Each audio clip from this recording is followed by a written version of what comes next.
no false statement to Lieutenant D. Barnes and Deputy Chief D. Sides. To it, she denied that Henry Newman was in Longmont, Colorado in July 2000.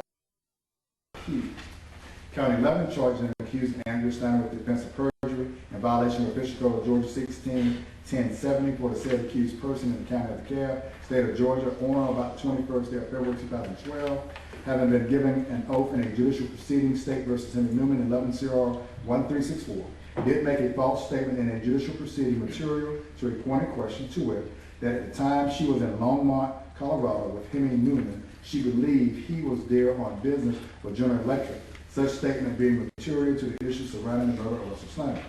Count 12 charges and accuses Andrea Sneiderman with the offense of perjury in violation of Official Code of Georgia 16-1070 for the said accused person in the county of DeKalb, state of Georgia, on or about the 21st day of February 2012, having been given an oath in a judicial proceeding, State versus Henry Newman, 11 CR 1364.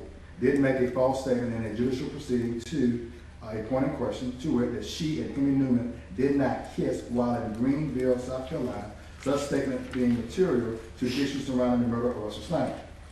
Count 13 charges and accuses Andrea Sneiderman with the offense of perjury in violation of Official Code of Georgia 16-1070 for the said accused person in the county of DeKalb, state of Georgia, on or about the 21st day of February 2012, having been given a lawful oath in the judicial proceeding, State versus Henry Newman, 11-0-1364.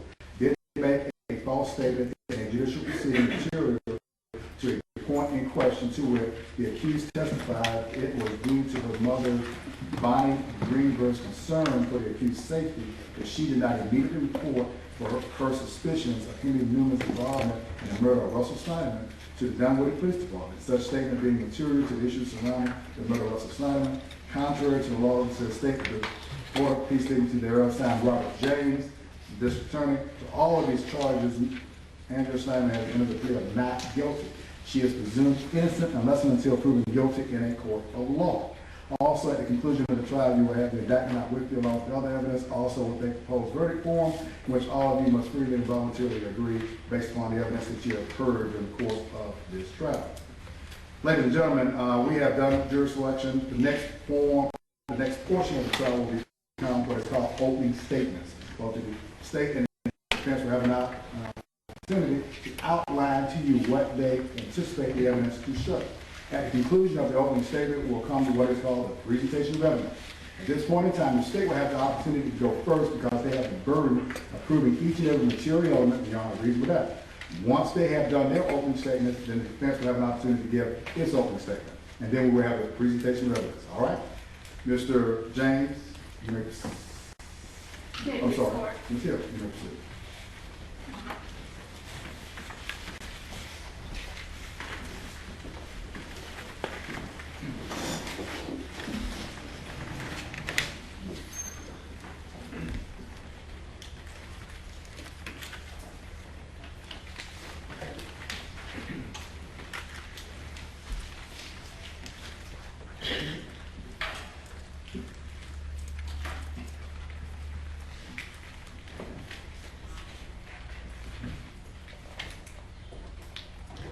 A forbidden romance that ends in murder. Silence, despite her suspicions. Lies, to conceal the truth from her family, her friends, the police, and ladies and gentlemen, even to a jury. That is what the evidence in this case will show about the defendant in this case, Andrea Sneiderman, and her relationship with Henry Newman, her boss, her lover, and the man that murdered her husband, Rusty Sneiderman. The evidence will show how their relationship ended in the murder of her husband. The evidence will show that she suspected Henry Newman immediately. And the evidence will show, ladies and gentlemen, that she lied. Throughout the investigation and throughout the trial of her husband's murder. That is what the evidence will show. The evidence will show, ladies and gentlemen, that the defendant was married to Russell Sneiderman. He was affectionately known as Rusty. And they had a young girl, Sophia, and a young boy, Ian. In the year of 2010, they were entering their 10th year of marriage. And ladies and gentlemen, you'll hear in April of that year, she took a job with General Electric, GE, as a quality systems manager. This was the first time that she'd had a job in corporate America. In fact, the evidence will show, ladies and gentlemen, up until this point, she worked out of the home office as a consultant. So she was excited about this new phase of her life. She was starting a new job. And you'll hear evidence, ladies and gentlemen, that at that job, her boss or her supervisor at GE was a man by the name of Hemi Newman. Hemi Newman became her mentor almost immediately. And you'll hear that he gave her assignments and responsibilities that were rewarding to her.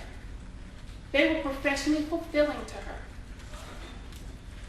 And you'll also hear, ladies and gentlemen, that their mentorship and their work relationship quickly turned into a friendship. And during this friendship, you'll hear that they shared things about personal matters as well as work-related matters with one another.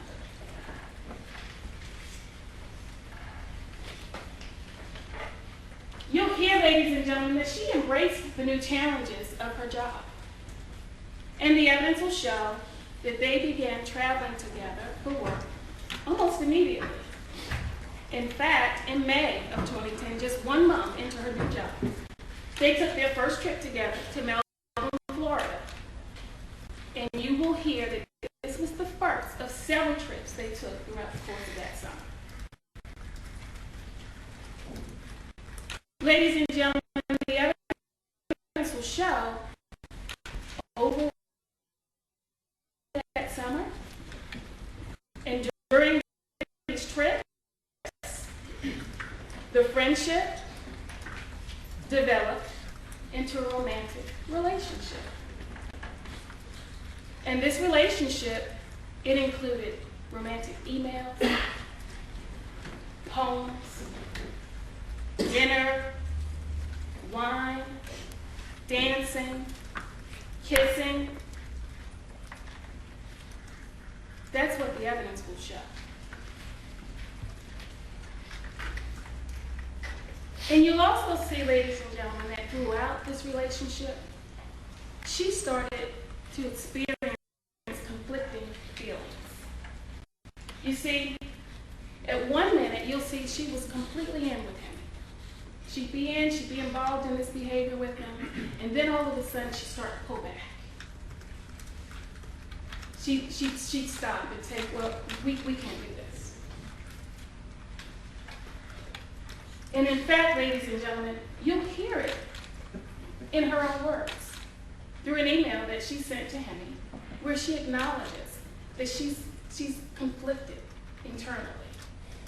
She's having to struggle between anger and selfishness.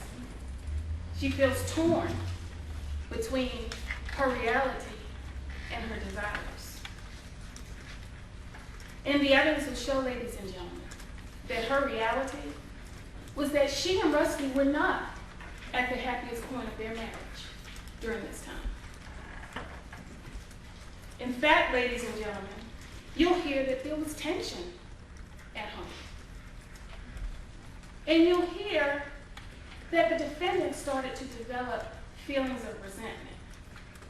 She started to resent the fact that she felt that for their 10 years of marriage, most of their time was focused on Rusty. Most of their time was spent making sure that Rusty was happy. She felt that she had stood by and made sure that Rusty could find professional fulfillment, which he was trying to do at that time. And you'll hear, ladies and gentlemen, that because of this resentment, she started to feel like she was entitled to some happiness too. And the evidence will show that she found that happiness. She found that happiness in her new job. She was now in corporate America. She found that happiness. She had a boss who admired her. He validated her. He complimented her. In fact, you'll hear, ladies and gentlemen, he told her she was beautiful. He professed his love for her at some point. He even asked her, ladies and gentlemen, to consider marrying him. That's what the evidence in this case would show. And you'll hear, ladies and gentlemen, that throughout this relationship, these feelings, the conflict, caused her to have inconsistent behavior. And you'll see the emails that reflect this. 7 months into this new job, 7 months into this relationship with Henry Newman, her husband was shot to death. And he was shot to death after he had dropped their 2-year-old son Ian off at the Dunwoody Prep Daycare Center. You'll hear evidence, ladies and gentlemen, from witnesses to the shooting. And they'll tell you that the police were called. They gave the police information about what they witnessed. They gave a description of the shooter. They told the police that the shooter had on what appeared to be a fake beard. They also told the police that the shooter left the scene in a van, but the van didn't have a license plate.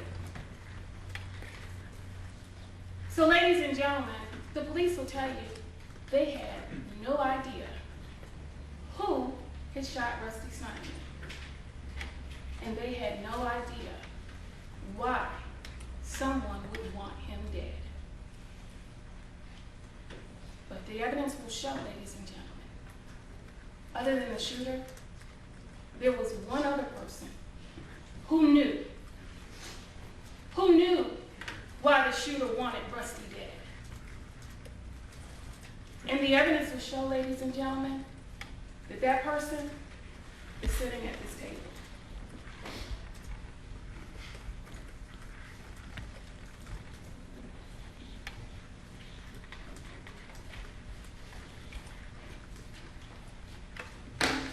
And despite the fact that she knew why someone would want Rusty dead, she concealed that information. She hid it from the police. She didn't tell the police about the relationship. In fact, ladies and gentlemen, you'll hear that the police, they had no leads. They didn't know where to start looking for why someone would shoot and kill Rusty Sneiderman. And the evidence will be that they went to her home the day after the shooting on November 19th, and they interviewed her in her home. And they asked specific questions, and some of those questions, ladies and gentlemen, you'll hear were for the purpose of developing leads in the investigation, so that they would know where to start looking so they could apprehend the person who had shot and killed her husband. And they specifically asked her, well, is anyone interested in you? And her answer, ladies and gentlemen, was, well, my boss, Henry Newman. So the police asked her, and she said, well, one time on a trip, he made a pass at me. But I didn't respond. Shut it down. That was it. And the police asked her, so you all were okay enough to kind of move beyond that and continue on with work? And she said yes. She lied. She didn't tell the police that it was more than a one-time thing. She didn't tell the police about the relationship. She didn't tell the police about the trips they took together and the fact that he expressed his love to her. She didn't tell the police that he told her he wanted to marry her and to make her and her children happy. She didn't tell the police, ladies and gentlemen, that she sent him close to 200 pictures of her children after he said he wanted to raise them. She didn't tell them, ladies and gentlemen, that the relationship had progressed to a point where she was torn.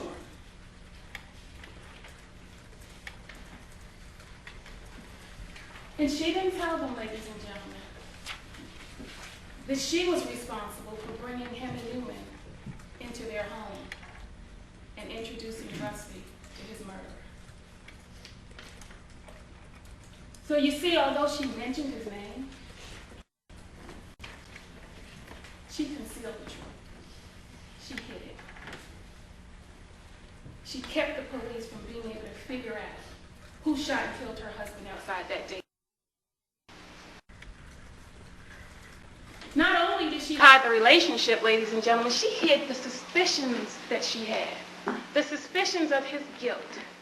The suspicions of his culpability in shooting her husband down in cold blood outside of their son's daycare center. She hid that from the police.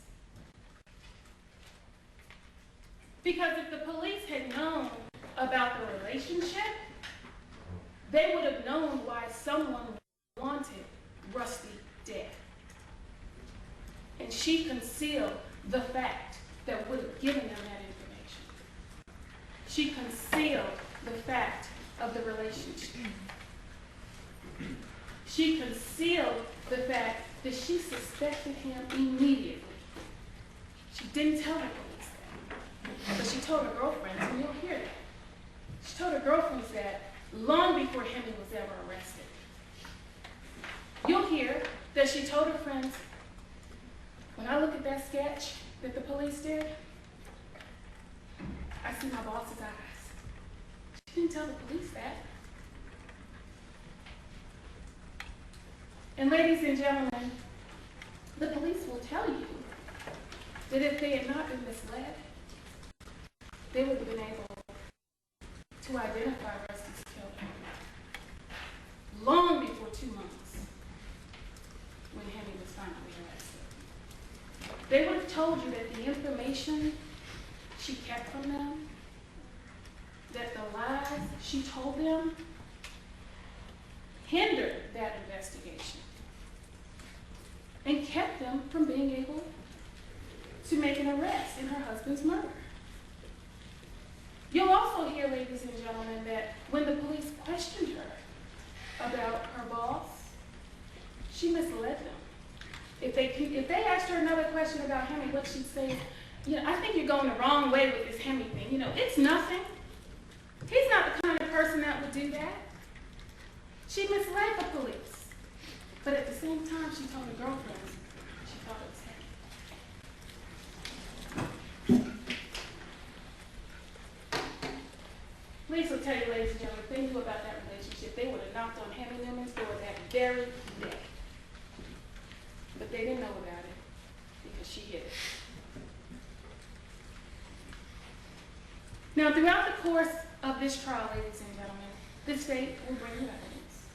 And that evidence will come in many forms.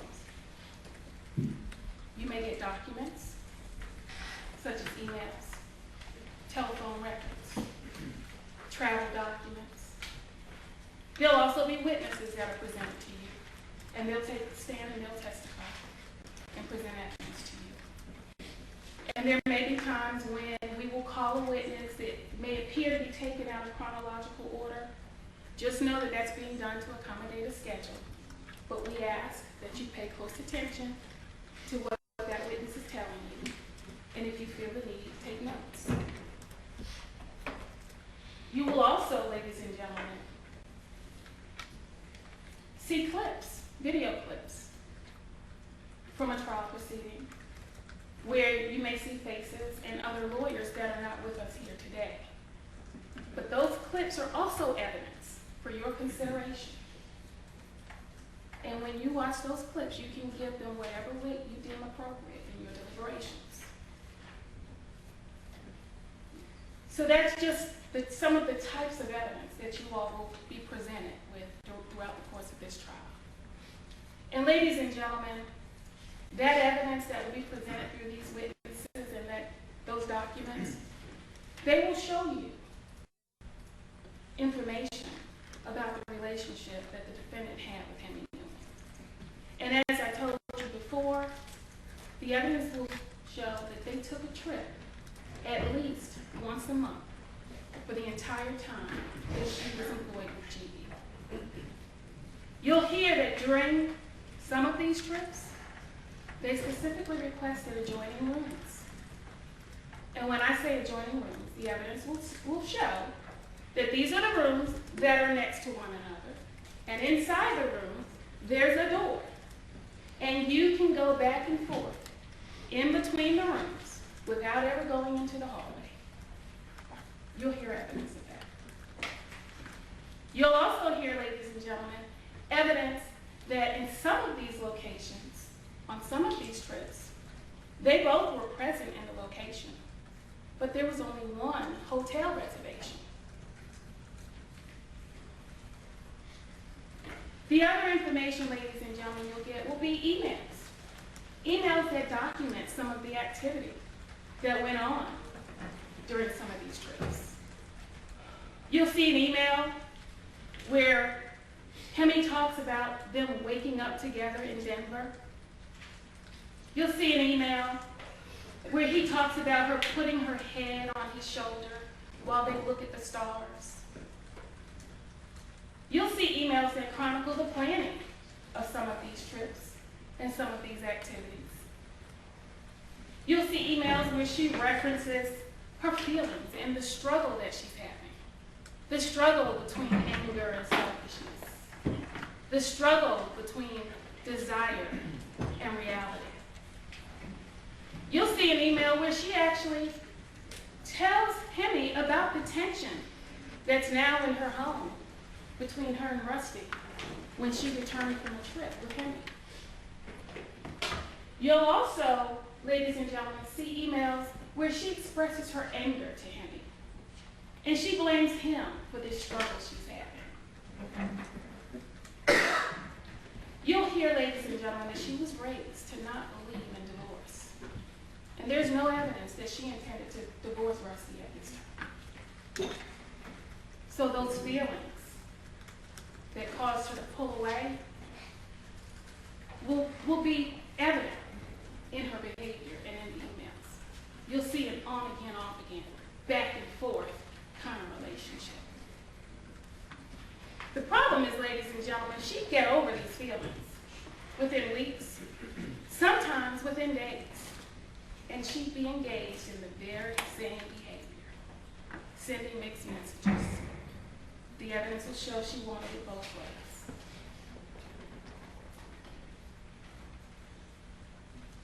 Some of the witnesses you'll hear from, ladies and gentlemen, will be a lady by the name of Ms. Shayna Citron. And at the time, Ms. Citron was the defendant's best friend. And Ms. Citron will tell you that she remembers having a conversation with the defendant. She remembers the two of them talking, they had lunch, and the defendant was telling Ms. Citron about her new job. She was telling her about the travel that she was doing. She mentioned her new boss. And Ms. Citron will tell you that as the defendant was talking to her, she had an opportunity to see her and to see her facial expressions. And during this conversation, the defendant also told her friend about the struggles that she and Rusty were having. Ms. Citron will tell you when she had that conversation with the defendant as a friend, she immediately started to be concerned about the marriage. And she asked the defendant, "Oh my God, has something already happened with you and this boss?" And the defendant said no. She denied it. So when she lied to her friend, Ms. Citron will tell you, when she denied it, I didn't push any further. witness you'll hear from, ladies and gentlemen, is a young lady by the name of Christina Oliveira. Now, Miss Oliveira is a waitress, and she's a waitress in a place called the Pulse nightclub. It's in Greenville, South Carolina. And Miss Oliveira will tell you that during this trip to South Carolina, she saw the defendant and Hemi. She saw them at Pulse together. And she'll tell you that she saw the two of them. They were dancing. They were kissing one another on the lips. They were groping each other like they were a couple, romantically involved, out on a date. You'll even see a receipt where Miss Oliveira rang the two of them up, and you'll see on that receipt where she identifies the table as the dinner couple. You'll hear from Miss Citron. She'll tell you what she saw. You'll also, ladies and gentlemen, see an email that will bring you. And in that email, the defendant references one of the trips that they took together. And she references dinner, and that evening being one of the best she'd ever had. And it's too bad she wouldn't be able to have it again. In that same exchange about dinner and the wonderful evening, she talks about feeling as though she betrayed everyone. She talks about not knowing how she was going to live with herself. She talks about feeling a need to repent for the rest of her life because of what she had done. Now, ladies and gentlemen, I want you to know, because right after that email, you'll hear evidence that it's after this exchange that she sends pictures to him of her children. On again, off again. In, out. Conflict. Within. Another witness you'll hear from, ladies and gentlemen, is Miss Melanie White. Now, Miss White will come to you and she'll tell you she's a friend of Hemi Newman. In fact, she's a real estate agent who sold him his home. And she'll tell you that she met with Mr. Newman and he was confiding in her. He told her he was having financial problems and he was thinking about a short sale on his house or maybe even a foreclosure. And she'll also tell you, ladies and gentlemen, that he continued to confide in her and he told her about a woman at work that he was interested in.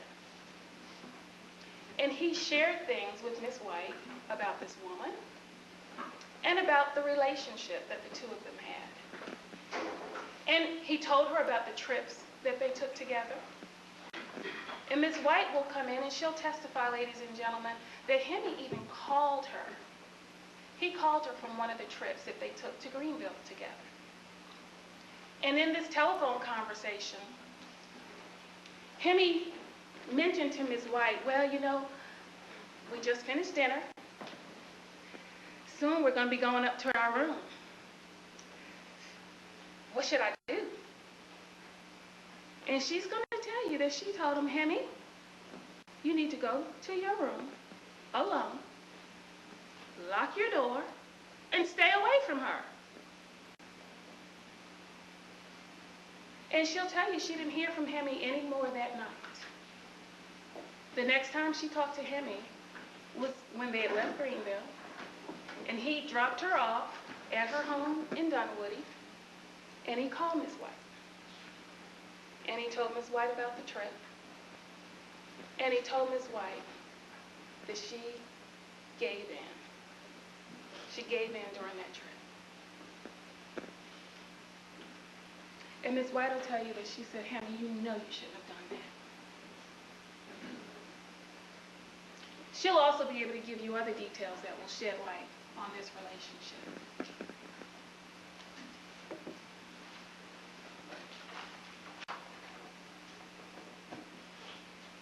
Now, the evidence will show, ladies and gentlemen, that the last trip they took together was in October of 2010. It was another trip to Greenville. And the emails will show that after this trip, she was angry with Hemi again.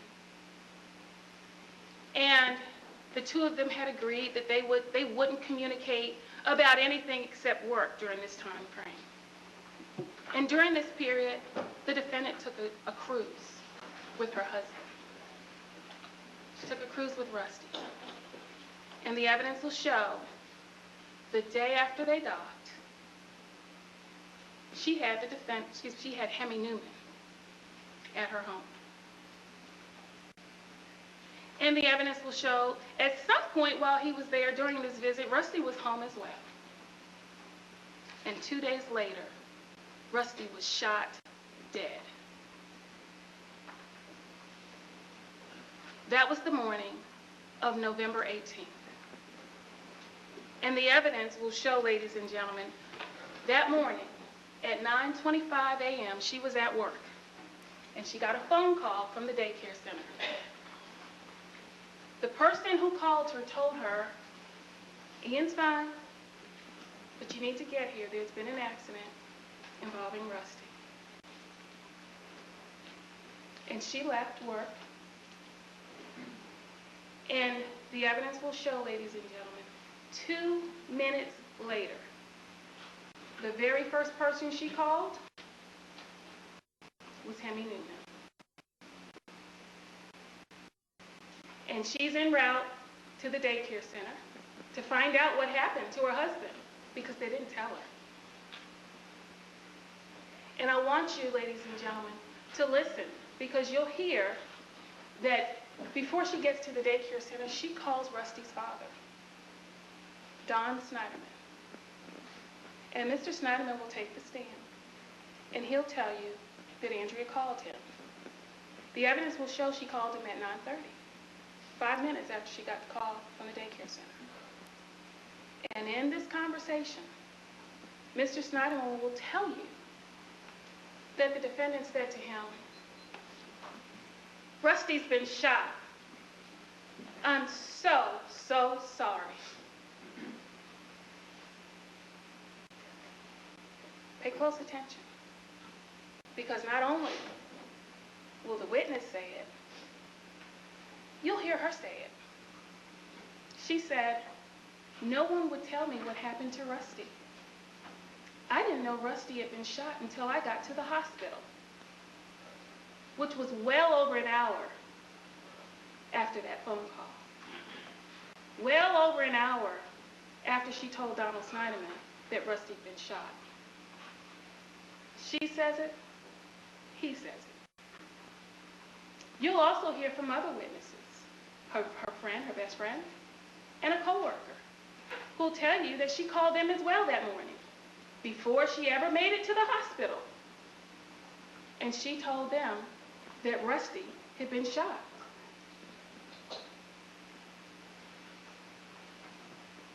And ladies and gentlemen, Mr. Sneiderman will take the stand and he'll tell you about that phone call.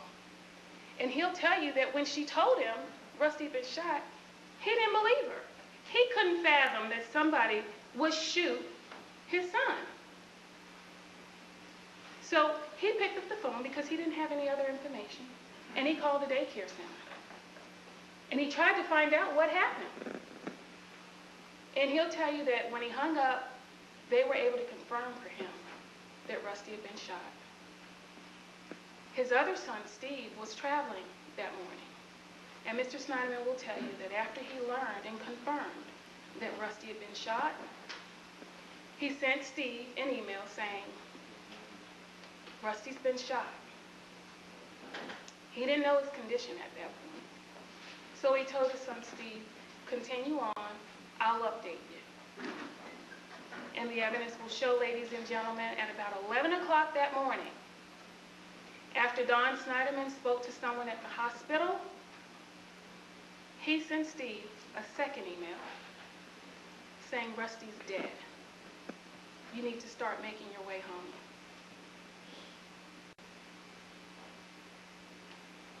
Mr. Sneiderman will tell you he's very clear about what happened that morning. In fact, he'll tell you, ladies and gentlemen, it was the day that he felt that his life stopped. And he'll never forget the events of that morning.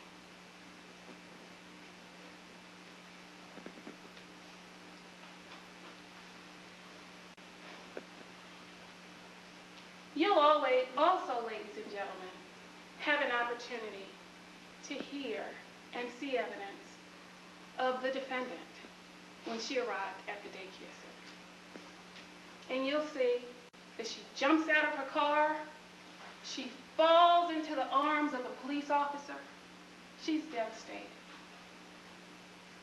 They take her inside of the daycare immediately, place her in an office as a holding area while she waited for her parents.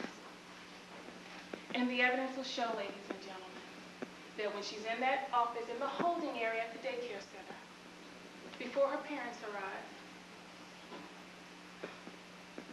moments after she's devastated and falling into the arms of a police officer, she calls Hemi Newman again. She doesn't get him. Shortly thereafter, her parents get to the daycare center, and they left and went home to the defendant's house in Dunwoody, which is not far from the daycare center. She went home to change clothes so that she could go to the hospital, where her husband's now being pronounced dead. And while she's at home, so she can go to the, changing clothes so she can go to the hospital, the evidence will show, ladies and gentlemen, she called Hemi Newman one more time. She doesn't get him. That's what the evidence will show.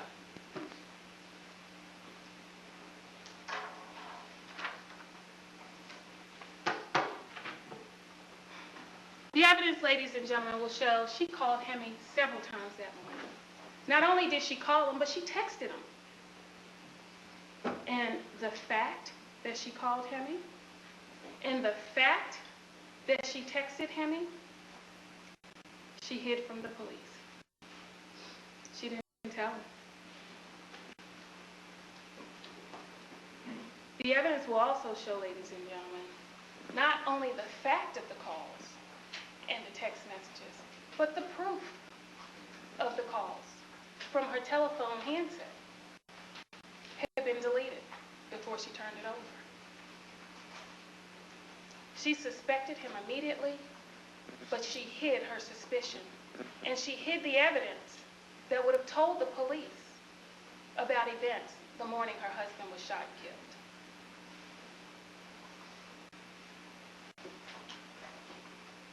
And ladies and gentlemen, you will hear that she does not give the police much more information, excuse me, until January of 2011, around the time that Hemi's arrested. And you'll have an opportunity to hear an interview that the police did with her on January 5th. And they share with her that they've made an arrest. They arrested someone for the murder of her husband. And they told her it was her boss, Hemi Newman. And you'll hear her, oh, Hemi. You'll hear her on the tape. And you'll also hear the police as they kind of confront her and ask her, so what do you think Hemi told us? Oh, well, that he loves me and that he wants to marry me? It's the first time she ever said that. First time she ever told the police that was when they confronted her, and she didn't know what Hemi had said at that point. And ladies and gentlemen, when you hear that interview, I want you to compare it to what she told them the day after the shooting, when she said, well, my boss, but you know, it was a one-time thing. It was nothing. You're barking up the wrong tree. Compare the January statement to that first statement. The other thing I ask you to do, ladies and gentlemen, is when you listen to the statement that she gave in January, you'll hear her tell the police, well, you know, I started to suspect Hemi last week, around the 28th of December. And the evidence will be clear, ladies and gentlemen. Contrast it with what she told her friends long before December 28th, that she suspected Hemi Newman. You'll have an opportunity to hear that evidence.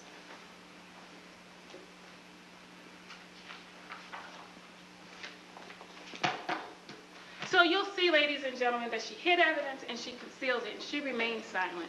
She didn't tell them that she was a willing participant with Hemi Newman in this relationship. And she certainly didn't tell them about all of the activity and involvement and feelings that were involved in that relationship. The evidence will show, ladies and gentlemen, that she was afraid of what telling the truth would mean for her.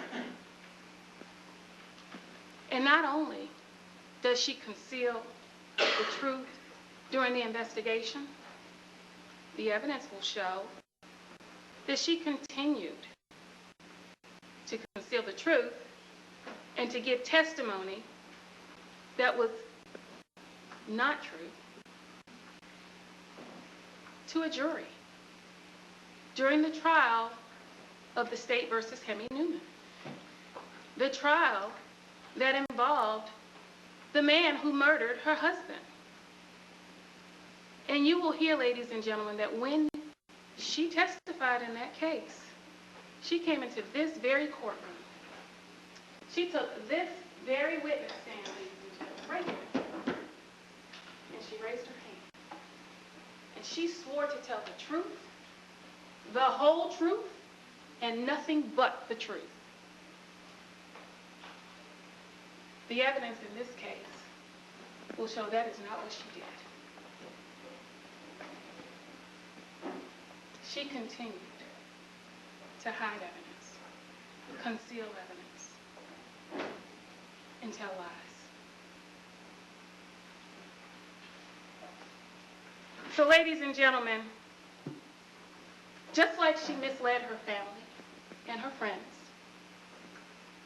just like she misled the police, just like she misled that jury,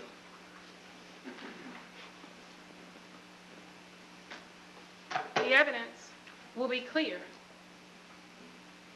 that misleading them, concealing information, and lying to them hindered an investigation, hindered the apprehension of a criminal, that criminal being the man that murdered her husband. She gave false information and false statements to the police, and the evidence will show that she lied during judicial proceedings. The evidence in this case will show a forbidden romance that ends in murder. Silence despite her suspicions, and lies to conceal the truth from her family, from her friends, from the police, and from a jury. So we ask, ladies and gentlemen, that you listen closely to the evidence as it's presented in this case. And at the end, when you've heard everything, and you go in the back to deliberate, we ask that you return a verdict that speaks the truth and not a lie. Find the defendant guilty on all charges. Thank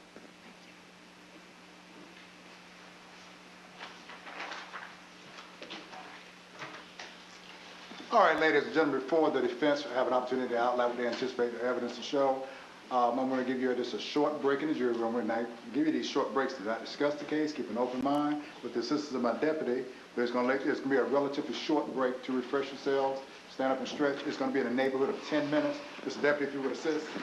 Sir. All right.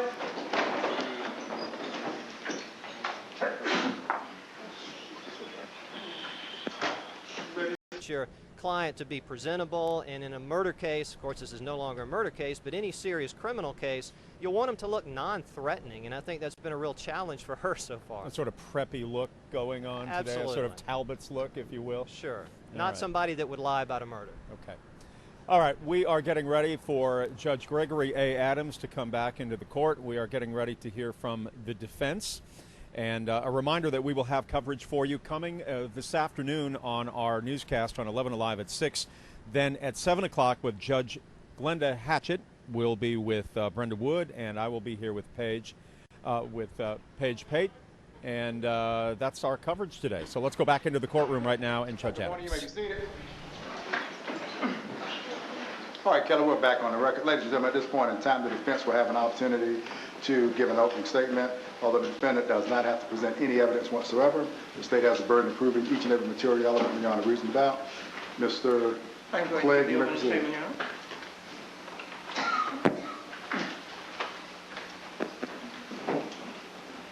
Interesting situation you folks find yourselves in here today. Packed courtroom, TV camera, 8 lawyers, 4 on each side, jury questionnaires, individual jury questioning, a week-long jury selection process for hindering the apprehension of a criminal, concealing facts in a political subdivision, false statement, perjury case. Obviously, there's something going on here, and Ms. Hill alluded to it. It was alluded to in the jury questionnaires last week, and it is contained in the indictment.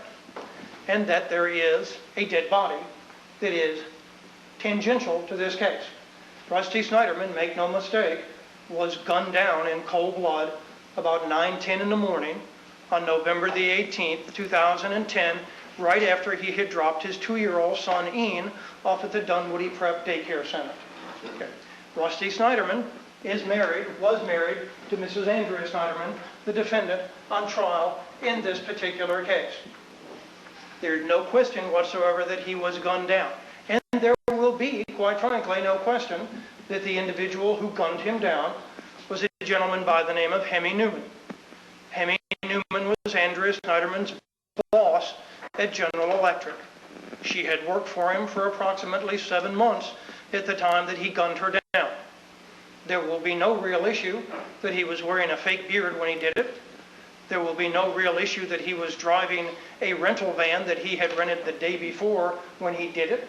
There will be no real issue that he had taken the license plate off that particular van. And there will be no real issue that he had purchased the gun with which he committed this particular crime about 2.5 weeks earlier from a gentleman by the name of Jan De Silva, who was a parking lot attendant at the Atlanta Fish Market. There will be no real issue that Hemi Newman went to trial in this courtroom, as Ms. Hill said, back in 2002. There will be no real issue that at that trial, the issue was not whether or not Hemi Newman committed the crime. That issue was conceded in opening statement by his attorneys, but the issue at that trial was, and there's no real question about this, the issue was Hemi Newman criminally responsible for his actions at the time that he committed the act? He asserted an insanity defense when he went to trial. And in regards to the murder, there will be no real question that on November 19th, some 36 hours after her husband had been gunned down in cold blood, after the father of her 5-year-old daughter and her 2-year-old son had been gunned down in cold blood, not far from their home, Andrea Sneiderman talked to the police. You will hear, ladies and gentlemen, that interview. It will not have to be summarized for you. It will not have to be described for you. You'll get to actually hear the interview yourself. And during the course of that interview, it is Andrea Sneiderman, the woman who sits here today, who is on trial for somehow impeding the investigation of the Dunwoody Police Department and presumably the DeKalb County District Attorney's Office. It was Andrea Sneiderman who first inserted the name of Hemi Newman into the investigation. And the answer, quite frankly, the statement she made will not be as Ms. Hill describes it. Quite frankly, she was asked a specific question, is there anyone who is trying to break up your family? And she immediately said, yes, my boss. There will be no equivocation. There will be no hesitation whatsoever. They then said, what's your boss's name? She said, Hemi. What's your boss's last name? She said, Newman. And then there is a brief discussion that follows. It is not the discussion as Ms. Hill would have you believe.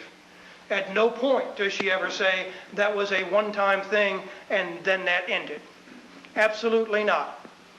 So keep this in mind during the course of this entire trial.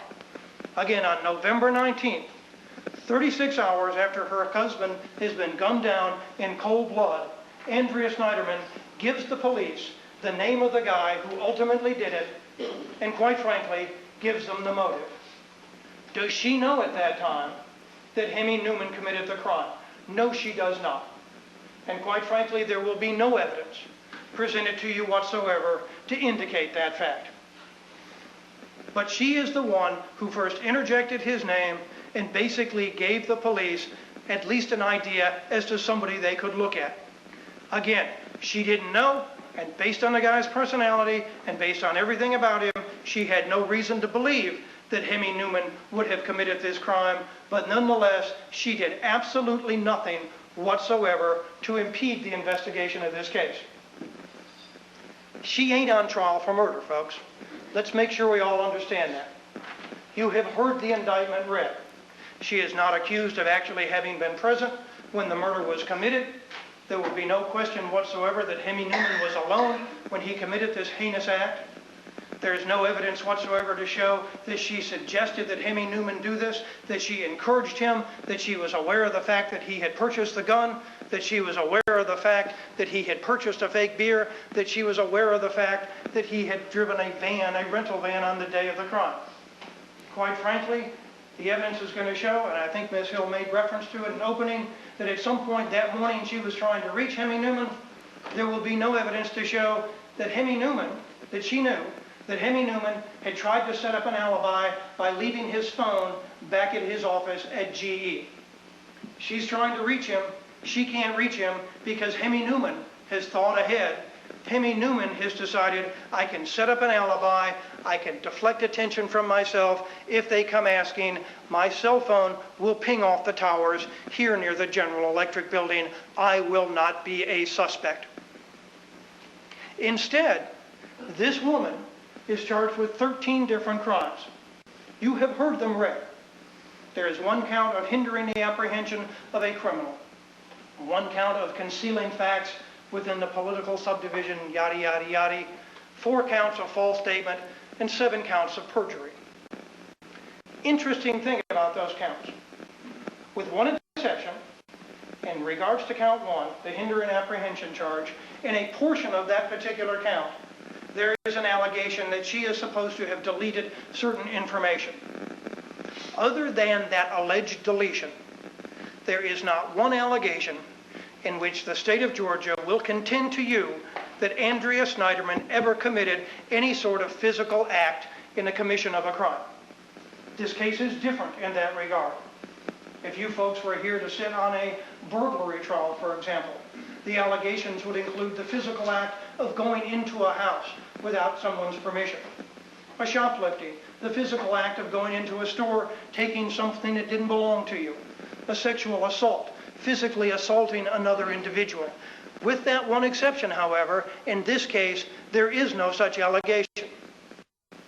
One other thing that is very interesting about the allegations, there are, I think, 4 counts of false statements, 7 counts of perjury, 11 actual counts where they allege that she has made a misstatement of the truth intentionally and willfully. Listen to them, folks. During the course of the trial, keep this in mind. How many of them actually deal with a specific event, and how many of them deal with something much more subjective? There is an allegation in this case that she told the police she did not have a romantic relationship with Hemi Newman, that she was not romantically involved, is a perjury count. There is one count, remarkably enough, that makes the allegation that she lied when she said she did not return feelings for Hemi Newman. There's another count that says she lied when she said that she had not told, when she told Hemi Newman, pretty much leave me alone. There is a count that alleges that she kissed Mr. Newman back in October of 2010 at a bar in Greenville, South Carolina. There is a specific count that alleges that she shared a motel room or hotel room with him in Longmont, Colorado. And there is a statement that alleges that she denied that she had been in Longmont, Colorado with the police. Other than those 3 counts, Everything else is subjective. Now let's go back to the first count, the hindering the apprehension of a criminal, because there are essentially two theories that the state is seeking to advance before you. One, as a result of what she did or did not do, somehow or another, the state of Georgia was hindered in their actual investigation in the case of Hemi Newman.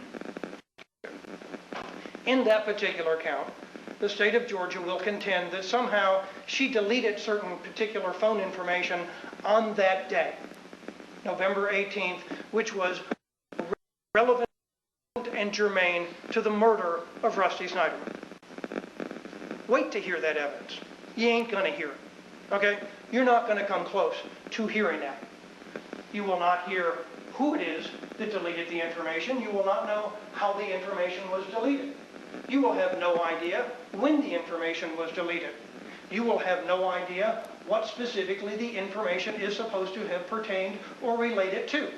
There will be so many particular gaps in that particular charge that it will be breathtaking. And what is interesting is that the state of Georgia will ask you to rely on a hunch, ask you to make a guess, ask you to make an inference to conclude that she must have been guilty. That will be, ladies and gentlemen, a consistent theme throughout the course of this case.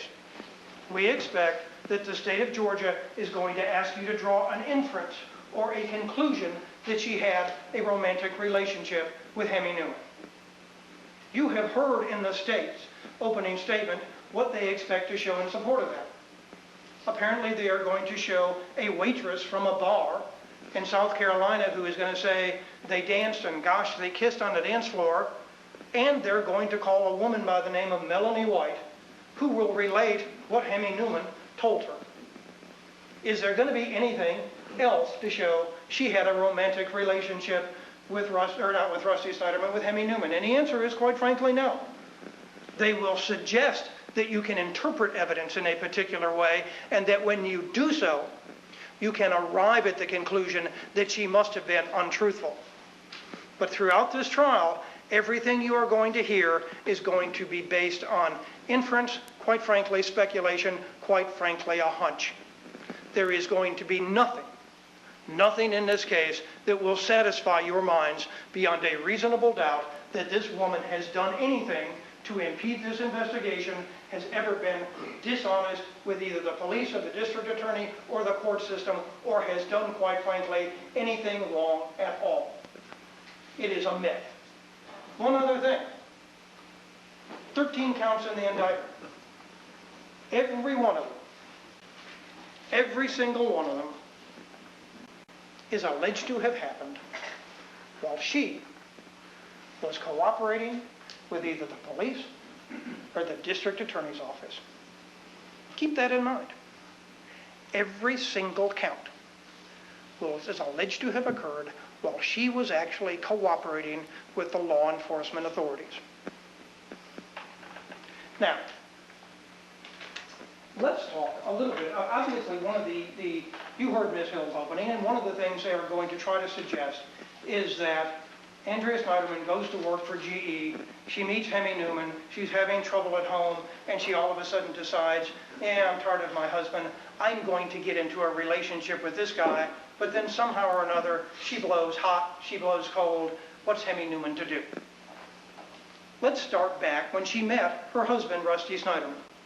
Because make no mistake, folks, no matter what the state of Georgia will try to contend in this case, Rusty Sneiderman was the love of this woman's life. She met him when she was at Indiana University in Bloomington, Indiana. She was, I believe, a year behind him in college.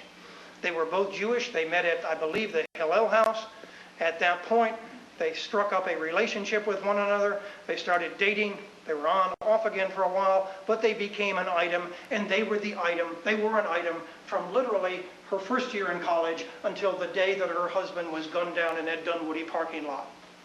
They were inseparable. They were an item through college. Rusty graduated. Andrea graduated shortly thereafter. The couple moved to Chicago. They worked for a large consulting firm. They had not married just yet.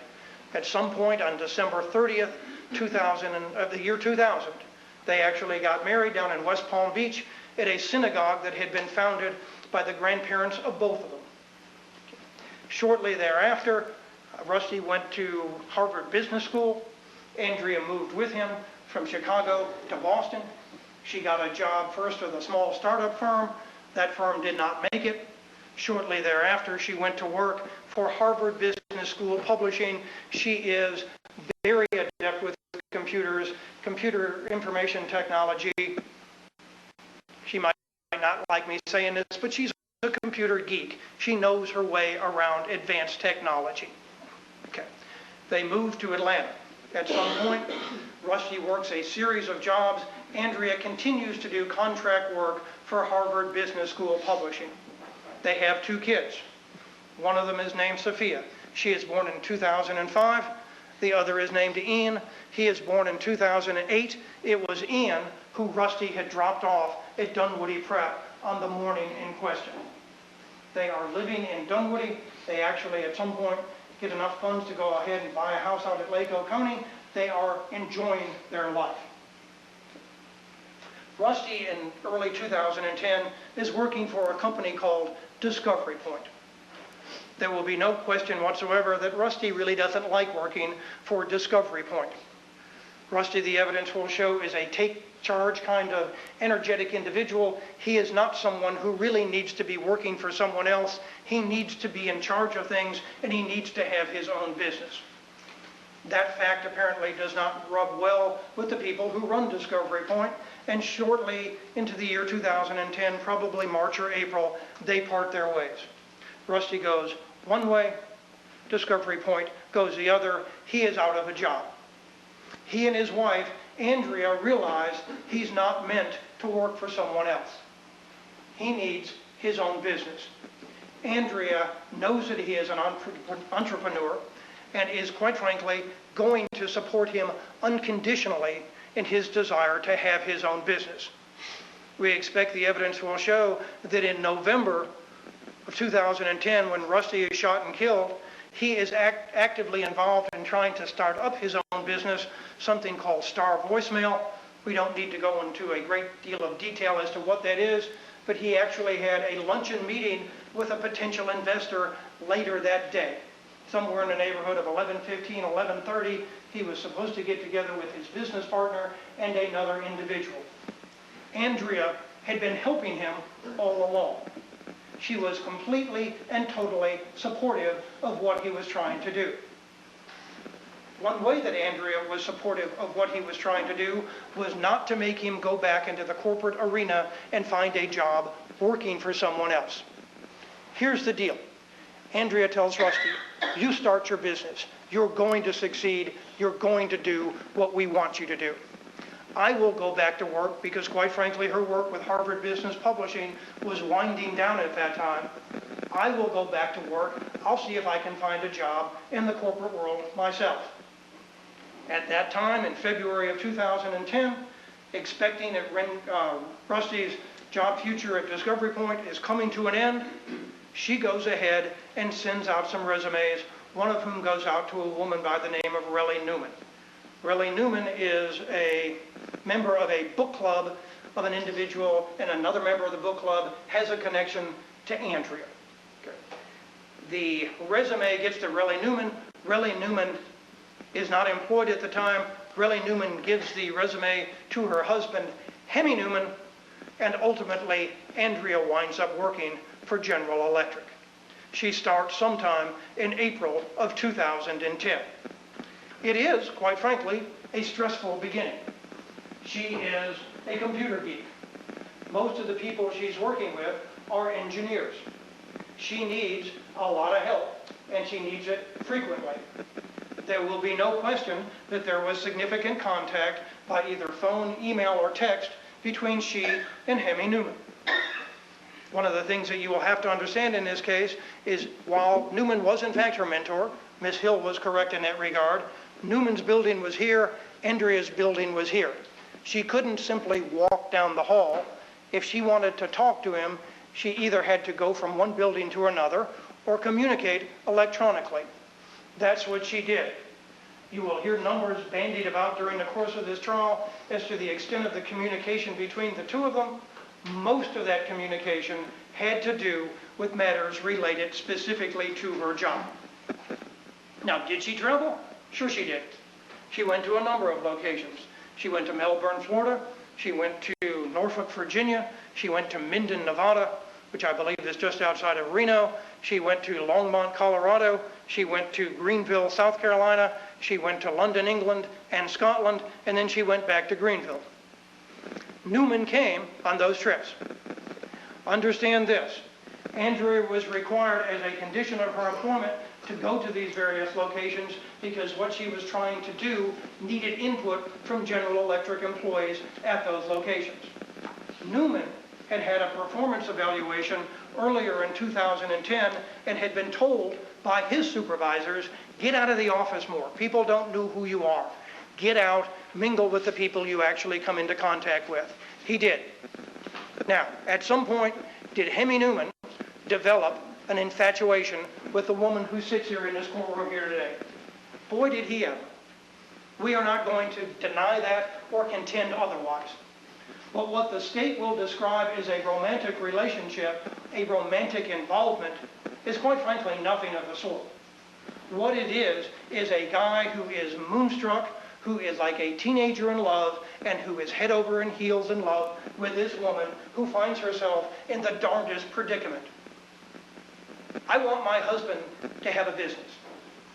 I want to support the family in the interim while he gets that business up and running. I don't want to jeopardize my future at GE. And quite frankly, she liked working at GE. It was good work. There were intelligent people. She actually liked Hemi Newman. Despite the advances the man made, he was not assertive, he was not aggressive, he was not mean-spirited. There was nothing about him that would have caused her any concern as to her personal safety. She could simply say, Hemi, get a grip, it ain't gonna happen. And he would tuck his little tail between his legs and go about his business. But he was persistent and he kept coming back. There will be no doubt. There will be, as the state has alluded to, a series of emails that you will hear in this case. You will look for evidence of affection from one party to the other. There is going to be evidence that Hemi Newman basically told this woman that he was in love with her, that at some point he wanted to marry her, that he was thinking of her constantly, that he was doing this, that he was doing that.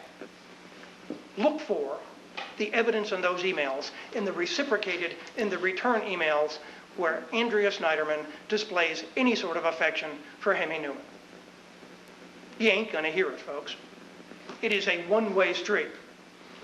She is trying to handle the situation as best she can without jeopardizing her job at GE. She has been there for a short period of time. She actually talked to a friend or two and said, what do I do? Got some advice. Just handle it as best you can. Don't go to human resources. Bottom line is, she's trying to handle a difficult situation. Now, again, Newman is not a threat. Let's understand the Hemi Newman that Andrea Sneiderman perceived back in the summer and early fall of 2010. He was 47 years old. He was married and had 3 kids. He was an upper mid-level manager at General Electric, a blue-chip company, perhaps the blue-chip company. He had no history of any sort of documented violence whatsoever. He was not perceived as a threat, and he had a master's degree from Georgia Tech in aerospace engineering. We expect the state of Georgia will call certain folks from General Electric for whatever purpose. Listen to what they got to say about their perceptions of Hemi Newman back before they knew he was capable of murder. Nobody had any reason to believe that he could possibly be a threat. You will hear from Melanie White. Melanie White was the woman that the state will contend Hemi Newman confided in during the course of 2010 when he told her about his alleged relationship. You will hear someone ask her, did you believe Hemi Newman was capable of any sort of criminal act? She will say, Hemi Newman, you gotta be kidding me. The bottom line is, Hemi Newman was a pest. Hemi Newman was a nuisance.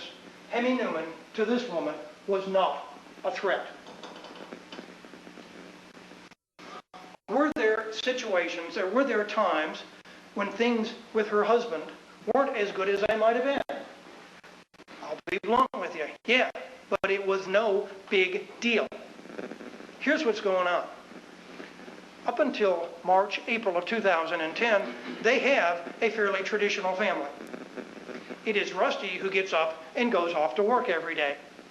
It is Andrea who does contract work from home, but is primarily responsible for the kids. It is Andrea's responsibility to get Sophia to school.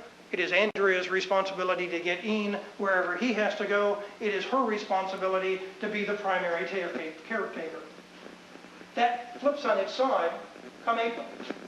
All of a sudden, Andrea's the one who's going to work. We expect the evidence will show that Andrea actually, when she took the job with GE, inquired as to the flexibility of the schedule that she could maintain so she could continue with her responsibilities. She was promised one thing, she wound up experiencing another. She was working more than she thought she was going to have to, and as a result, Rusty was left with increased responsibility for the kids. Remember, at the time, they're 5, they're 2. That's not an easy transition. During that particular period of time, I think both of them resented the fact that, why don't you do more with the kids, vice versa.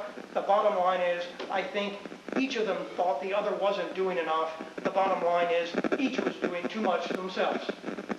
They resolved, you know what they did? They got a nanny.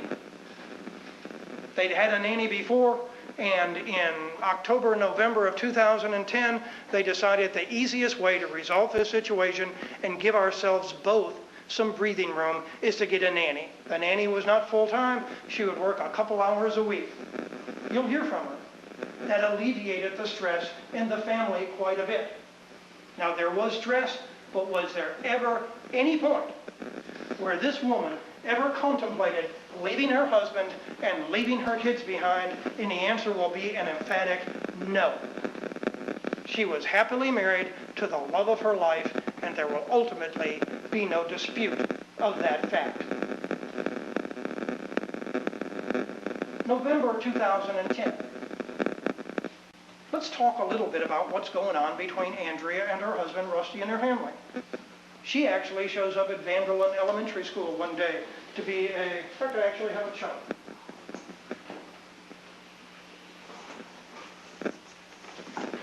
And I will be honest with you folks, old dog, new tricks. It pains me to use this chart, but be that as it may. November the 5th, she shows up at Vanderlyn Elementary to be a science parent. Her daughter's 5, what they were discussing, who can say? The next day, she, Rusty, the kids play softball to benefit cystic fibrosis research. They have very good friends who had a family member who had suffered from that disease, and they are actively involved in that particular charity. The next day, they fly up to Washington, D.C. They are there for Rusty's grandmother's 95th birthday. They go on a cruise together, November 11th through November 15th. It is the two of them. They are there without their kids. You will hear from a woman by the name of Diane Trump. She came into contact with the Sneidermans along with her husband during the course of the trip. She will describe their interaction and relationship to one another. You will hear that, quite frankly, from any number of folks. They were well suited and well matched. Shortly thereafter, they have other plans. Andrea is going to go to Boston on November 22nd. The murder took place on a Thursday. She's planning to go up there on a Monday. She's going to try to continue or start back up her contract work with Harvard Business School Publishing. The grandparents, Rusty's parents, are coming down for Thanksgiving. We expect the evidence to show that Rusty's going to go to Los Angeles sometime in December. We expect the evidence that everybody is going to go, and I say everybody, Andrea, Rusty, the kids, the grandparents, the Sneidermans, to Disney World in March of 2011. Make no mistake, in November of 2010, there were plans that this family had made well in advance of the date of the murder. The state will have you believe that she somehow knew of the murder. Keep in mind during the course of this trial what it is that they were planning beyond that date. They were going to go bowling with another couple on the 19th. You will hear it, folks. There is nothing out of the ordinary that they were expecting to happen. They had a happy, hectic life. They were enjoying each other. They were enjoying these kids. And it all came crashing down on November the 18th. It all came crashing down because Hemi Newman came to the realization that that woman, no matter what his desire, was never going to be his. So he got a fake beard, got a gun, got a rental vehicle, and drove to Dunwoody Prep, where he stalked Rusty Sneiderman and gunned him down minutes after he had taken his 2-year-old son into the preschool. The state contends that Andrea basically did everything she could at that point to minimize any contact she had, relationship she had, anything with Hemi Newman, and that in the course of doing so, she basically made it difficult for the state of Georgia to prosecute this particular case. Hogwash. What you're going to hear, first off, is you're going to hear that Andrea does in fact get a phone call that morning from a woman by the name of Donna Formato at Dunwoody Prep, that she tells her, you got to come now. There is a sense of urgency in her voice. It's not Ian. The only reasonable inference is it's Rusty. Donna Formato will not remember whether she said something had happened to Rusty or not, but it was clearly Rusty that was requiring a sense of urgency. She gets in her car. She drives like a bat out of hell to Dunwoody Prep. She calls her father-in-law. She calls her mother, her father, her brother. She talks to all of them. She doesn't tell her mom Rusty's been shot. She doesn't tell her dad Rusty has been shot. She doesn't tell her brother Rusty has been shot. The state would have you believe that she tells Don Sneiderman that Rusty has been shot prior to that information having been communicated to her.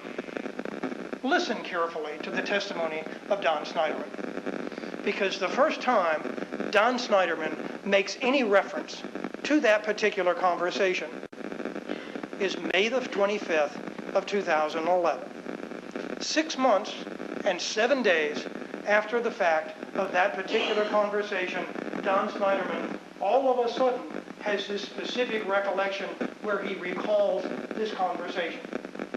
Listen to the circumstances under which he recalled it.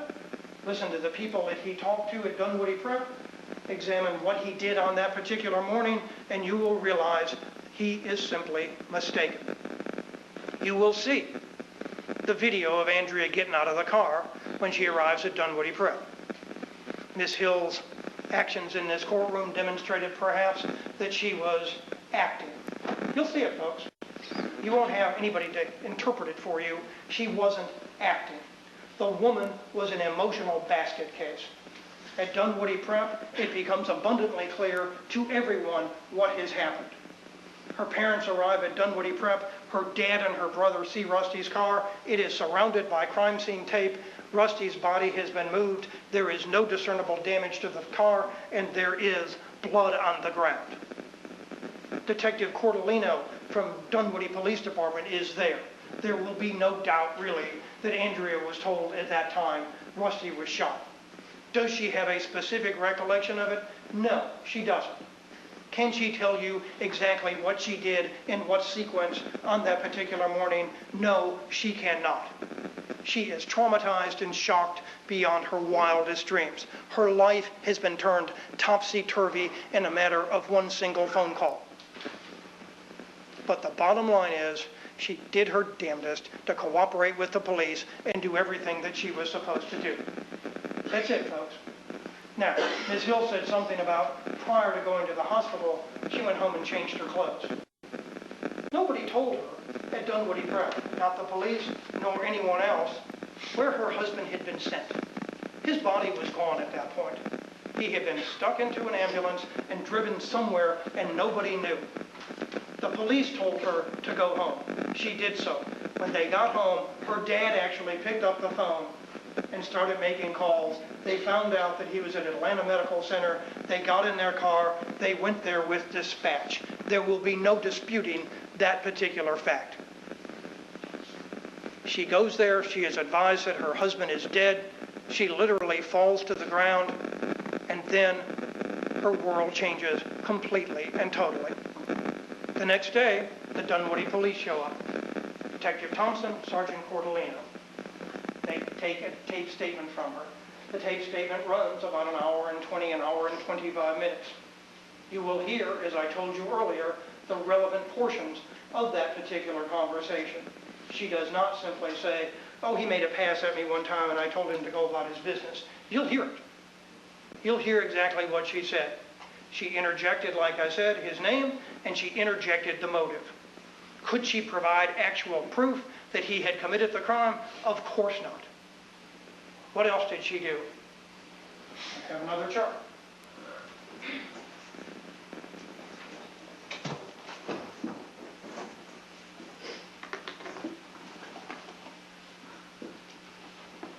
The police, by the way, there are eyewitnesses to the shooting. And the police come up with a sketch. There's actually 3 sketches that are created. One of the sketches is deemed, for whatever reason, to be the most reliable, and it is passed out to numerous folks. Literally, at the time of Rusty's funeral, which was on Sunday, there are people at her request passing out the sketch of the person who ultimately turns out to be Hemi Newman. You will hear about her behavior at the funeral. She literally almost falls into the ground when the casket is about to be lowered. But at the same time, the woman who is apparently trying to conceal from the police the fact that Hemi Newman killed her husband is passing out the sketch, or is having had passed out on her behalf the sketch of the killer at the very funeral for the man whose life was taken. She allows the police at that same time to come into her house and search her house. On the 19th, they allowed Rusty's computer to be turned over to the Dunwoody police. On the 22nd, she's asking friends again to redistribute the sketch. On the 24th, she goes back and meets with the cops again. This is a 3.5-hour-long interview. She talks at length about Hemi Newman. She describes the trips that she took with Hemi Newman. She describes her relationship with Hemi Newman. She says that she likes the guy. She says she does not say that he was her lover. He was not. Following day, she allows the police to search her lake house out near Lake Oconee. She doesn't go there with them. She just says, contact this guy. He'll let you into the house. She assists in getting reward money generated so that the suspect can be developed. During this time, she's also talking to security companies, trying to up her security because she has no idea whether or not the person who did this might come after she and her kids. She winds up at some point not getting much help from the Dunwoody Police Department, who are essentially uncommunicative with her. She actually calls up a friend who works at the GBI, the Georgia Bureau of Investigation, and says to that friend, can you guys help? I'm not sure Dunwoody knows what they're doing. GBI person says, no, we don't get invited. We don't get involved unless we're invited. They don't, but that's the bottom line. She continues to make efforts to attempt to develop the identity of the killer, and then on December 28th, she is down in Palm Beach, Florida. And this is sad, folks. She and her family have gone down there. December 30th would have been the 10th anniversary of her wedding to Rusty Sneiderman. She is down there. The evidence is going to show that on December 30th, she actually put on her wedding dress and went to the synagogue where she got married, hoping to feel Rusty's spirit and presence. But 2 days before that, lo and behold, here comes Hemi Newman. Now, one thing that will be interesting in this case, ladies and gentlemen, is the lack of communication between Andrea Sneiderman and Hemi Newman after November the 18th. She tried to call him on the morning of the 18th. You know why? It's her boss. I'm left work. I've just bolted like a bat out of hell out of my office, and I don't know when I'm coming back. And she can't reach him.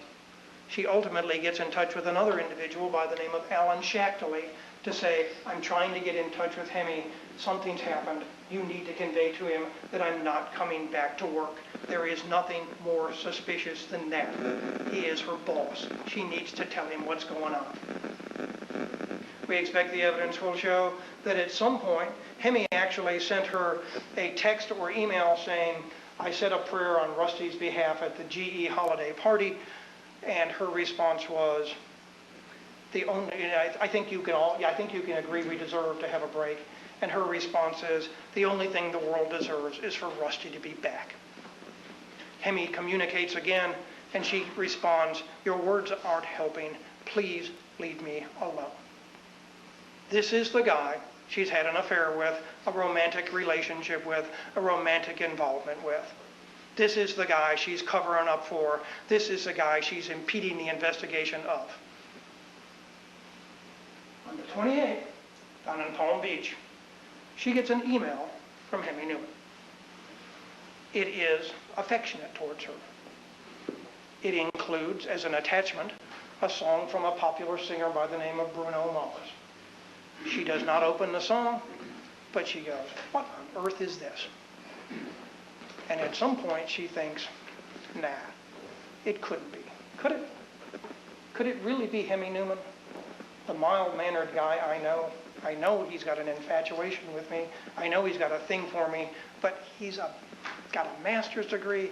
He's working in corporate America. It can't be. But you know, the more I look at this sketch, yeah, maybe so. January 4th, she goes on her own to the Dunwoody Police Department when she's back in town. And she calls the meeting. They're not asking her to come down, she's going down. And she goes down and she talks to the police, including the chief of police, and says, what's going on with the investigation? Have you looked at Hemi? They have. December 15th, they run his record, some sort of record. December 21st, they run some other sort of record on him at Georgia Department of Labor. They are tracking the guy down. And this is good stuff. You'll actually enjoy this. The Dunwoody police had surveillance video from Dunwoody Prep. They know, according to the description, that is a silver van, but they don't really know what kind of silver van. As you know, silver vans are relatively ubiquitous these days. But they look at the video footage, they get it enhanced, and they start to figure out it's a 2011 Kia Sedona. Does that narrow in on Hemi Newman? Well, that's the precise kind of vehicle that Hemi Newman had rented. But they don't know that at the time. But another good piece of police work, there is a barcode on the windshield of the car. That barcode is indicative of the fact that it is a rental car. So they start focusing on rental cars, and lo and behold, who rented such a vehicle the day before the homicide and returned it later, sometime after the death of Rusty Sneiderman, on the date of the homicide, other than Hemi Newman? They don't convey this information to Andrea Sneiderman. So when Andrea Sneiderman is meeting with them on January the 4th, she's asking, have you looked at Hemi Newman? She does not exclusively focus on him, but she's asking them, have you done this? This is the woman, understand, who is impeding their investigation into the identity of the actual killer. Little does she know that while she is doing that, Cordellino and another individual are questioning Hemi Newman for 5 hours in an interview room in the very same building. The next day, that night, after they've arrested Hemi Newman, they come to her, they tell her what's happened. You will hear the tape of the actual ungodly sound that she lets out when she realizes that her boss has killed her husband. And then the next day she goes back and subjects herself to yet one more lengthy interview with the Dunwoody police. She cooperates time after time after time. And because she does, she finds herself seated here today on trial for these allegations. Does she continue to cooperate? Boy, does she ever. It's the case of the state of Georgia versus Hemi Newman. The case is going to trial. Lo and behold, who's the state's first witness? I think we'll call Andrea Sneiderman. Andrea, do you know Hemi Newman? Boy, do I ever. She's sitting in court facing her husband's killer. And again, the issue is not whether he did it, but whether he was insane at the time that he did. You worked with the guy for 7 months. Did you notice any sort of symptom or indication that he was mentally ill? Absolutely not. She is cooperating yet again. But during the course of that testimony, all of a sudden the assistant district attorney who is doing the questioning, none of these fine folks here, all of a sudden turns on her and says, "You were having an affair with him." She was not, and she does not react well. She is feisty, she is strong-willed, and she will not be pushed around. You will see that on the video footage of her when she testifies. You may not like the degree of feistiness that she demonstrates, but the bottom line is she ain't going to take it lying down. The bottom line is she was not the one who had an infatuation with someone else. She was the one who was trying to keep it together for her family and trying to do the right thing. And as a result, her husband wound up dead. Not because of anything she did. She didn't hide it. She didn't conceal it. She didn't know about it in advance. She didn't try to keep the cops from finding out. She did not try to deny the relationship. She gave them his name. She gave the motive. And she has cooperated time and time and time and time again. Now here we sit. Let's see whether or not she impeded the investigation and tried to prevent the truth from coming out. You're going to hear it, folks. You decide. There was no romance. There was not much of anything. This was a woman who was victimized by Hemi Newman, and darned right now she isn't being victimized by the system. Pay close attention. There are going to be a lot of details in this case. There's going to be a lot of information thrown at you. I'm glad to see virtually every one of you has a notepad. Use it during the course of this trial. But the bottom line is, when you get to the conclusion, you will realize that she has done nothing wrong. She is not a criminal. She has not lied to the police. The only appropriate verdict at that time will be one of not guilty on each and every count. Thank you. All right, ladies and gentlemen, at this point in time, both the state and defense have concluded their opening statements. I'm going to give you a 10-minute stretch break with the assistance of my deputy in the jury room. And then when we resume, we will actually start with witnesses. All right, it'll be 10 minutes, Mr. Deputy. All right.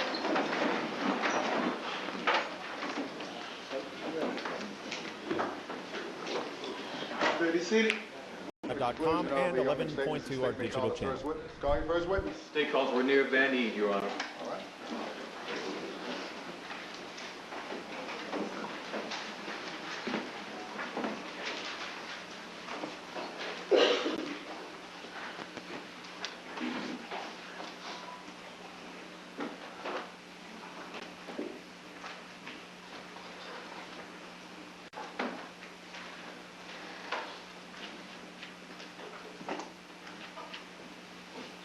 Come on up, sir. Follow the instruction of the deputy.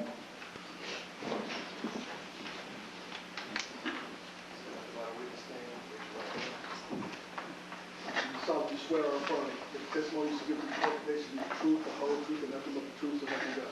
I do. You lower your hand, you may be seated, sir. Thank you. If you will, sir, please state and spell your name correct.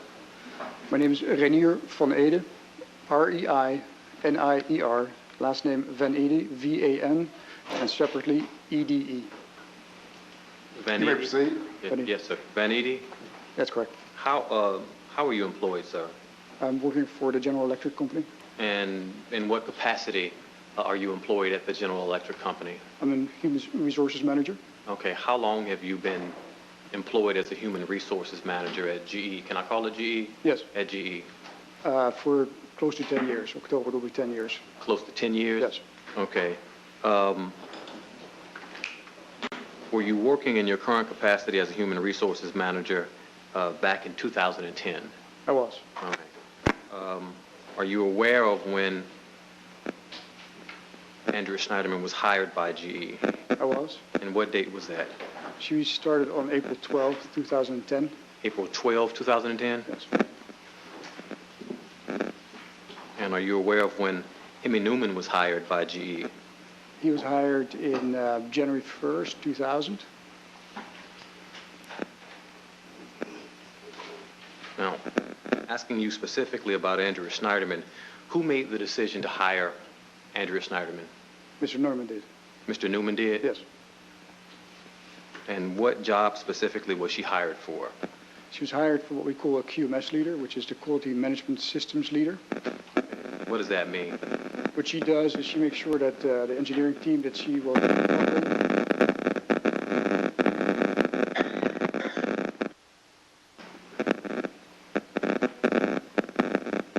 Mr. Dia, you can continue the question. I will have someone check the feedback at the break, but Yes, sir. there's nothing I can do about it right now. We'll do the best we can, Your Go Honor. right ahead. So QMS leader does take care of the quality processes applicable for the engineering team that she was responsible for. So she makes sure they're compliant, make sure that the processes are documented, and if there's gaps, she'll make sure that these solutions are found and implemented. So essentially compliance and making sure the process is running the way it's supposed to run. Correct. All right. Who was her immediate supervisor? Mr. Newman, And what were Mr. Newman's duties at GE? he was the quality and operations leader for the engineering division. And what does that mean? So he had two heads. One was for quality, making sure that we were compliant in all aspects there. And operations means that he needs to make sure that the operating plan that we run every year, that we are meeting the targets that we set for ourselves with regards to budgets, etc.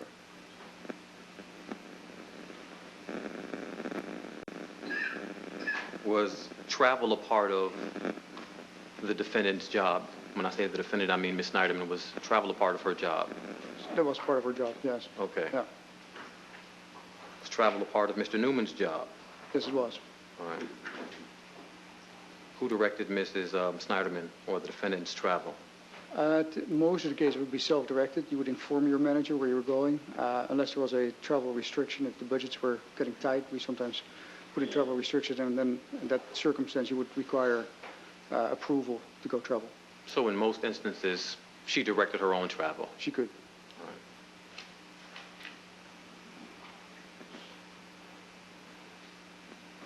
Does GE have a sexual harassment policy? Yes, we do. All right.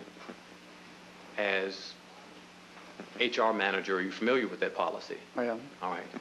Specifically as it pertains to reporting sexual harassment by a supervisor, what's GE's policy? A supervisor is a... Well, if you have a subordinate that is reporting sexual harassment by someone that is a boss Right. or a supervisor, what's that policy?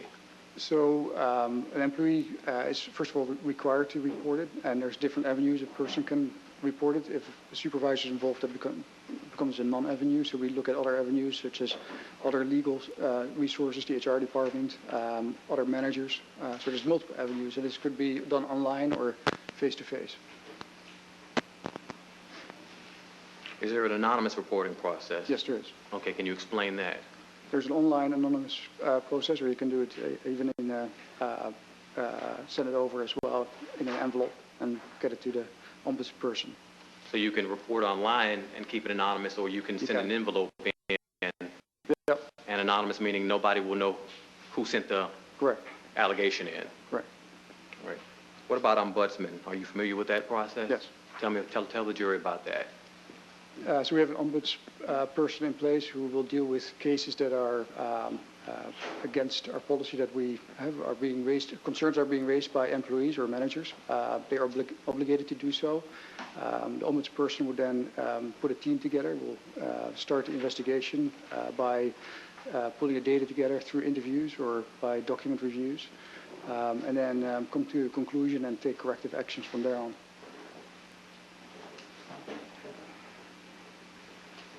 Are all of your employees at GE made aware of this policy when they are hired?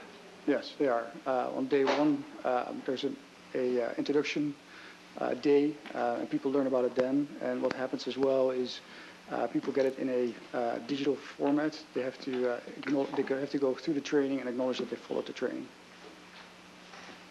Do you know if Andrea Sneiderman would have been made aware of this policy? She was made aware, and she took the course as well. And She took the course? Yes. Okay, tell me about the course. So she took the course on April 14th, so the same week that she started, and she acknowledged that she did it. The course is about complete integrity policy, and it's broken up in multiple sections. And one section is about fair employment practices, which covers workplace harassment. During the time that Mrs. Sneiderman was employed at GE, did she ever report any incidents of sexual harassment? I'm not aware of her reporting any forms of harassment. Thank you, sir. No further questions. Mr. Petrie, you may cross-examine if you wish. Thank you. You're welcome. Mr. Boneta, I'm John Petrie. You and I have spoken, not face-to-face, but you were kind enough to speak with me a few weeks ago. I've got just a few questions for you, please, sir. You knew both Hemi Newman and Andrea Sneiderman through work during 2010. That's correct. You indicated that you are the human resources manager for what part of GE, please, sir? At that moment, I was the human resources manager for part of the engineering division. And would you have been, at that time, the human resources manager for both the divisions that Mr. Newman was in, as well as Mrs. Sneiderman? Yes, I was. You were privy to Mrs. Sneiderman's being hired back in the spring of 2010, correct? I was. Were you involved in the interview process or the approval process in her hiring? I didn't interview her myself. One of my team members did, who represented HR on the interview panel. But she kept me informed on what the status was. And when you say she kept you informed, your team member kept you informed? Now, physically, where was your office or your space to work in relation to either Mr. Newman's immediate place of work or Mrs. Sneiderman's place of work? Mr. Newman's office was about 50 yards away on the same floor. Okay. In the same building? In the same building.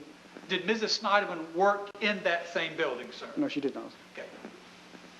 Her manager, her direct supervisor was Mr. Newman, correct? Correct. But he did not work in the same building that she did? That's correct. Did you ever have the opportunity, Mr. Boneta, to witness any of the interactions between Andrea Sneiderman and Hemi Newman? Both of them were in a project team that we were both part of, so I've seen them interact there, if that's what you're referring to. Okay, I'm talking about anything, any kind of project, job, anything at all. Yeah, I've seen them together in a conference room or in Hemi's room. Did you ever observe anything about the two or between the two that you felt was inappropriate or unusual for the workplace? I did not. Now, can you tell us if you have in your capacity as human resources manager, did you, during the time Mrs. Sneiderman worked there, were you privy to what type of job she was doing? I knew what type of job she was doing, yes. Okay, what was she doing? She was the QMS leader, the Quality Management System leader. Okay, and what were her duties in general? And let me interrupt you just a second before you answer and recognize that if you can tell us in layman's non-technical terms, that would help. I know it would help me and it might help the jury too. Sure.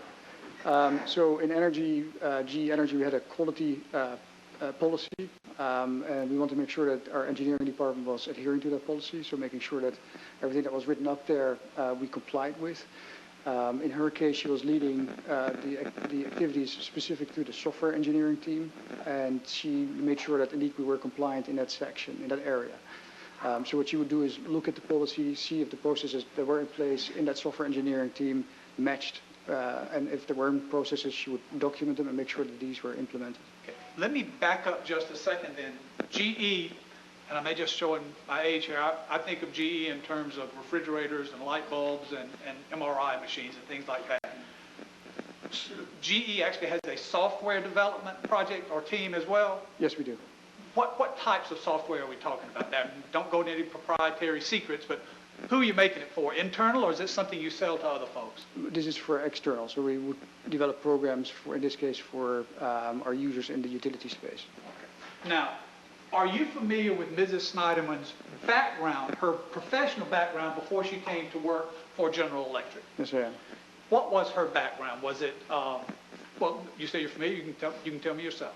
Yeah, she was in various consulting and project management roles with institutions and companies that, like Deloitte and Harvard, and a smaller software company, startup company. And her background, am I correct, was not one in engineering? Correct.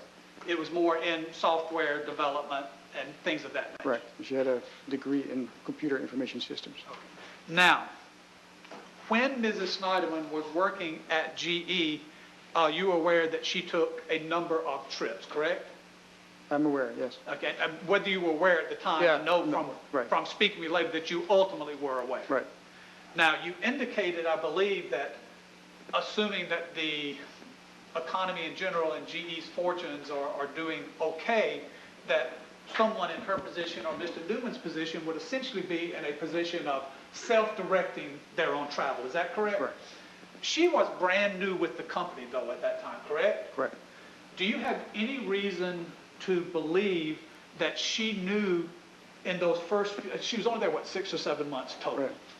That she was in a position to have fully understood what was normal or abnormal in way of travel? Do you have any personal knowledge of that? I don't have any knowledge how much she knew, no. Okay. No. And there were at least half dozen trips that she took with Mr. Newman, who was her immediate supervisor, correct? Yeah, I learned that as well, yes. Okay. And again, Mr. Newman could self-direct his own travel, assuming the company's doing okay right there. Right. He could determine whether or not it would have been appropriate for Mrs. Sneiderman to accompany him during that time as well, correct? Correct.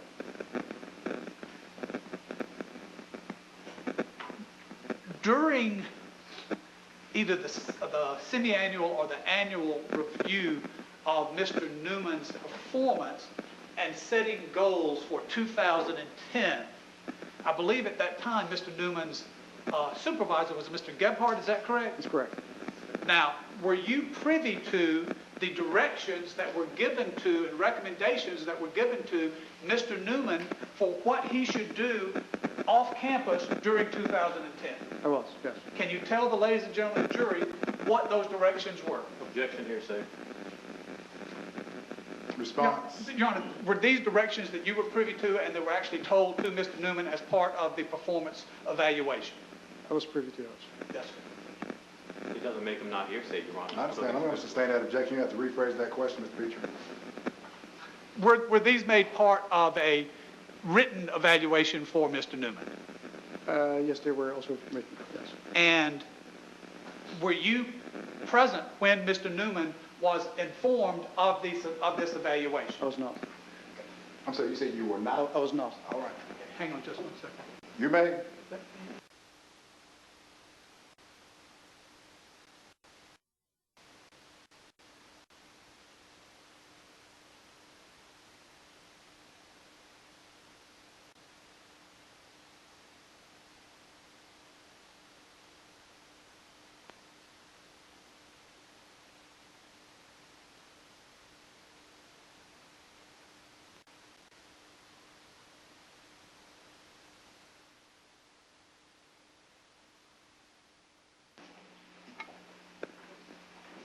Mr. Beecher, you may continue. Yes, sir. Thank you. Let me show you. This was your witness.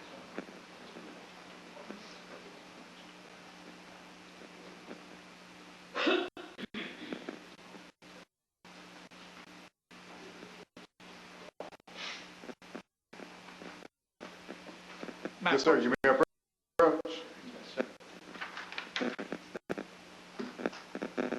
What exhibit number is this, sir? It's D1, Your Honor. D1, thank you. Mr. Boneta, let me show you this document, which is a sheet of paper. Don't read it out loud. Just look at it and tell us if you can identify it, sir. I do identify it, yes. Okay, what do you identify it as? We call it as the EMS, which is the employee management system, where we document kind of the achievements and the development plans for the coming year. And is this document generated in the normal course of business at General Electric? Yes, it is. Is it a record that is kept in the normal course of business there? Yes, it is. Is it generated approximately at the same time that the events are recorded there? And by that I mean it's not something done years later. Correct, yeah. So it's a reflection of the last year and a forward look to the next year. Okay. And is this something that you yourself are privy to, whether or not you were actually the one who gave the announcement there? Is that something that in your capacity as human resources manager that you are in fact familiar with? I am, yes. And can you tell us, does this particular document refer to a particular Yes, it does. And to whom does it apply, sir? It applies to Mr. Neumann. Mr. Newman? Newman. And does it tell you on this document what advice or recommendations were made for his advancement in 2010, sir? Sorry, can you repeat that? Yes, does this document indicate to you what advice was, or recommendations to Mr. Newman was made for his advancement in 2010? Yes, it does. Your Honor, this time I move to introduce Defense Exhibit Number 1. Any objection? No, sir. All right, D1 is admitted without objection. You may publish it to the jury if you wish. Thank you. You're welcome.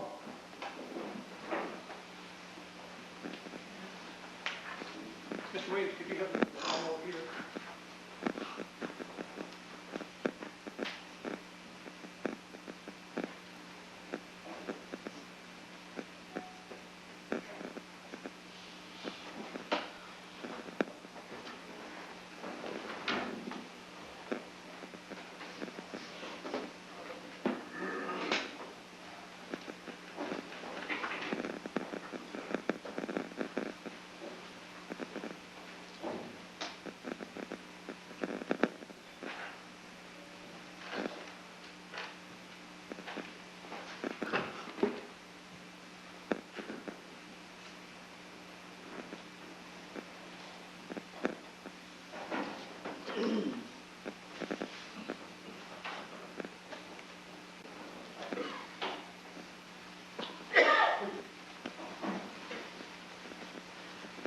Your Honor, while that is warming up with the court's permission, I have some other questions that I can ask Mr. Van Oh, you may. I was Okay, going to thank you. direct you, if you don't mind, you may continue. I know the court likes, abhors a vacuum, so I'll be happy to proceed here, Your Honor. Thank All you. right. Now, let's talk about late 2010 in the October, November, December area. Can you tell the jury whether you are aware of a project that Mr. Newman, with Mrs. Sneiderman's assistance, was working on? I'm aware of it. If you refer to the IDP project. That's what I'm referring to. Can you, and you say that is the IDP program? Right. What was that, sir?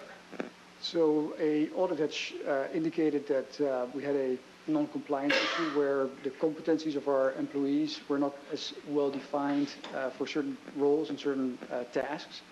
And what this audit told us that we need to put a more rigid process in place, not only identifying those competencies, but also making sure that we help employees cover the gap of the competencies required and the level that they were at that point in time. And was Mr. Newman actively working on that project? Yes, he was. Was Mrs. Sneiderman actively working on that project? Yes, she was. Now, what was the deadline for that project as best you recall? Well, there were, Mr. Neumann had a more aggressive timeline than I had set because we co-led that project. I wanted to get it done by the end of the year. He wanted it done as soon as possible because this was a red flag on our audit report that needed to be fixed. Let me make sure I understand that. Insofar as where you were concerned, you would have been happy had it been completed by the end of calendar 2010. Correct. And you indicated Mr. Newman was more aggressive and he wanted the project completed early. Yes. And Mrs. Sneiderman was working on that project with him at that time, correct? Yes.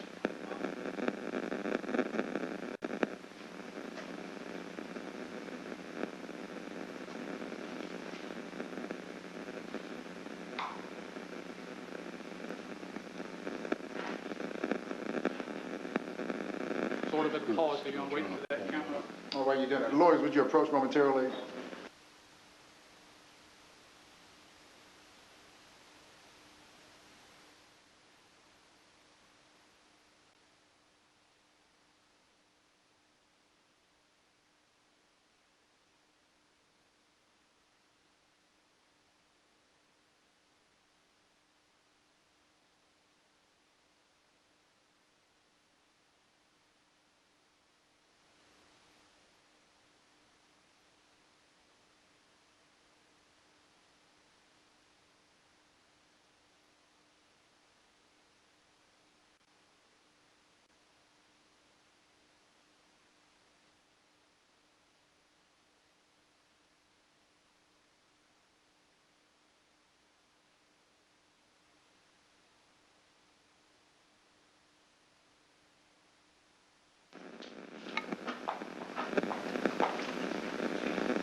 All right, Mr. Petrie, you may continue.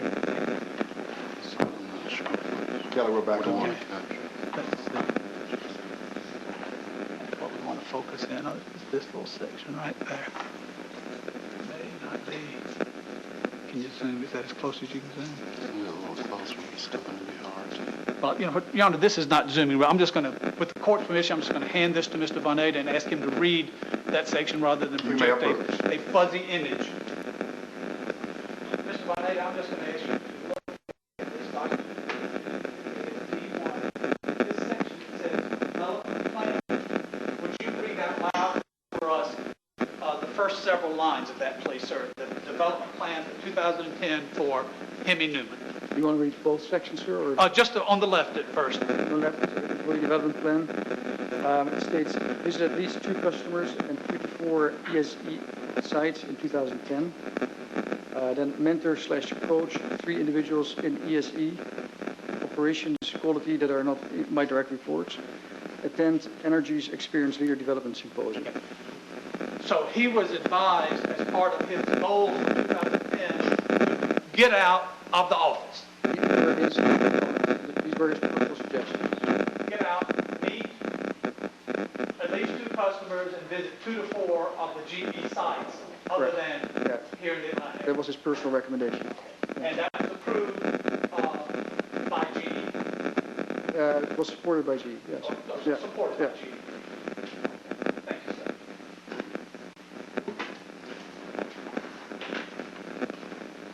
Now, how long did you know Mr. Newman? I started working in Atlanta since March 2009, since that time frame. Okay, so you worked with him up until the death of Rusty Sneiderman. You worked with him for about 1.5 years. Correct. Okay. During the time, Mr. Boneta, that you knew Mr. Newman, did you ever see anything about his personality that broadcast to you anything of a dangerous personality, anything of an aggressive, assaultive type personality? He did not. No. That's all I have, Your Honor. Thank you so much. Mr. James, you may redirect. Yes, sir. Mr. Benny, counsel asked you about observing anything inappropriate between the defendant and Hemi Newman. Did you travel with them?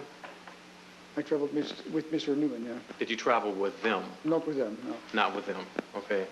Were you in Greenville with them? I was not. Did you go to London with them? I did not. Did you read the emails between them? I did not. Did you go to dinner with them in Greenville? I did not. How about to the club? I did not. Counsel also asked about the policy that he put in front of you. And if I may approach you. You may. Kelly, if you could allow him to have that, thank you. You may approach the witness, yes, sir. And if you could read what you read for Mr. Petrie to the jury again about the travel. Go ahead and read that again. So the section that he completed, Mr. Norman completed, he states, visit at least 2 customers and 2 to 4 ESE sites in 2010. Then mentor/coach 3 individuals in ESE operations/quality that are not in my direct reports. And the third is attend Energy's Experience Leaders Development Symposium. Now, the first part that talked about travel, that was what he was requesting to do, correct? Correct. That wasn't what GE told him he had to do. Correct. All right. And GE supported that. We did. But GE wasn't telling him that as part of what you have to do to keep your job, you have to travel more. Is that correct? That's correct. We didn't state it like that. Okay. Thank you. Nothing further. Mr. Petrie, any recross? No, sir. Lawyers, may this witness be released and excused from his subpoena? Your Honor, I would ask that the witness remain under subpoena for a potential rebuttal. All right. But excuse at this time. All right. So what I'm going to do, you can come down. You're free to go right now, but you're still on the subpoena. You may be subject to recall, okay? Have a good day. Drive safely. Call your next witness. Your Honor, this time the state would like to introduce the stipulated exhibit. And what number is this? This will be collectively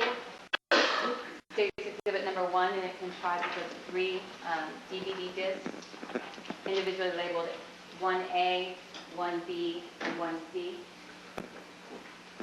This is the complete video recorded testimony of the defendant, Andrea Sneiderman, in the State versus Hemi Newman, taken on February 21st and February 22nd, 2012. Your Honor, it is Mr. Clay. stipulated to that. It's fine. All right, I just want to make this get on the record. It'll be stipulated, it'll be admitted into the record, and it'll be displayed at the appropriate time by either side. Thank you, Your Honor. At this time, too, I would also like to tender a self-authenticating certified copy of a transcript of that same testimony of Mrs. Sneiderman on February 21st and 22nd of 2012. Mr. Clay, same Let me stipulation? just take a look at it. Oh, you may. I'm presuming I have no objection, Judge. I just want to make sure. Oh, sure. Same thing. What's the last page? I'm noting for the record, Your Honor, that it's identified as Ms. Andrea Sneiderman's testimony only. That's fine, Judge. No problem. All right, it'll be admitted in the record. Thank you, It's Your Honor. stipulated by both sides. And what number is that? That's State's Exhibit number 2, Your Honor. Number 2, all right. That's 2. You may proceed. With the permission of the court, the State would like to play a portion of State's Exhibit number 1. All right, you may. It'll be identified for the record as clip 1-1. Clip 1-1. And just for the court's information, I expect it to run about 11 minutes. That's fine. And will it be on the large screen or on that device? On the large screen, Your Honor. The large screen? All right, and that should be on the 2 screens in the jury box also. Are you also putting it up here? Yes, All sir. right. Is this audio and visual? It is, Your Honor. All right. And there is a transcript accompanying the audio. If I may push the court. You may, if you have a transcript. There'll be a transcript that is displayed along with a videotape for the jurors to follow along, but I'm also providing the court with a copy of a proposed instruction on the transcript. All right. In light of that, ladies and gentlemen, apparently with this particular exhibit, it may be also, you may see a visual image, also hear audibly. And also, it's been indicated by the state's lawyer that also a transcript has been prepared, which means subtitles. Let me give you these instructions. Ladies and gentlemen, a recording has been admitted in evidence, and there is also a transcript of that recording. It is the recording and not the transcript which constitutes evidence in this trial. You, the jury, must determine for yourselves what was said on the recording. Any discrepancies between the recording and the transcript ought to be resolved in favor of the recording. That is what you're hearing and seeing, okay? You may proceed. Thank you, Your Honor. So it would play clip 1-1. You may, yes, Lord, you may move and get in position wherever you deem you need to be so you can see whatever you need to see and observe whatever you need to observe. You may cue and play clip 1. Calls Andrea Sneiderman, Judge. All right. Come on up. You'll be sworn in by Deputy Moore.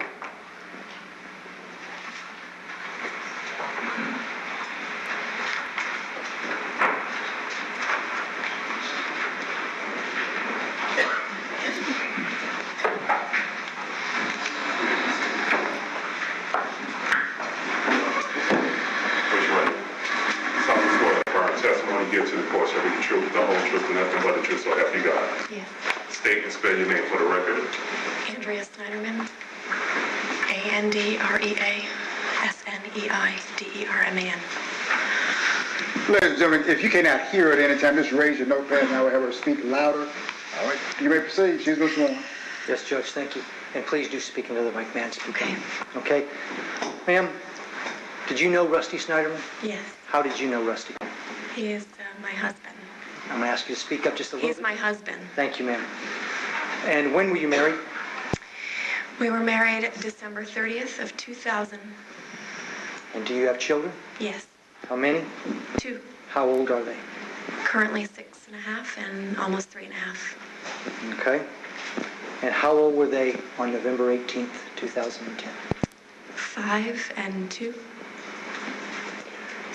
On that date, November 18th, 2010, was Rusty employed? No. What was he doing at that time? He was starting a company, a new venture for cell phone voicemail recordings. of celebrities on your voicemail. Okay. What was Rusty's education? We met at Indiana University. He had a undergraduate business degree like myself in accounting. And he then went to get his MBA at Harvard Business School. And did he get that MBA? Yes. Okay. What type of work did Rusty do after Harvard? When he graduated in 2002, he did relationship management for Siebel Enterprises. And then after that, he went to work in wealth management, working to sell life insurance to high net worth families that use life insurance as an estate planning tool. And he did that for quite some time. And then, while still employed in that job, became the CFO of a major corporation here in Atlanta, a family. They call them family officers. And he... What was the name of that company? Bob Patillo. Okay. Was that Discovery Point? No. Okay. Proceed. He did that kind of family officer work for a while, then left that job to start some of his own ideas in insurance, an insurance website to connect insurance agents with each other for leads, things like that. Okay. After that, he went to work for JP Morgan doing wealth management, private wealth management. He was the client relationship person for the families that were clients of the bank. And after he was let go from that job, he looked for a job and found a job at Discovery Point, where he was essentially the chief operating officer of the entire franchise of 60 daycares. Okay. And at the time of November 18th, he was attempting to start his own company again? That's correct. Okay. On November 18th, 2010, did you know the defendant? Yes. And how long had you known him in November of 2010? Since end of March, maybe, when I interviewed or was hired, but started at GE in April. Did you know the defendant prior to your start at GE? No, sir. Okay. And how long had the defendant been your boss at GE in November of 2010? About 7 months, I guess. 6 Was it that your entire time? Yes. Okay. What were your duties at GE? I was a quality systems manager.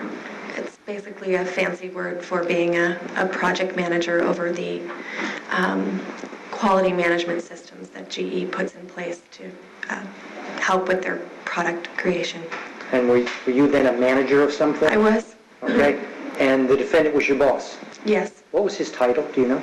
Director of Operations. And is that a pretty lofty title?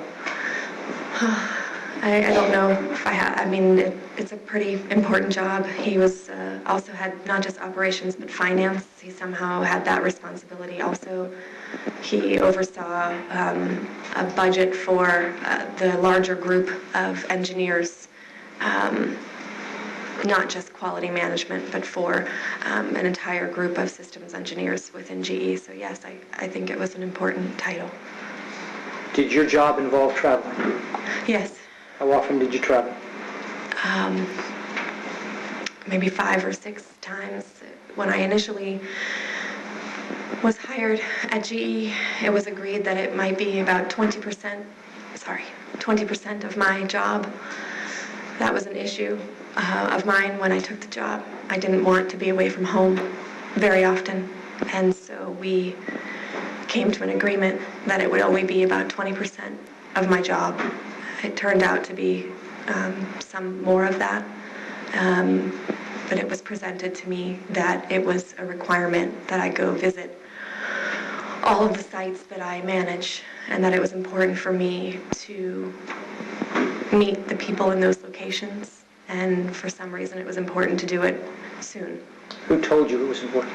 Hemi Newman. The defendant. Did you travel with him when you traveled? Sometimes. Okay. Did you ever travel for GE without the defendant? I went to Longmont, Colorado, on my own for training. That I traveled without him at that time to Longmont. Okay. Let me get back to your family. At the time you started GE, Rusty had had many jobs, correct? Correct. Okay. What was the general finances of your family? We're savers. Okay. Always have been. And we, when everyone else is going out to fancy dinners, we're eating peanut butter and jelly at home. So we save our money. And we had a lot of money saved up in the bank over time. I've worked many jobs, successful jobs myself. Rusty has made a lot of money over the years. We saved it. Our financial situation was just fine. Okay. But we work and live based on what we earn. That's our style of living. We don't live beyond our means. And so in the times that Rusty was unemployed, I was always making consulting income at that time, or he himself was making consulting income at that time. And consulting income, was that, who were you with at the time? Me or Russ? You. I was with Harvard Business School.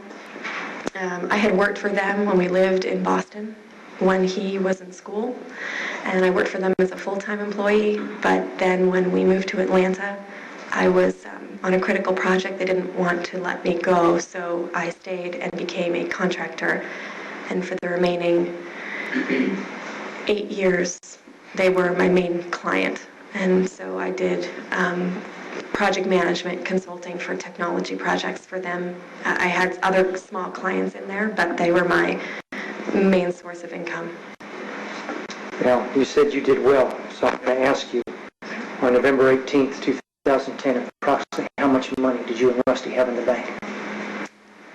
We probably had about $800,000 in the bank, plus 2 homes. Where were the homes located? One was in Dunwoody, Georgia, and we had paid off a good portion of that home, probably half of what that home is worth.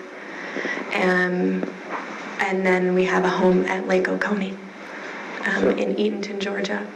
You wouldn't consider yourself broke, would you? No. Okay.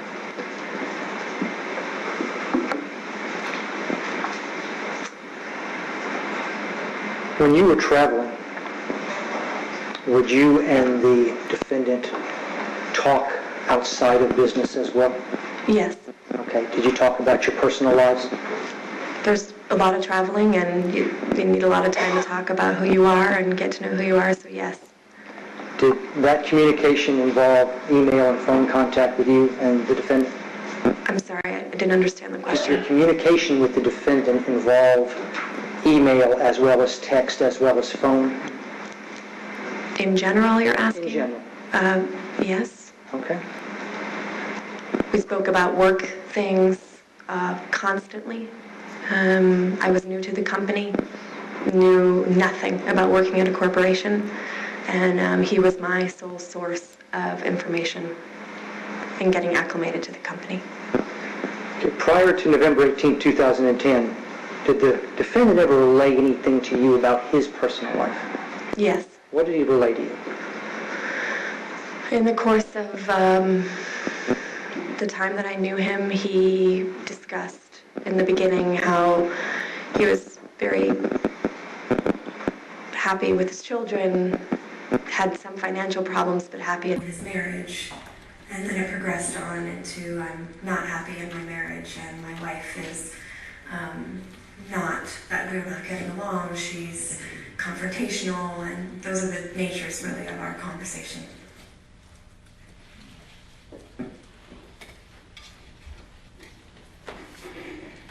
is clip 1 line. All right. What is clip 2, time-wise? Is there another clip you're going to play? Not at this time, Your Honor. We have a witness who'll be calling, next, and expect that witness to be probably about an hour. All right. What I'm going to do, ladies and gentlemen, I'm going to give you a little bit earlier break since that's what you made. And it can take as long as it needs, but it's actually a break in which you've been actually hearing things for the last almost 3 hours now. When I send you on this break, now I want you to put your notepads, not this, put your notepads here in the jury room, turn them face down, no one's going to look at your notes, but do not discuss the case. I'll allow anyone to discuss the case with you. If you do decide to have lunch at a restaurant here in Decatur or anyplace else, do not sit near anyone who may be discussing the case. I'll allow anyone who may be discussing the case sitting near you. Like I told you before, and I'll tell you again, many times, ask them either, hey, move away from you, or you need to move away from them, but I don't want you to hear anything you should not hear. Do not remain upon the floor when I release you at this point in time. Deputy Buckles will return to you your communication devices, so this will be your opportunity to check your messages, your text messages. But do not text about the call, do not email about this trial, do not talk to anyone about this trial at this point in time. Do not read or look at any media coverage that may be ongoing about this trial. Do not go upon the internet and do any research about this case whatsoever. Do not blog about this case whatsoever. You may or may not have noticed media types around the building, but do not give them any interviews. Do not talk to them about the case. I don't want to see you on TV at this point in time. Do not go to any location that may or may not have been made any reference to. All the evidence must come to you in the form of sworn testimony that's introduced during the course of the trial, and any physical evidence that's introduced during the course of the trial. You're more than welcome to bring something to snack and I'll drink with you during the afternoon session. The breaks are going to be just like they were this morning, pretty quick and pretty timely, but they will be in the jury room, so that'll be your opportunity to refresh yourself in addition to this extended break here. Do not consume any alcoholic beverages during the lunch break. I know the sound system is giving some feedback. I'm going to see if I can get someone to check that during this break also, and hopefully that'll be clear for the rest of the trial. Each time when you return from your break, Deputy Buckles and or his assistants will gather up your smartphones, iPhones, iPads, and things of that nature, because you cannot have any communication devices in the jury room, but just make sure, if you don't mind, put them in the off position. As I mentioned earlier, the lawyers and the parties who are seated here cannot talk and interact with you, and I don't ever want you to think they're being rude or discourteous or draw any inferences from that one way or the other. Now, I'm going to release you, and we're going to be back in here, and I need each and every one of you to give yourself enough time that you do leave the parking garage. You leave the parking garage, you turn, you still have to come back to the metal detector, but I just give you all that just to factor in so you can have time. So that you can do whatever you need to do, but I need you physically back in the jury room so we can resume no later than 1:30. And you can be early, but you can be late. We're going to accommodate you being early. But I know somebody anyway had a challenge being here at 9 o'clock, but 1:30 is a real time. And I just say that over and over because I really need all of you to be here and assemble at that point in time so that we can continue and proceed. And we will end at a reasonable time today. I told you what, and decided what time that's going to be, but it's going to be reasonable. And I'll leave it at that. At this point in time, I'm going to turn you over to Deputy Buckles. Follow his instructions. We're in recess till 1:30. All right.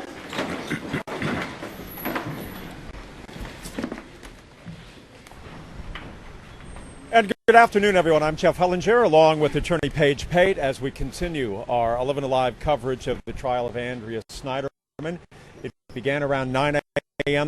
this morning, and here we are at the 3-hour mark. We've had a couple of breaks in there, interspersed of about 10 or 15 minutes, and now it's a 90-minute lunch break.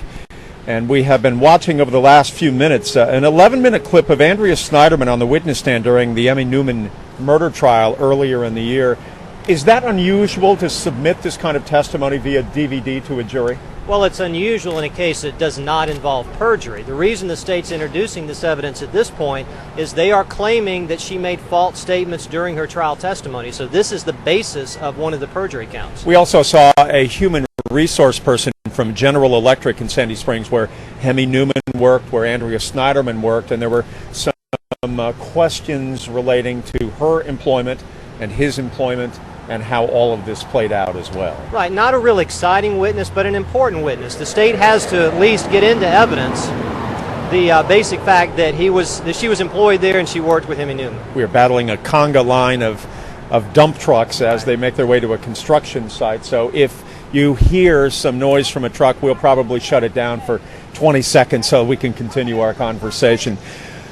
Each side, the prosecution and the defense, had about 50 minutes to talk about the evidence, to talk about their client. Anything that has caught your eye this morning and your ear? You know, not so far. I think both sides are trying the case they want to try. The state obviously wants the jury to think that Andrea Sneiderman is a liar, and she lied about very important things because she wanted to cover up her relationship with Mr. Newman. The defense, on the other hand, wants the jury to focus on the fact that the state's making a lot of promises, but they doubt they're going to be able to present the evidence to back up those promises. One of the things that we really got a sense of last week as they were picking a jury was that infidelity was going to become an issue. Many of the jurors last week were questioned about their view of infidelity, if they themselves had been in a marriage that was either failed or failing, and certainly we sort of projected that as a major point of discussion today, and it certainly has been that. Absolutely, and I expect that will continue during the trial. I mean, the state wants the jury to think that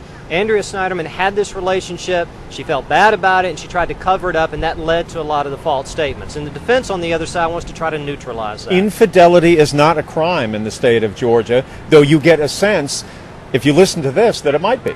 That's right. Now, you know, again, it's not part of the indictment. There actually is, strangely, a misdemeanor statute in Georgia that does criminalize some sexual conduct out of marriage, but it's never prosecuted. But no, they want to make feel bad about it. The seeds of these 13 felonies can be found, according to the prosecution, in this infidelity that they allege. It was the relationship, the cover-up, and then the lies, and that's what they want to prove. All right, what are we going to see this afternoon More when we state commence witnesses. again at 1:30? More state witnesses. I assume they're going to try to lay into the foundation of their case more of the false statements she allegedly made. So we're going to hear perhaps some more trial testimony. We will perhaps hear some of Andrea's interviews with the detectives, because again, to prove the statements are false, they must first, number one, show she made the statement. So I am employed at GE. Used to be GE Energy, now GE Power and Water. Is that also known as General Electric? Yes, it is. All right. And how long have you worked for GE? I've worked for them for 15 years. What do you do in your capacity as an employee for GE? I am an IT security investigator. Can you tell the jury a little bit about what an IT security investigator does? Sure. Whenever we have any kind of internal issues, whether it's an HR matter or a legal matter, I work with the lawyers to develop any electronic evidence that we may need to support any kind of matter that comes up. All right. How long have you been employed with GE? 15 years. 15 years? Okay. And during your 15 years of employment, did you ever have an occasion to work with or get to know the defendant, Andrea Sneiderman? No, I have not. Okay. Did you ever have the occasion to work with or get to know another GE employee named Hemi Newman? No. Okay. Are you even based in Atlanta? I am not. Okay.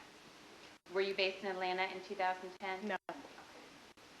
Where are you based? Cincinnati. All right, go ahead. Thank you.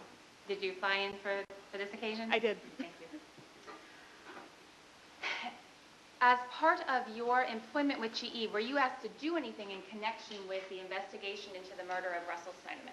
Yes, we were asked to gather emails, the laptops, any electronic data that may have been accessed or used by both parties, Mr. Newman and Ms. Sneiderman. Okay, well, let me stop you there. You referenced emails. Does GE have an employee email communication or network for an internal use? Yes, we do. Okay, and tell me about that. Every employee and contractor has their own email address. It's typically first name dot last name at ge.com. We utilize the Microsoft Outlook system, and it's just our email system.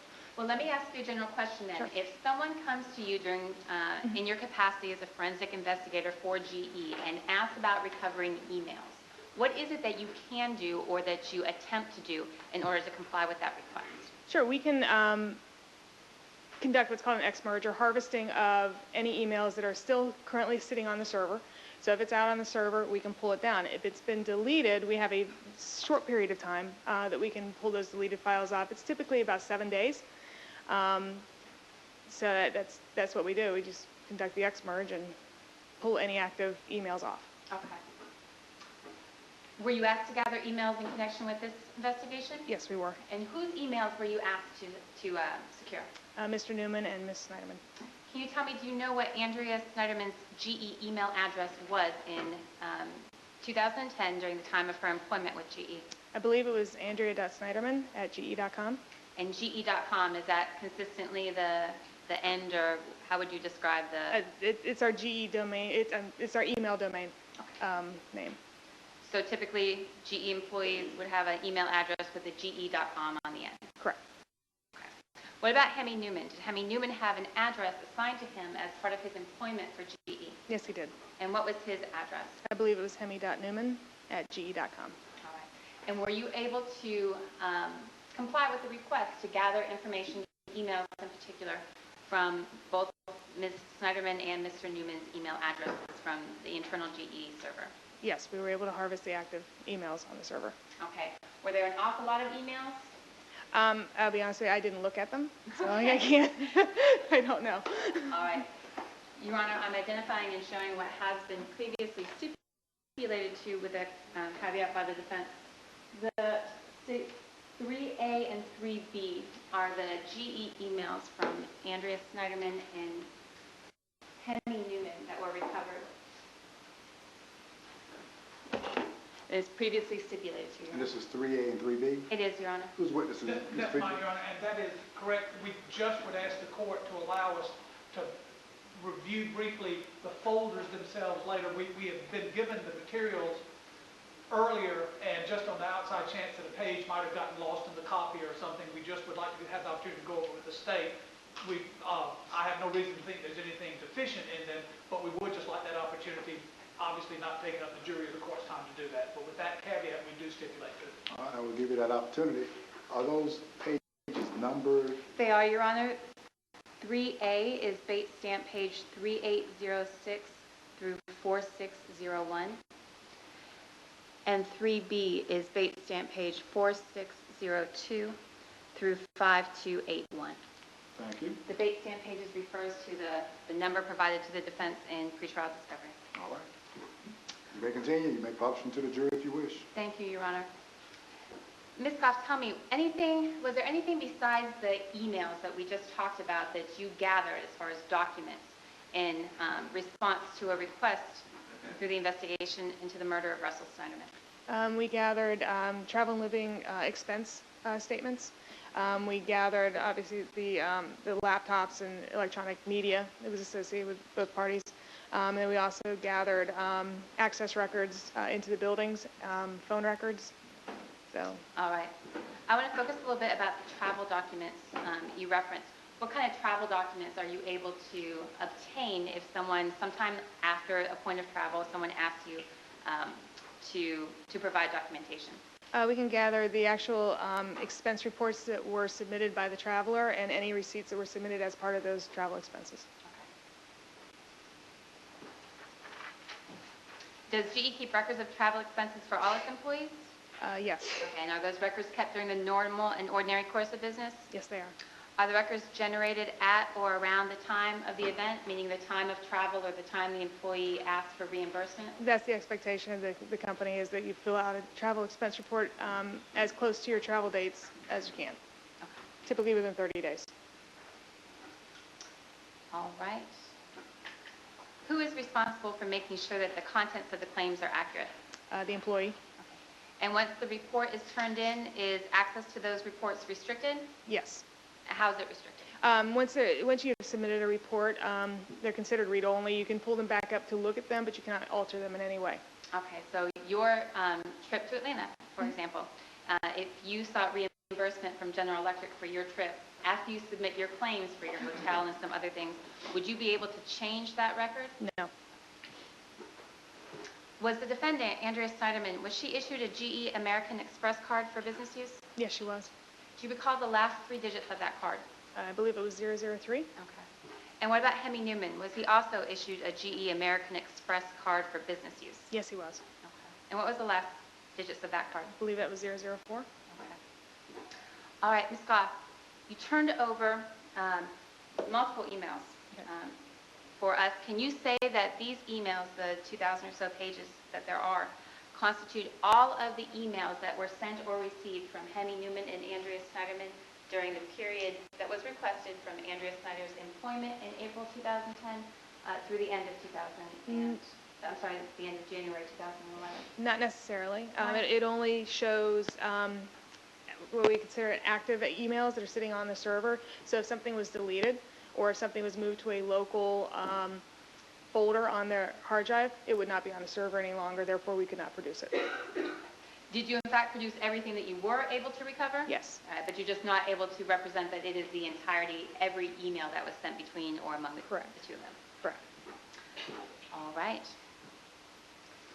I am going to show you what has been previously marked as State's Exhibits number 5 and 6.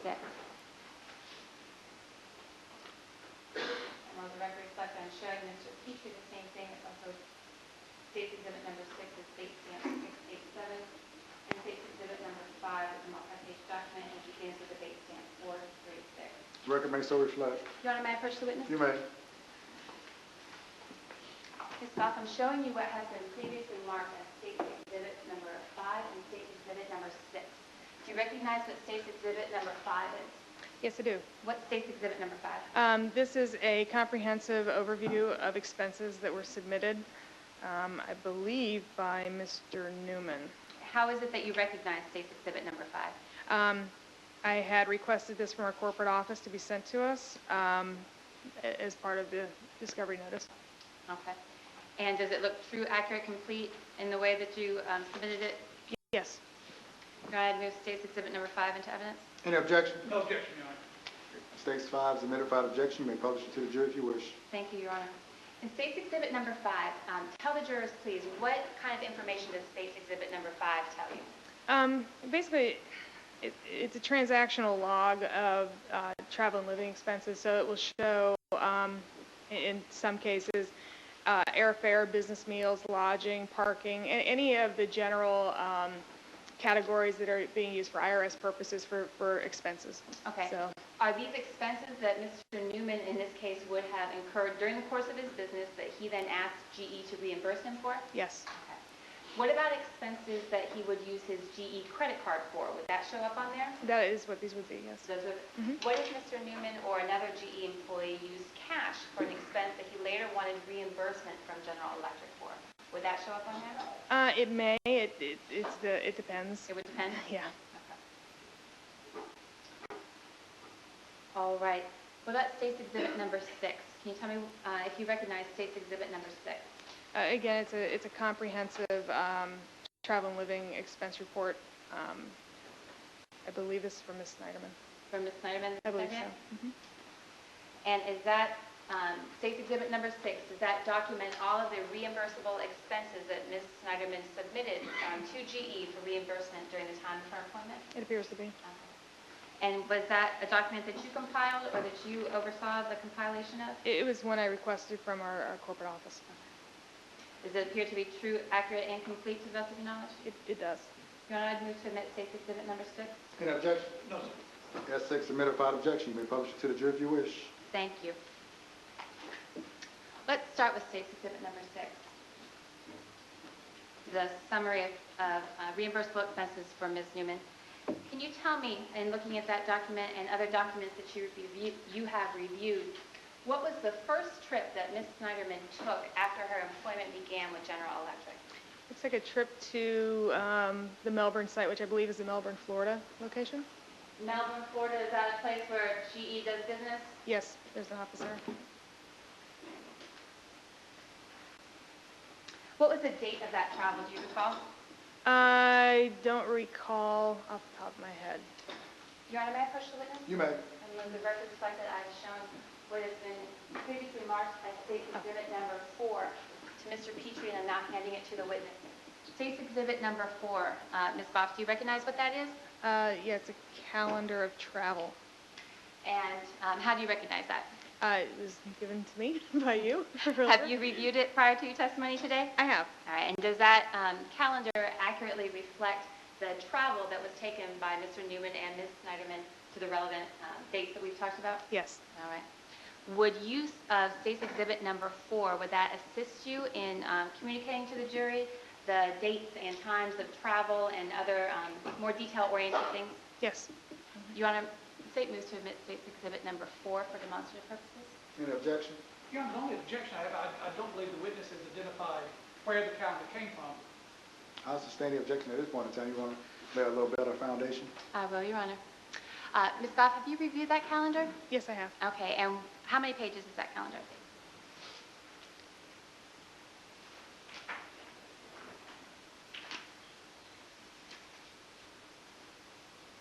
Appears to be 7. Okay.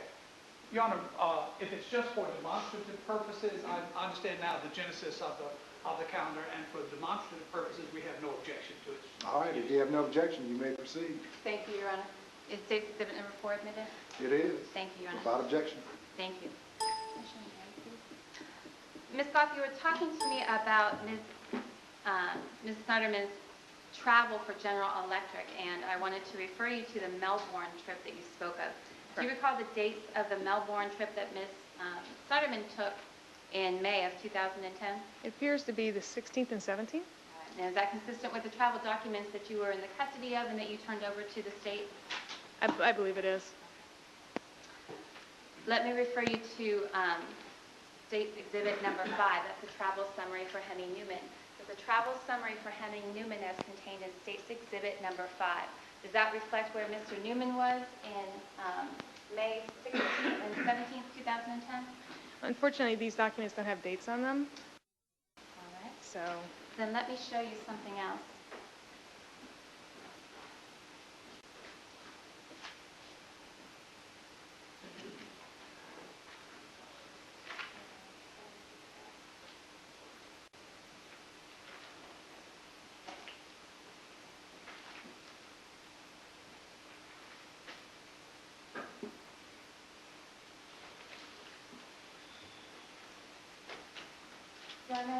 You may.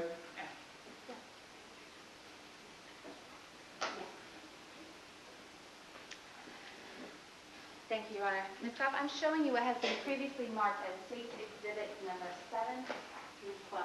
okay. Can you take a look at State's Exhibits number 7 through 12 and tell me if you recognize what they are? I did. These are detailed summaries of expense reports that it looks like Mr. Newman submitted in the course of his travels. And are those State's Exhibits number 7 through 12, are those what's ordinarily kept from GE for individual, particular trips that individuals would take? Yeah, this is the summary that would be printed out by a traveler once they've submitted their expenses. I generally will print one of these out, just put them in a folder in case there's any question as to my travels. This is what they would print out. Do you recognize State's Exhibits number 7 through 12 as documents that you provided to the state in response to its request? Yes, I do. Okay, and are they complete and accurate to the best of your knowledge as to the travel that Mr. Henny Newman took to those related trips that we're going to discuss? They appear to be, yeah. Okay. Your Honor, I move to admit State's Exhibits number 7 through 12. Any objection? All right, they're admitted without objection. You may publish 7 through 12 to the jury if you wish. Thank you, Your Honor. Would you sit right here for a moment, please? And I'm going to ask you about State's Exhibit number 7 in particular, Ms. Goff. Yes. State's Exhibit number 7, does that indicate to you anything about a travel or a trip that Mr. Henny Newman took in May of 2010? Yes, it does. Okay, does that, where was that travel and what was the date? It was travel to Melbourne, Florida. It appears to be, it says the period covered was May the 16th through the 18th. I'm now going to refer your attention to State's Exhibit number 8. What does State's Exhibit number 8 reflect? This is a trip to Norfolk, Virginia. It appears to be June the 30th through July the 7th. Okay. The second page of State's Exhibit number 4. The second page. Thank you.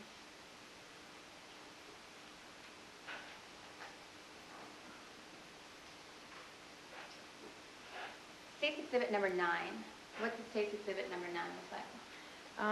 This is the T&L expenses for a trip to, it says destination San Francisco, California. Is there another site located on the State's Exhibit number 9? Yes, there is. Minden, Nevada. All right. Does State's Exhibit number 9 indicate what dates it was that Mr. Newman took the trip to San Jose or San Francisco? Where was it? San Francisco. San Francisco? Right. The dates, the period covered was July the 12th through August the 2nd. July the 12th through August the 2nd? Correct. Is there also a trip to Minden, Nevada as referenced in those documents? Yes. That was during the same time period? Correct. When you fill out one of these expense, you have to put in what the purpose of your trip was. In the purpose of the trip, it says Cisco and Minden. So what, if anything, does that indicate to you about the destination of that travel? This was a combined trip going to multiple locations.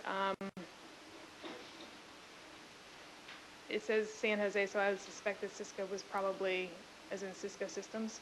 I see. So. Is that a GE reference? It's a networking company. I'm not sure quite what the connection is there, but that would make sense for him to have gone to San Jose. State's Exhibit number 9 does indicate that Mr. Newman took a trip to California and then Minden, Nevada from July 12th through the 16th of 2010? That's what it appears.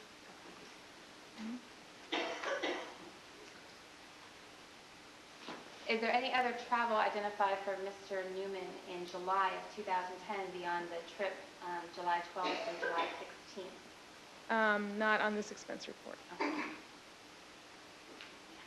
going to ask you then about State's Exhibit number 10. What's State's Exhibit number 10? A summary of travel to Greenville, South Carolina. And what were the dates of travel to Greenville, South Carolina as reflected in State's Exhibit number 10? August the 26th through August the 27th.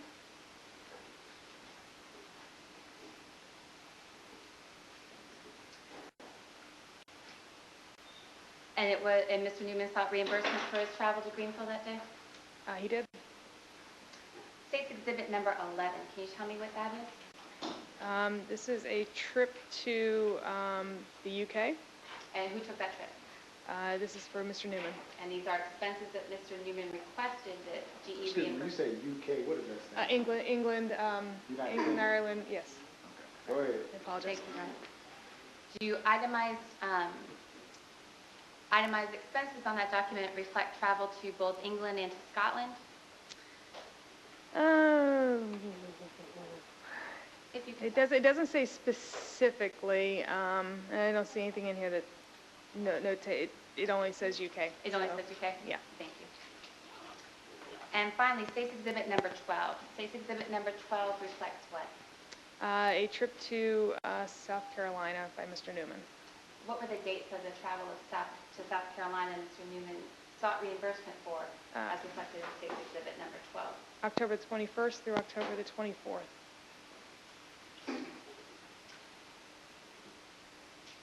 Ms. Scott, I want to refer you again to State's Exhibit number 5, and if you would please take a look at it and make sure that there wasn't any trip to Longmont, Colorado for Hemi Newman the week of July 19th, 2010.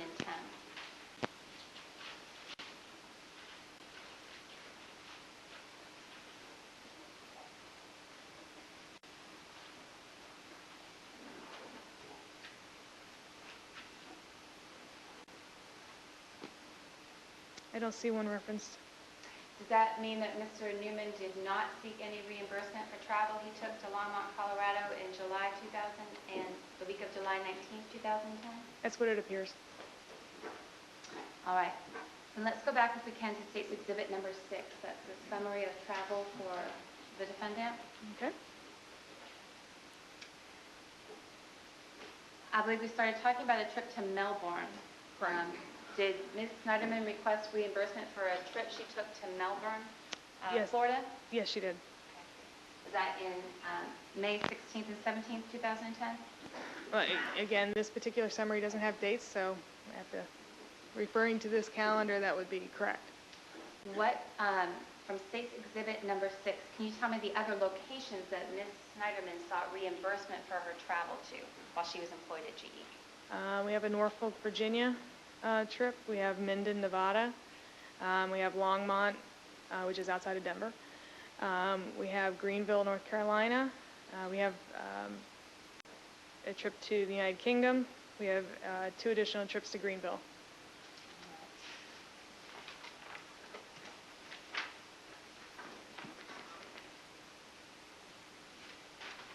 Thank you.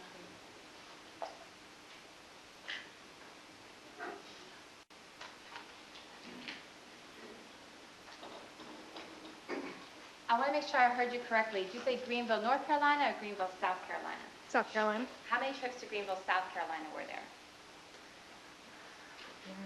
Appears to be 3. Were there 3 trips or just 3 reimbursable expenses? I see 3 reimbursable expenses on here.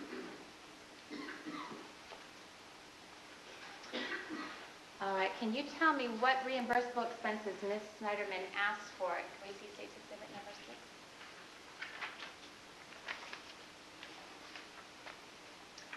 6? In Minden, Nevada. We have airfare, we have a business meal at the Riva Grill, gasoline, lodging, both at the Hampton Inn and the Holiday Inn, miscellaneous for an aerosol, I'm not sure what that is, parking, personal meals at various restaurants, and a rental car. Is anything about the reimbursements for the trip to Minden, Nevada that is outside the ordinary course of business that it appears to you? No.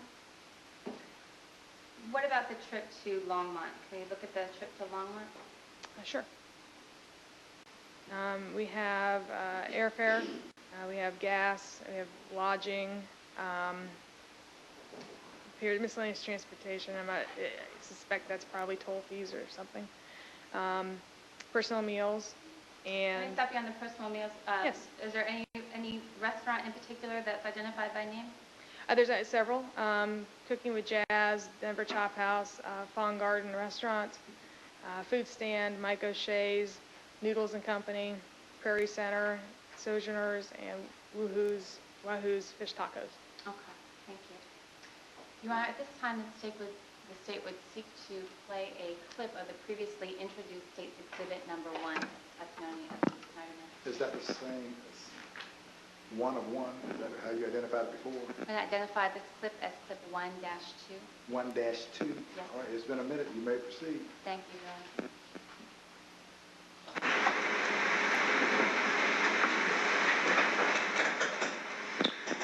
Prior to November 18, 2010, did the defendant ever express his feelings for you? Yes. And first, when did that happen? We were in Minden, Nevada at a site that I had responsibility for.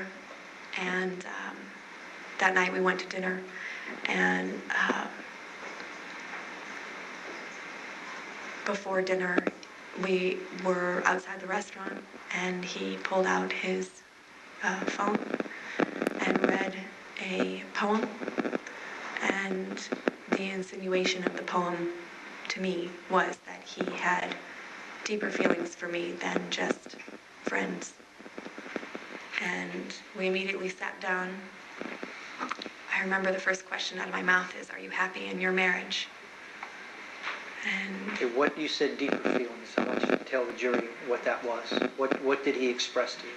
I don't remember what the poem said. The poem insinuated that he thought I was beautiful, which to me meant that he had more romantic feelings for me than just being friends. Is that the only time prior to November 18, 2010 that he expressed that to you? It's the only time that he expressed it in that way. There were other times where, in passing or in a fleeting moment or in what seemed like a very silly email, he would seem to be expressing feelings for me. And none of those feelings were ever returned, and I made myself completely clear where I stood. At this time, I'd like to play a second clip identified as clip 1-4. 1-4? Yes, sir. You may play it. It's been a minute. Thank you, Your Honor. The next trip you took with Mr. Newman would have been in July, about July 13th, 14th of 2010, correct? Correct? Does that sound correct? Yeah, it wasn't to Lake Tahoe, it was to Minden, Nevada. Okay. The site visit was in Minden, Nevada. That's correct. How far is that from Lake Tahoe? 20 miles. Okay. 10 miles, 20 minutes. Didn't you at some point go to Lake Tahoe? Yes. Okay. And was it in Lake Tahoe where Mr. Newman read you a poem? Yes. Okay. Now, up to that point, so April, May, June, he had not expressed any interest in you. He had not openly expressed interest in me, that's correct. Well, openly. Had he intimated to you that he was interested in you? No, nothing verbally. Just You're limiting it. I'm not limiting it at all. Not openly, not verbally. Did he express did he intimate to you in any way an interest in you? I felt he was being overly friendly. Okay. And in what way? Pat on the shoulder, pat on the leg, what normal people would do as friends, but it just seemed odd. Thank you. Now, Ms. Goff, we just talked about a trip to Minden in July of 2010. Now, I'm going to skip over some things to direct your attention to October of 2010. Okay. State's Exhibit number 6 that has previously been admitted. Remind the jury what State's Exhibit number, State's Exhibit number 12. Can you see that, please? Bring that to you. Can you remind the jury what State's Exhibit number 12 is and what that reflects? It's a summary of expenses for Mr. Newman for a trip to Greenville, South Carolina. Can I see that on the screen, please? And what were the dates of Mr. Newman's travel for this trip to Greenville, South Carolina? This is a period covered October 21st through October the 24th. Okay. What were the expenses that Mr. Newman sought reimbursement for the October 21st to 22nd trip to Greenville, South Carolina? Appears to be lodging at the Hampton Inn, dinner at an establishment called Pulse. What was the name of the restaurant? I'm sorry? Pulse, P-U-L-S-E. Does it indicate who, if anyone, Mr. Newman had dinner with at Pulse? It says here, Andrea Sneiderman, meal during trip. When two GE employees have a meal together, is it typical or common for the person who expensed it or actually paid for the meal and sought reimbursement to identify the other person with whom they ate? Yes, if you choose multiple attendees, you have to list who those attendees were for IRS purposes.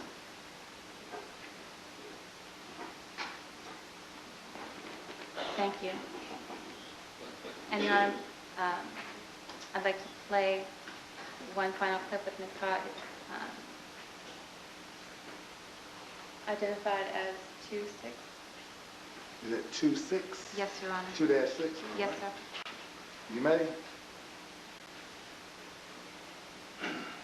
In your years in the business world, Yes.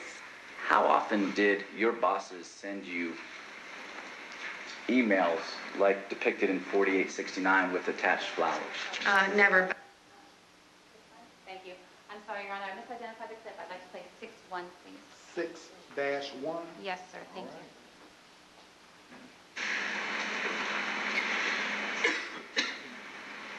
On October 21st of 2010, did you take another Greenville trip with the defendant? Yep. Who made reservations on that trip, do you remember? Hemi. Okay. Do you know if you had adjoining rooms on that trip? I think we did. What time did you go to Greenville, do you know? I presume it was a similar time to avoid traffic as the last trip, maybe midday, mid-morning, midday to the next day of a... Wouldn't that have been a much later trip that you left later in the afternoon? Well, we left at lunchtime in the first trip, so I don't know. It's possible that I had meetings during the day or that I had something else going on. I don't remember the exact time that we left for that trip. I do remember making a stop on that trip. He needed, we stopped at the outlet place that's on 85. I don't know what highway that is. He needed some clothes. And so I was willing to stop, and we walked in, and I actually remember having a discussion with the... Do you remember what time you stopped, you checked into the hotel that night? I don't know. Late afternoon, dinner time? I mean, before dinner. Okay. Must have been before dinner. Is that when you went out drinking in South Carolina? Was that the trip that you and he went out drinking? Went out drinking. Did you go to do you remember the Pulse restaurant? Say again? The Pulse restaurant? It is a dance club, not a restaurant. Okay. Do you remember going there? We went to dinner at a restaurant, an actual restaurant, and then, yeah, afterwards, we were walking along, and he said, let's check out this place. I found this place online. It was a place just to have drinks. That was my impression at the time. Okay. Did you go there? Yep. And what did you do there? We had some drinks at the bar, maybe 1, 2. Did you dance? I got onto the dance floor myself, as I explained. I've been a trained dancer for some time. Going to be able to dance freely is like a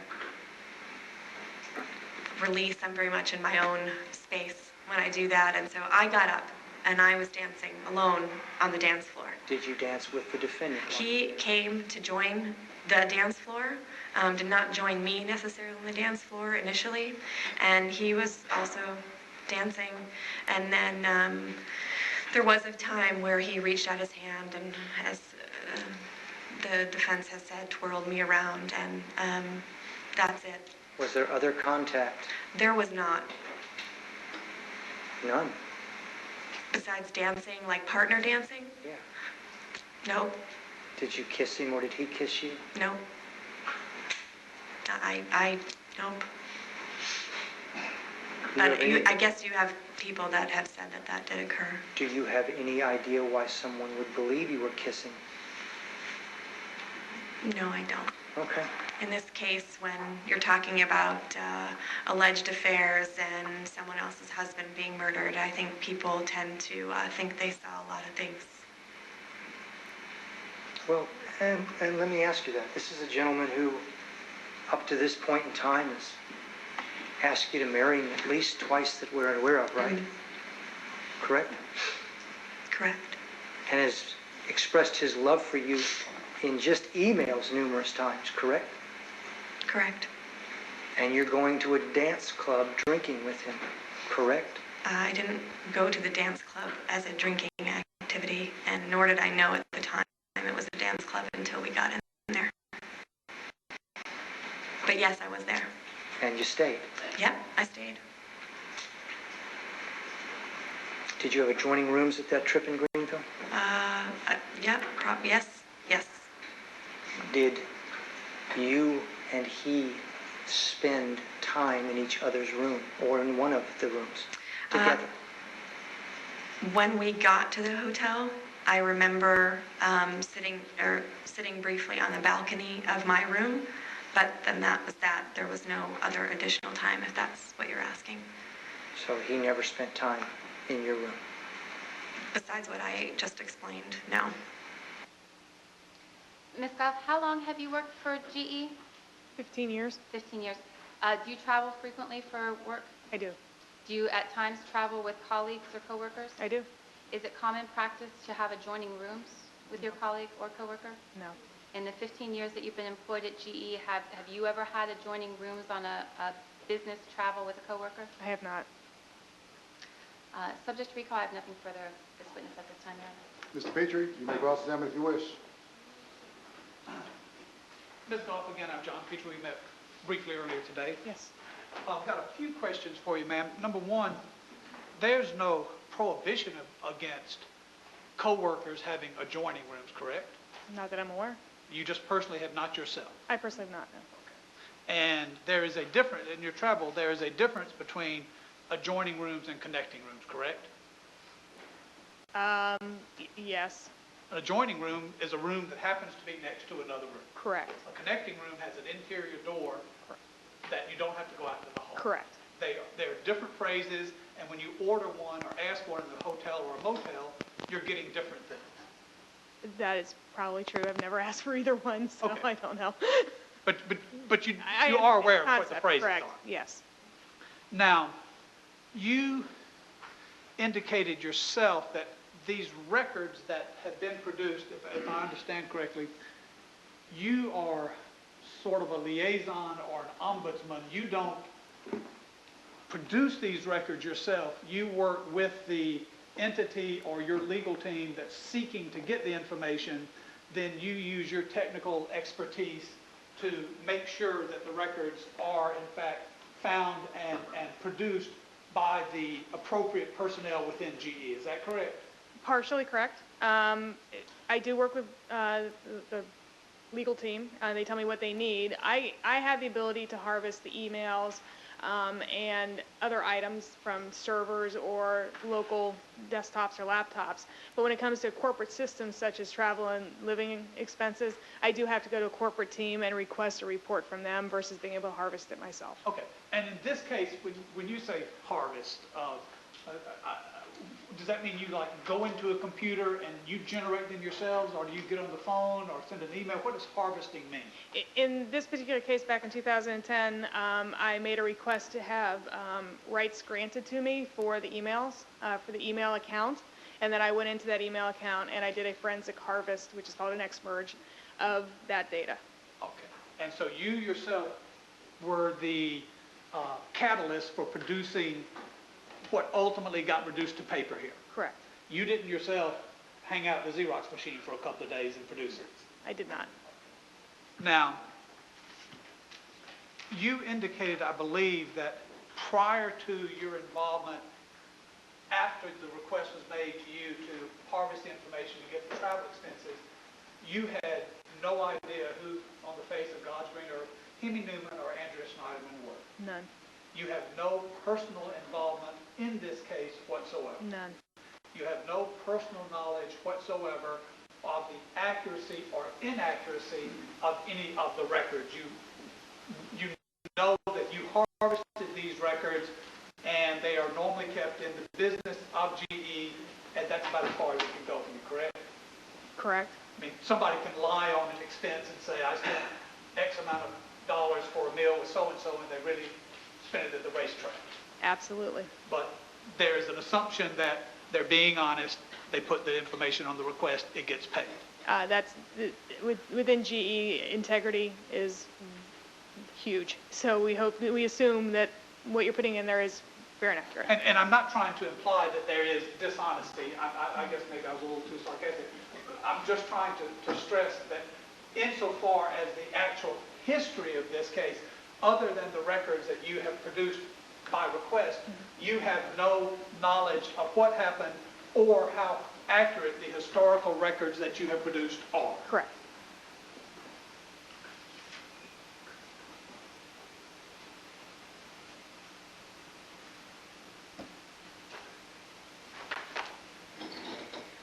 One moment, please, Your Honor. You may.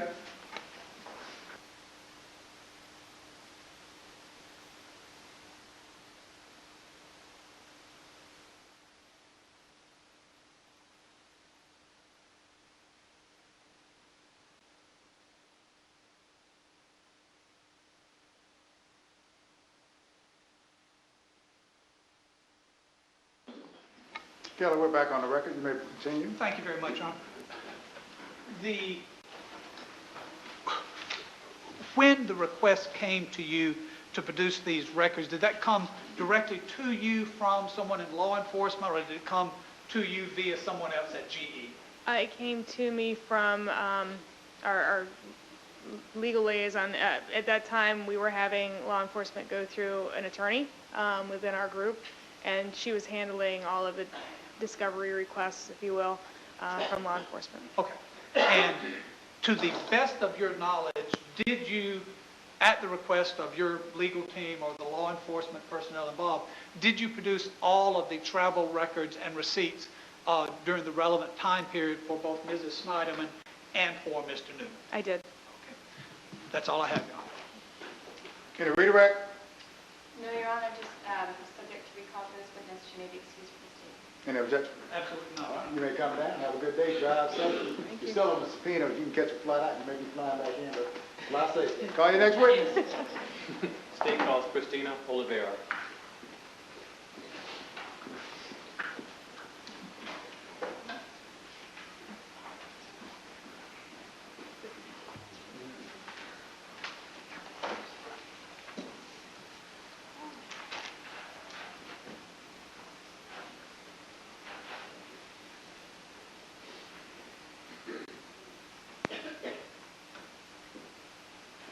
Come on up, follow the instruction of my deputy, please. Deputy Buckles. Do you solemnly swear or affirm that the testimony you give to the court today should be the truth, the whole truth, and nothing but the truth, so help you God? You may lower your hand, you may be seated. If you would, then please state and spell your name for the record. Christine M. Oliveira, Christine M. Oliveira, Olivera. Christine, how are you currently employed right now?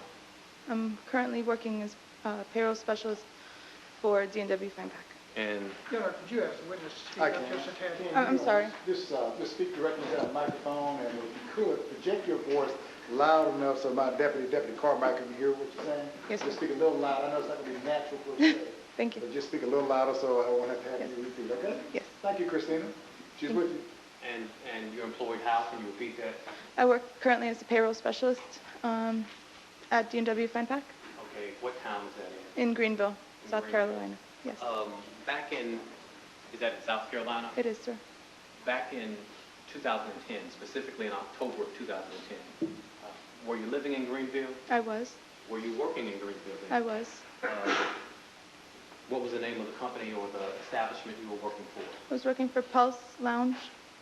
And if you could just kind of briefly tell us what Pulse Lounge is. Pulse Lounge was a bar and lounge nightclub environment in downtown Greenville, and I bartended for them. You were a bartender?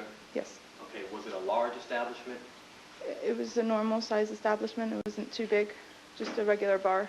If you had to compare it to the size of this, This is pretty big in comparison to probably the size of this area. the size, when you say this area, are you talking about from perhaps here forward or even smaller? That area, from there to here. This area from Yes. the rail forward? Yes. Where was you were a bartender, so where was the bar in the establishment? The bar was located, the entrance was right here, and the bar was to my right. To your right? Yes, So sir. if I'm where you are, the bar would have been over here? Yes, sir. Was it a large bar or was It was a large bar. It was about the size of the juror panel. Okay. Where was the dance floor? If you were a bartender, let me start over. If you were a bartender, you would have been behind the bar, correct? Yes, sir. Okay, where was the dance floor in relation to the bar if the bar is over here? I would work over here, and the dance floor was right here in the center of the room.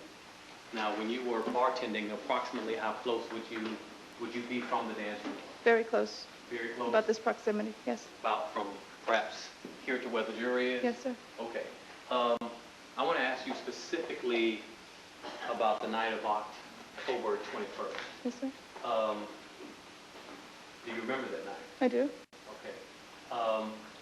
Was it a slow night? Was it a fast night? A lot of people there? What was going on?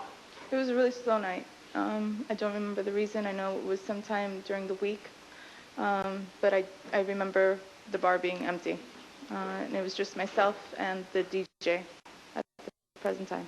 Specifically around 9 o'clock, was it still just yourself and the DJ? Myself, the DJ, and the defendant with her party was there. Mr. Newman. So when you say the defendant, can you identify that person? What does she have on? She's sitting there in the brown hair. Okay, all right. Your Honor, the record may reflect the witnesses identify the defendant. The record may so reflect she's identified the defendant with brown hair.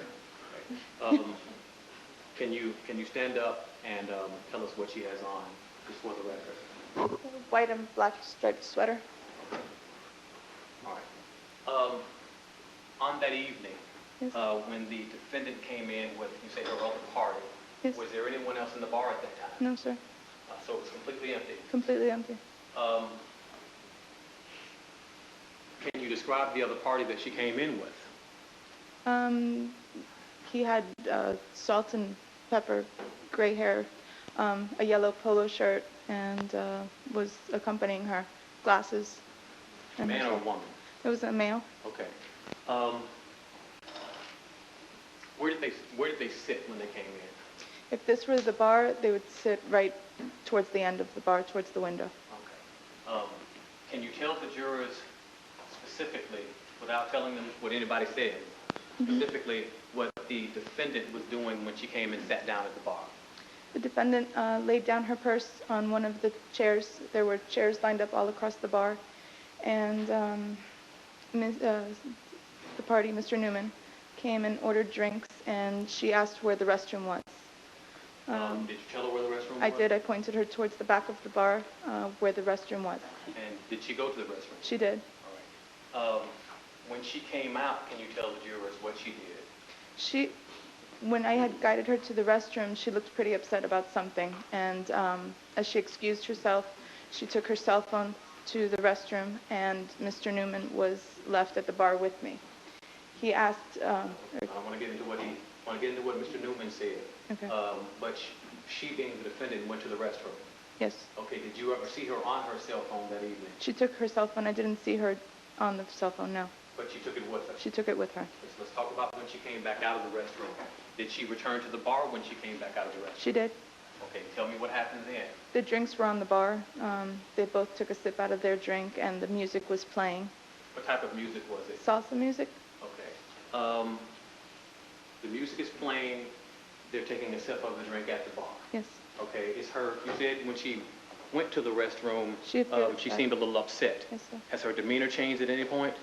She did. After she took a sip of the drink, she kind of brushed off whatever was bothering her and looked like she was going to have a good time and wasn't going to let whatever bothering her bother her. So, yes, her demeanor did change.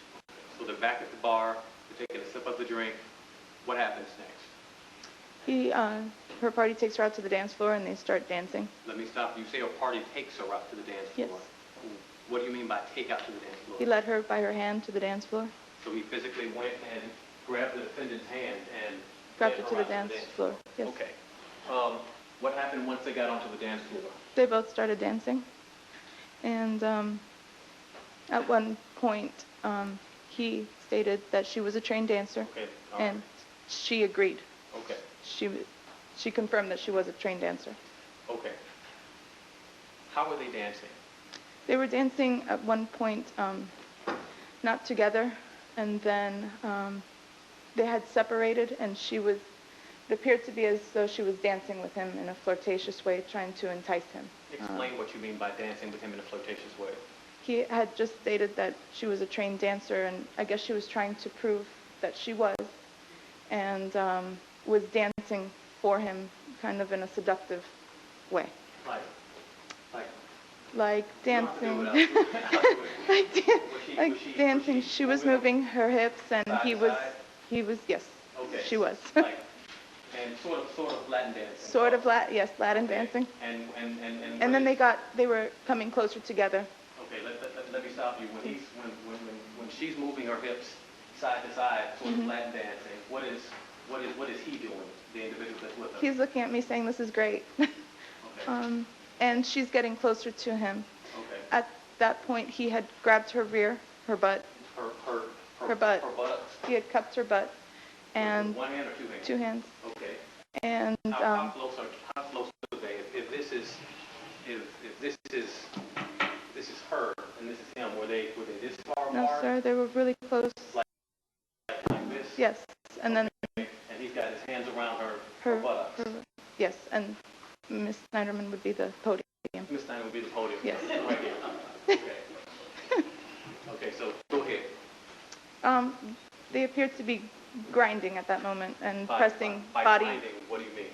Body against body, and body moving. Body and they're moving together. Moving together. Okay, go ahead. At that moment, she had kissed him. She kissed him. She kissed him. Prior to that, he had kissed her. Let me stop you yes. again. She kissed him. Well, I mean, did she kiss him on the hand, on the cheek? No, she kissed him on the mouth. And you've seen people kiss before, correct? I have. Is this sort of a peck like a father pecks a child, or what are we talking about? No, this was a kiss like a loving kiss, like a passionate. Like a passionate kiss, yes. Was it like a split second or a couple seconds? Or couple what? seconds. Couple second kiss. Yes. Okay. You said prior to that he had kissed her. Yes. Tell us about that. He, when he took her out to the dance floor and she appeared to brush off whatever was bothering her, he had kissed her on the mouth again. Couple seconds, nothing Passionate kiss? Passionate kiss. Okay, go ahead. After they danced and were grinding on the floor, they come back to the bar and finished having their drink. They asked if this establishment was open and what days. I'd mentioned the Halloween party that we were going to be having towards the end of the week. It was getting closer to Halloween time. They really enjoyed the bar and the music, and he had stated that this was exactly what she needed, the type of environment that she needed. After that, they had their drinks and proceeded to leave, and once they left... Let me stop you there. So they had their drinks and they proceeded to leave. Mm-hmm. Tell me about the windows at Pulse. Can you... If this were the bar, right here would be the window, and it was a window, I would say, from the baseboard to half of the wall. So it was a large window, and it was on the outside of the street. There were twinkle lights in the trees, so it was well lit. So you could see out the window? I could see out the window. Okay. Did you see them walk out of Pulse? I did, and prior to them leaving, I'd asked if they were okay, because they had a couple of drinks and wanted to make sure that they would make it safely. They indicated that they were staying in downtown Greenville in one of the hotels, and that they would be walking back. They said they were staying in downtown Greenville in one of the hotels? Yes. And they would be walking back? Yes. Okay. Did you see them walk out of the bar? I did. Okay. Tell me what happens as they're walking out of As I'm wiping down the bar, I'm looking out the window, and they're leaving embraced. She had his hand around his waist, and he had his arm around her shoulder. Okay, let me stop you again. I'm going to use the podium again. Okay. So they're by embrace, they're walking like... Yes. And he had his hand where? On her shoulder. On her shoulder. And yes. Where's her hand? Around his waist. Around like this. She yes. walked like this. And he was standing on the outside of her. Like this. The other way around. Yes. Okay. And they both looked at each other and kissed. They turned to one another and kissed again. Yes. And continued to walk. walk in. Was that also a passionate kiss? Yes, sir. Okay. I didn't see them after that. Your Honor, the record may reflect I am showing opposing counsel. Who am I showing to? No, State's Exhibit number 13. So what number is this, Mr. James? State's Exhibit number 13. Number 13, 1-3. All right, that's 13. May I approach you? You may. Showing you State's Exhibit number 13. If you could take a look at that and without telling me what's on it, tell me if you recognize it. Yes, I do. Okay. Is that document kept in the regular and ordinary course of business by the Pulse restaurant? It is. Was it generated by a computer? It was. Okay. Does just any old one have access to that computer? No, who had access to that computer? The employees. All right. Would the information that's contained in that document have been made contemporaneous or at the same time that the transaction was taking place? Yes, sir. Everything is stated. Your Honor, at this time I would tender State's Exhibit number 13 into evidence. Any objection? Yes, sir. Unless she can demonstrate that she is in somehow a custodian of the records, I don't see how she can possibly authenticate this particular document. I don't believe she's currently working for that restaurant. Response, Mr. James. Your Honor, I don't even know if the restaurant still exists. She No. has knowledge and she was working for the restaurant at the time. I don't think it's required by law that she currently still be working for it. She actually produced that document. I'm going to sustain your objection to this extent. I will allow you to ask a couple more questions for that foundational purposes.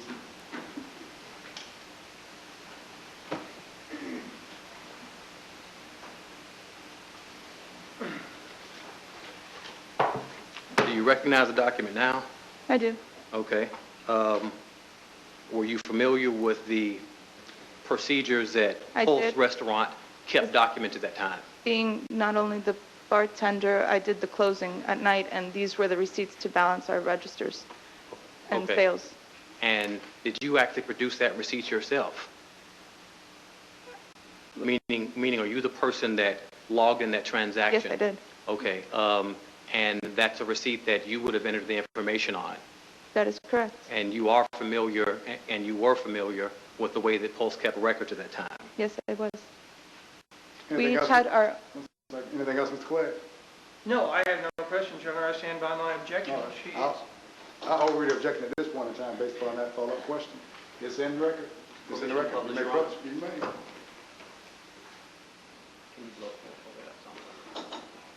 Look at the bottom of the receipt, and by server, what does it say? Christy? Was that the way that you put your name there? Yes. Okay, and did you in fact type Christie into the computer? Yes. Actually, we had a 4-digit PIN that would indicate which server was attending, and that's how I was logged in. That was my server. And next to date, what date does it say there? October 21st, 2010.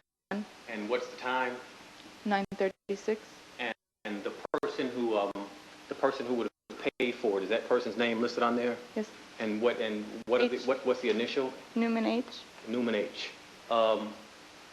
And next to table, what does that say? Dinner couple. Okay, and why would you have put that there? That was just in the generic code that we used for guests. When people were together? Yes. Thank you. Nothing further this time, Your Honor. All right, ladies and gentlemen, now we're going to go on for about an hour before we go to cross-examination. I'm going to allow you to have a brief stretch break, and this will be your first stretch break in the afternoon. It will be in the neighborhood of 10 minutes. Deputy Buckles, if you could assist. Yes, sir. All right. Good afternoon. You may be seated. All right, Kelly, we're back on work. Mr. Blaze, you may cross-examine if you wish. I do, Your Honor. Thank you, sir. Ms. Oliveira, my name is Tom Clegg. I am a lawyer here in Decatur, and I have a few questions for you, okay? If you can speak up into the microphone so we can all hear you, okay? What day of the week was it always at? It must have been either towards the end of the week, Wednesday, Thursday. Okay. Is it fair to say, based on your answer, you do not have a specific recollection of what day of the week it was? I don't recall the specific day now, but I know it was towards the end of the week.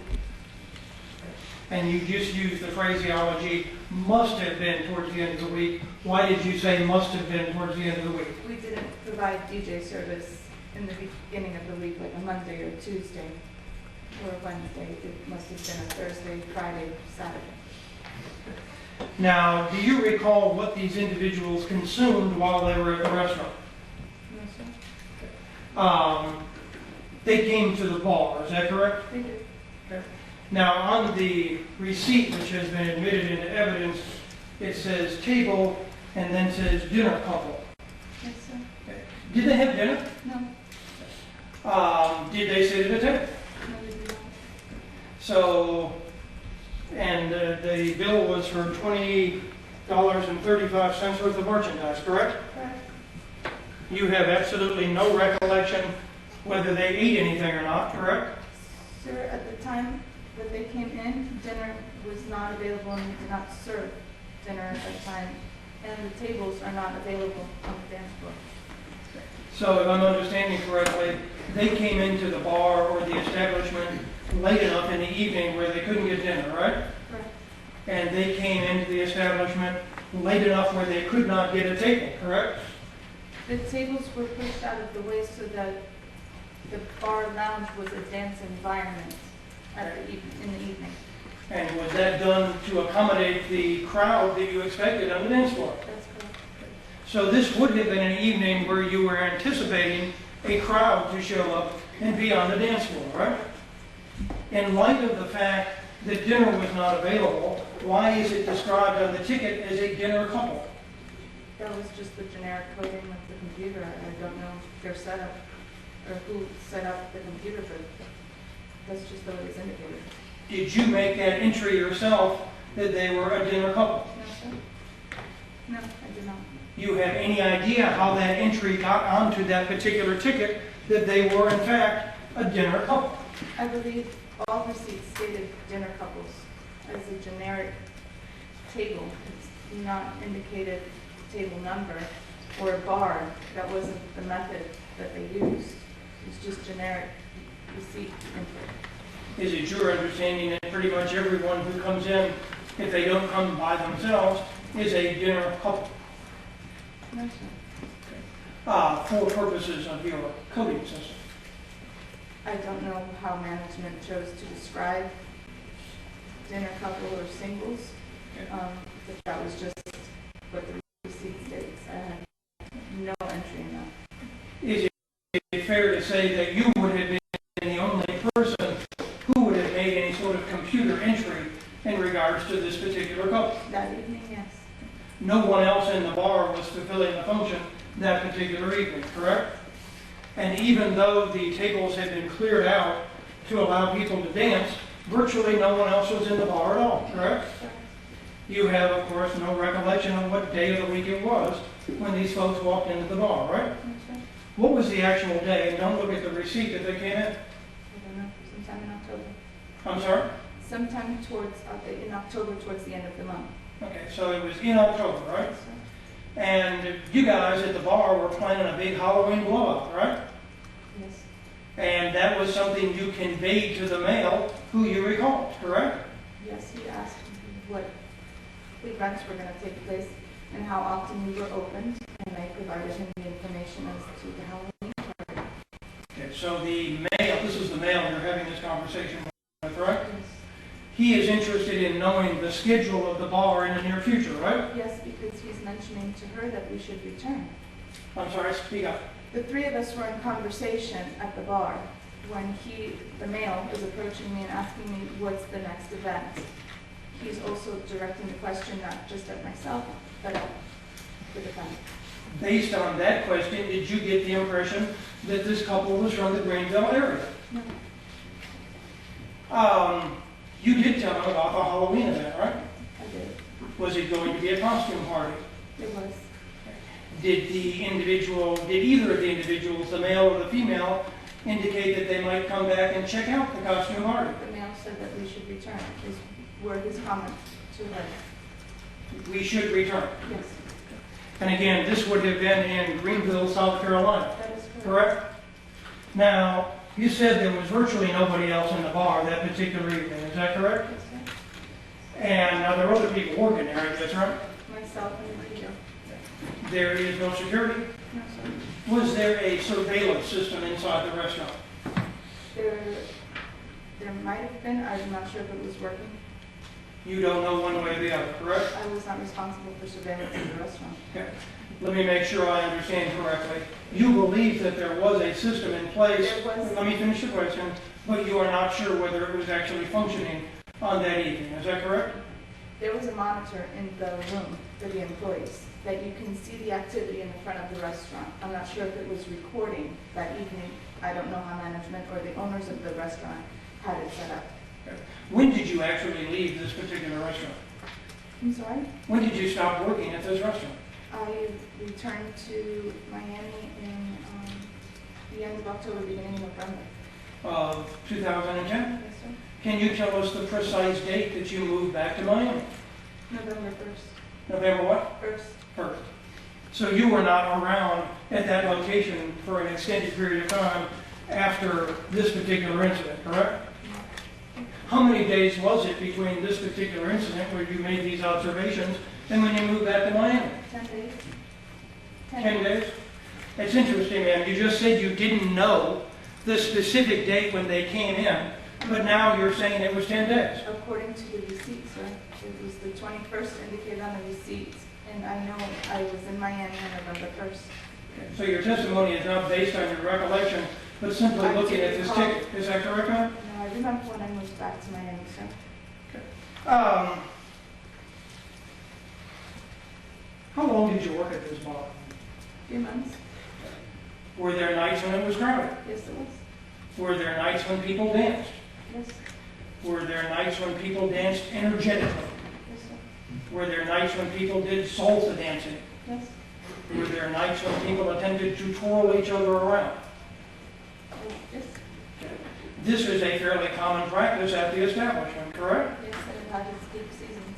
Speak into the microphone. It had its peak seasons, meaning especially if there was a baseball game down the street, we could expect the restaurant to be crowded because we would have the spill from the stadium over to the restaurant. When it was cold, there wasn't a large crowd. If it was raining, there wasn't a large crowd. So it depended on the evening, and Greenville is funny about crowds. It's not a steady customer base. Was it cold that evening? It was cool, I remember that. Was it raining that evening? I don't remember that. Now, do you remember what these individuals were wearing? What sort of garb, what sort of outfit they had on? I remember that the gentleman was wearing a yellow polo shirt and glasses with khaki pants, and she was wearing a jean jacket and glasses, and her hair was halfway pulled up. Now, you've looked at the ticket and you see that your recollection of these individuals were apparently in that bar on October 21st. When is the next date, that you tried to recollect what happened on that particular day? I'm sorry? Okay. When is it that at some point in the future you sat down and thought, what was going on October 21st of 2010 in that bar? The date doesn't stick out, sir, but the couple did. Okay. When is it when you were asked about the couple? Several months later. Define several months.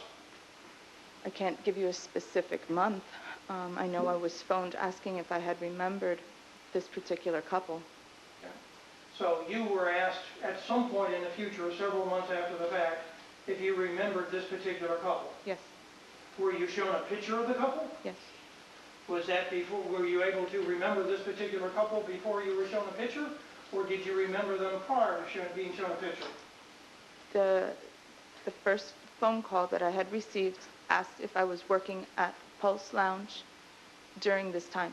I indicated yes. The next phone call was, if we can show you a picture, would you be able maybe to describe a customer, or not describe, excuse me, maybe remember if a particular customer had been in the bar. When I was shown the picture, they stood out immediately. Okay. And you remembered that, did you remember them instantaneously? Yes, sir. Would that have been in March of 2011? Possibly, yes. Okay. Do you remember exchanging a series of emails with a gentleman by the name of David Rosenthal? Yes. Okay. Do you remember having had an opportunity, did you read what he had to say, and in turn, did you respond to what he had to say? I know I responded to the email. I don't know what I indicated. I don't remember. Do you have an exhibit, please?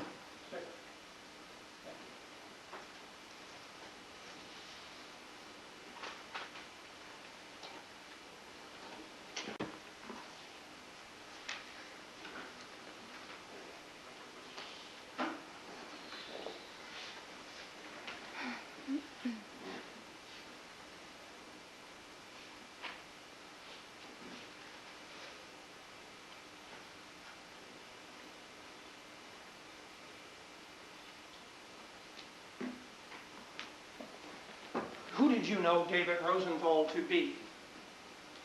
I didn't know who he was.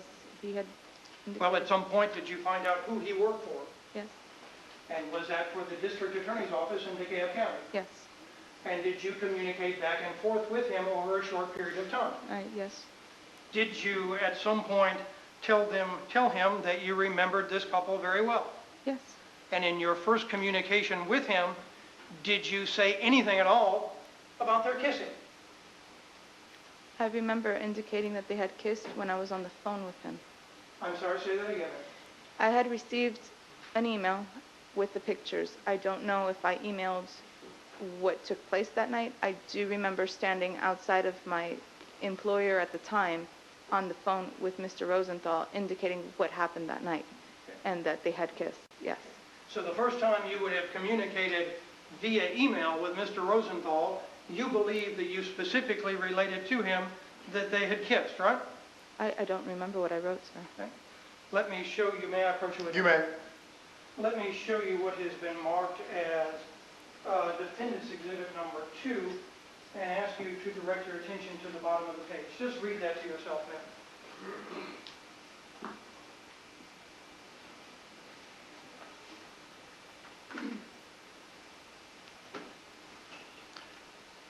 Is that D2? Okay.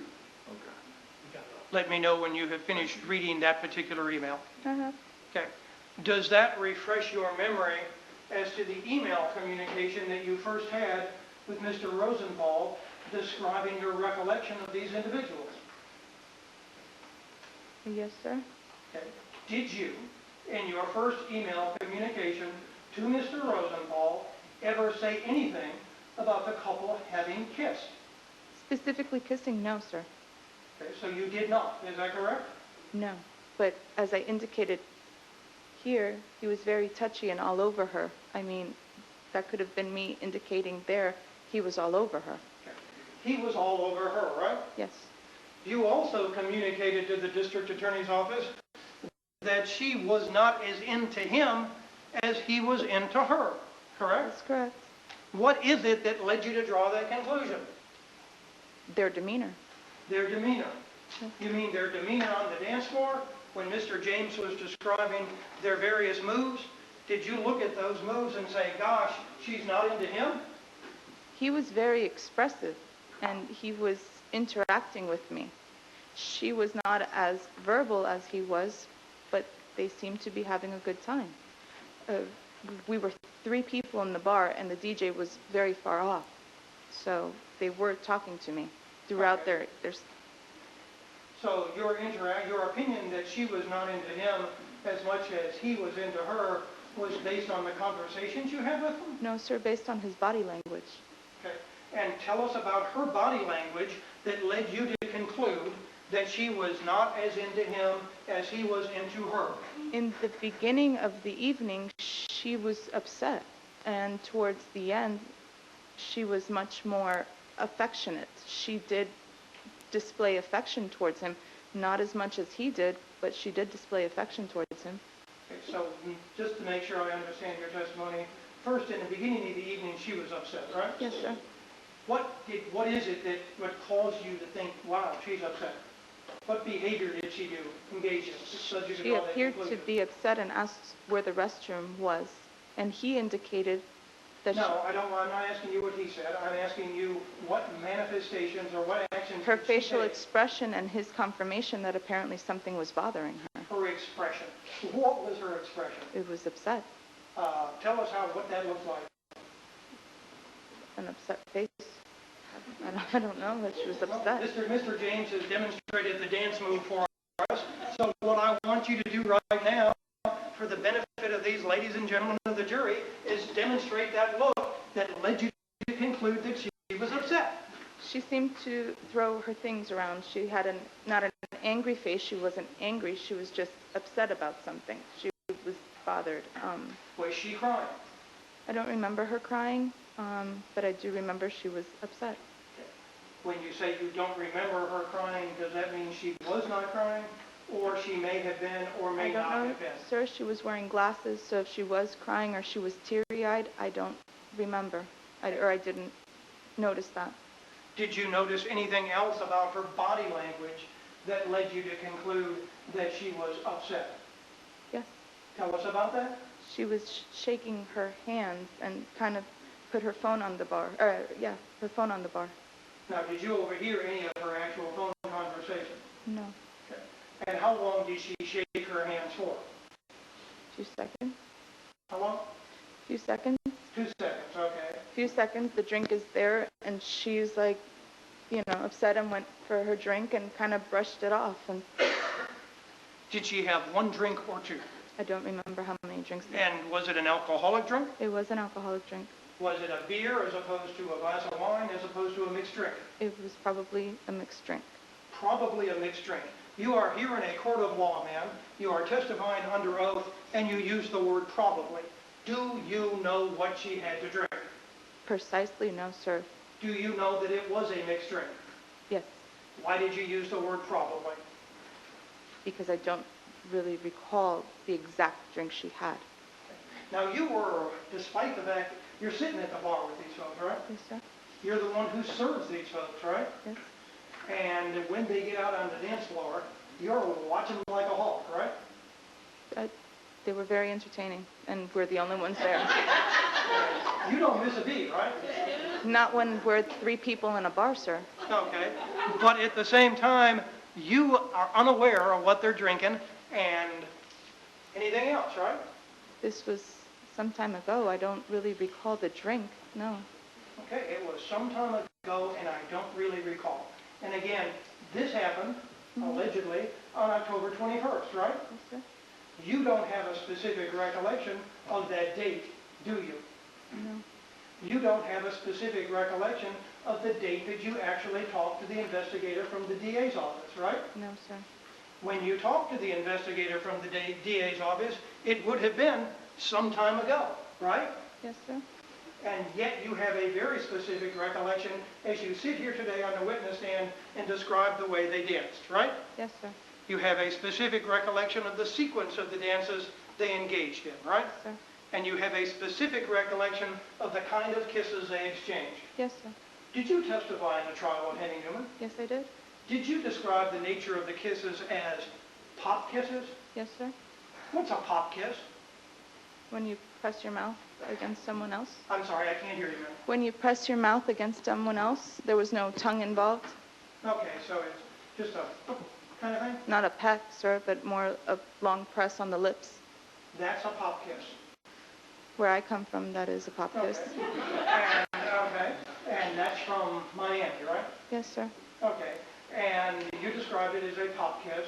Again, in the initial conversation you had with Mr. Rosenthal over the internet, you described no kiss at all, right? I'm sorry? You described no kiss at all in your original communication with Mr. Rosenthal, right? But in my second communication, I do. Okay. And that was after he sent you a picture, right? Yes, sir. He ever send you a photo lineup? Don't know. You know what a photo lineup is? I do. Okay, it's a group of pictures. It asks you whether you can recognize anybody, Oh, right? no, sir. Let me ask you this.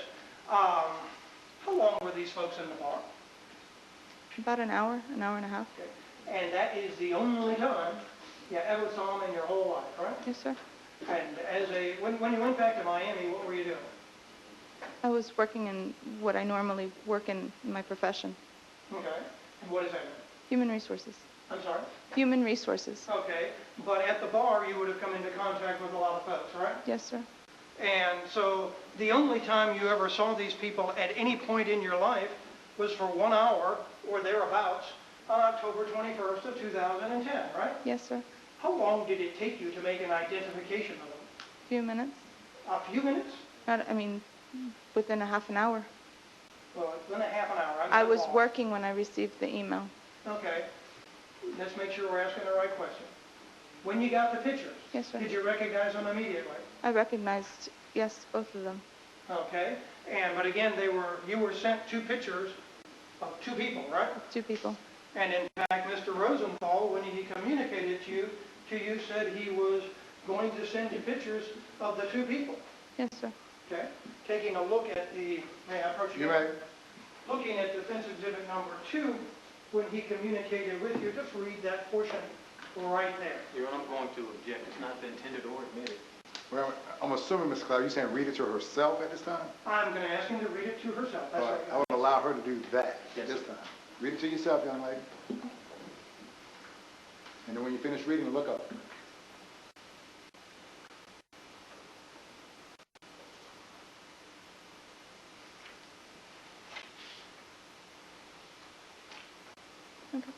Okay. Does that refresh your memory as to any communication Mr. Rosenthal had with you? Yes, sir. Did Mr. Rosenthal tell you that attached are the 2 people who walked into your bar on October 21st? When he followed up with his email. Okay. Did he tell you the pictures I'm sending you are in fact the 2 people who walked into your bar? Yes, sir. He did, right? Yes. And that's when you made your quote-unquote identification, correct? Yes. Do you know where is it the Hampton Inn is? In Greenville? Yeah. No, sir. Okay, you have no idea how far that would be from the lounge where you worked, right? The hotel in downtown was not far away, the Okay. hotels. The hotel downtown, how far, when you say not far away, what do you mean that? In driving distance, it was not that far, less than 2 minutes. In walking distance, it was a little bit further. Okay. Did you ever see either one of them get into a car? No.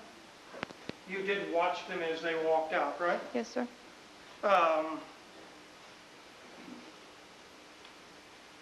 Do you recall testifying in the previous trial regarding seeing them as they walked out of the establishment? Yes, sir.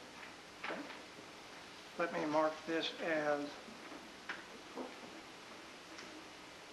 defendant's exhibit number 3.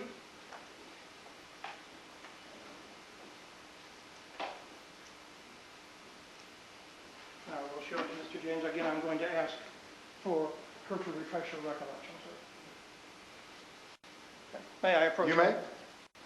All right, Ms. Oliveira, I am going to approach and show you what has been marked as Defendant's Exhibit number 3 and ask you to direct your attention to the bottom of page 71. Just read that over again to yourself.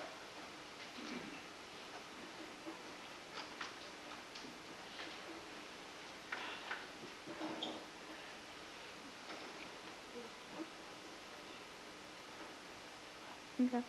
Okay. Did you testify, does that refresh your memory as to what you testified to in the previous trial about their walking out? Yes, sir. Did you testify that you saw them, I guess, let me take a look at it, I forgot. That you saw them, he kissed her on the way out, and that was the last time I saw them? Yes, sir. You have testified here today extensively as to seeing them after they left the bar, right? After they left the bar? Yes, as they were walking away outside of the physical premises of the building, correct? Yes, sir. My statement doesn't change that they left embraced. Okay, so at the time of Mr. Newman's trial, you said he kissed her on the way out, and that's the last I saw of them, right? Yes, and they had their arms around each other. And now you testify here today that you saw them embrace once they were outside of the bar. It's the same thing. Yes or no? Can you please restate your question? I'm not really sure. I'm just asking you, did you testify in Mr. Newman's trial that he kissed her on the way out, and On that's the the way last out, I as I'm saw? looking out of the window, is what I testified, or I recall testifying to, that I looked out the window. That's So what I your saw. definition of the term way out is when they're already outside? On their way out of the door, yes, sir. Okay, so it's their way out of the door as opposed to their way out of the restaurant, right? It was right there. Okay.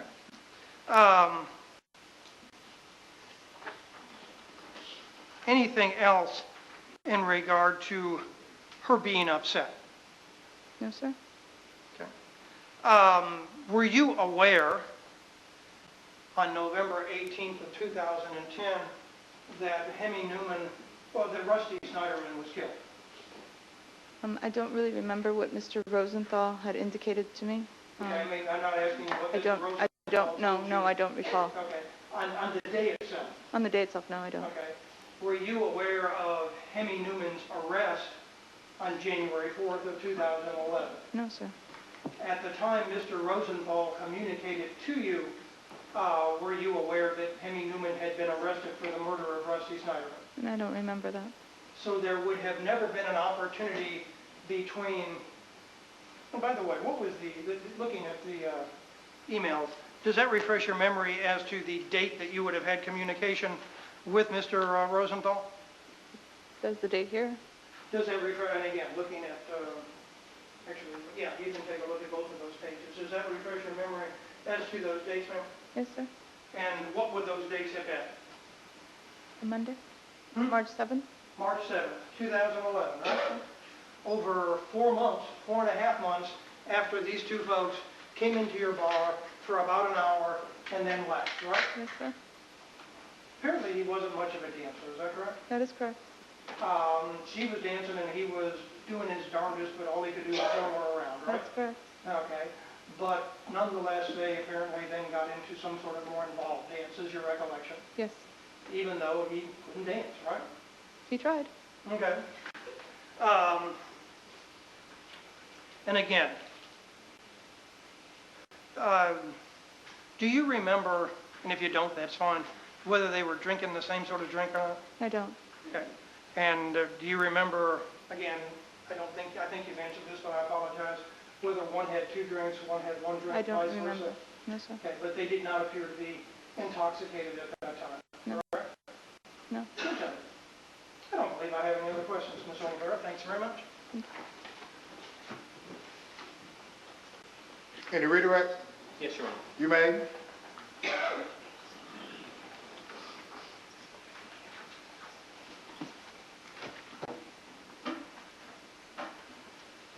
So, Oliveira, is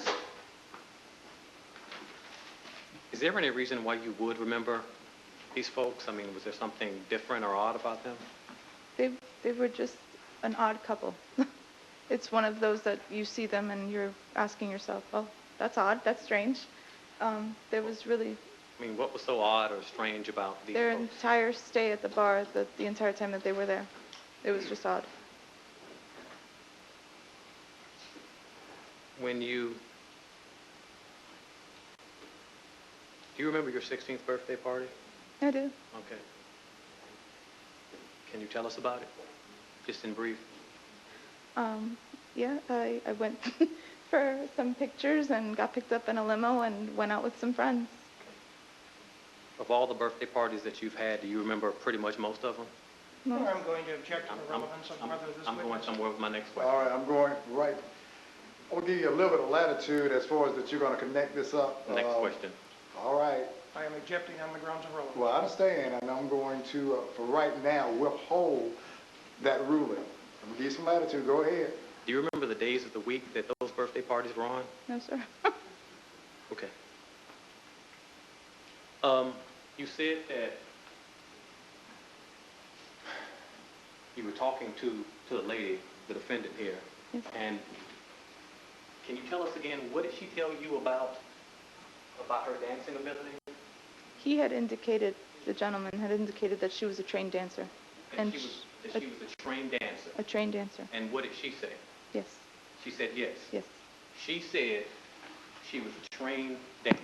Yes. She confirmed his statement. Okay. Nothing further at this time, Your Honor. Mr. Clegg, any recross? Yes, sir. The trained dancer stuff, was that in your communications with Mr. Rosenthal? I believe so. It was? Well, take a look and, I don't know if it was in the email, but I know that I indicated that on the phone. okay. Did you testify about that when you testified in the trial of Henry Newman? I believe so.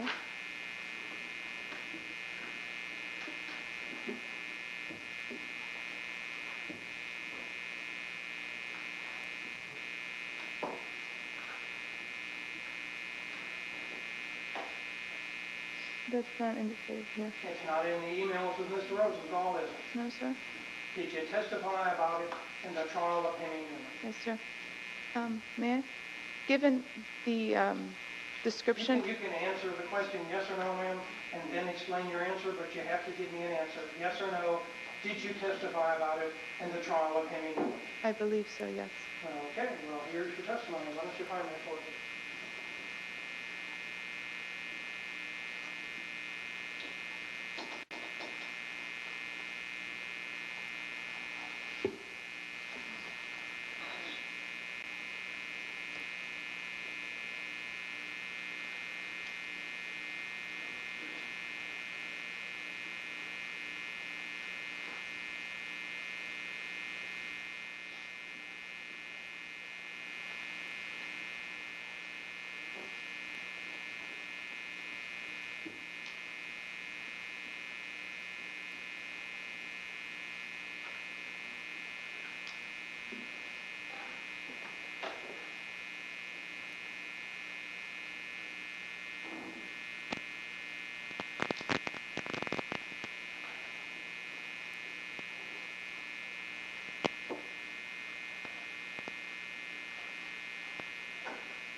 It's not here, sir.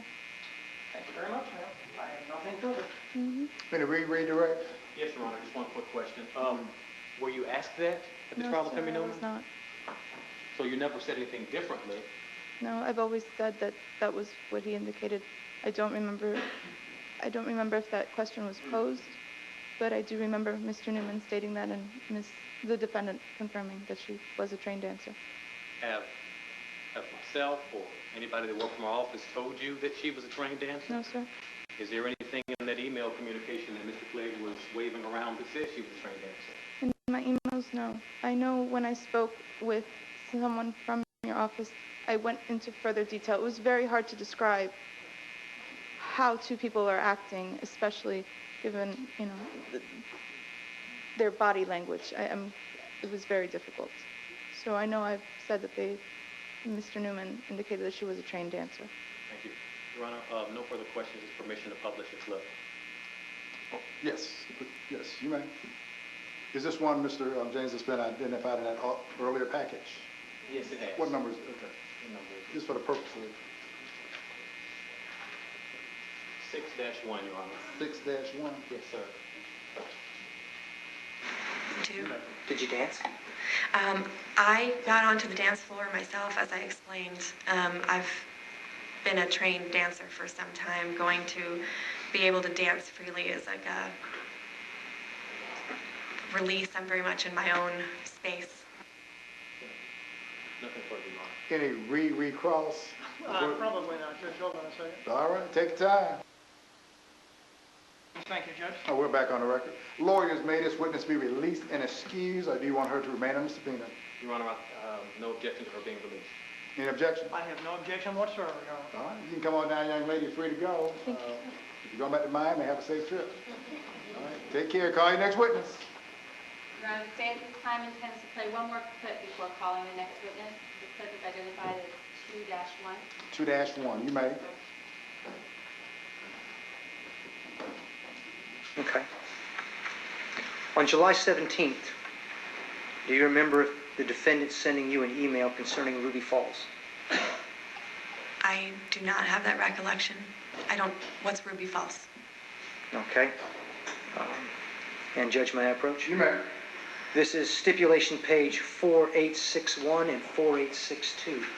I'm going to hand you State's Exhibit number 9. Can you identify that for me, please? I'm sorry, read the whole email?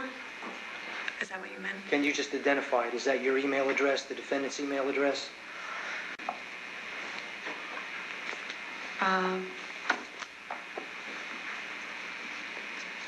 It is my email address, and it is his email address. Okay. Do you remember? Take a second to look at State's Exhibit 9. Do you remember that?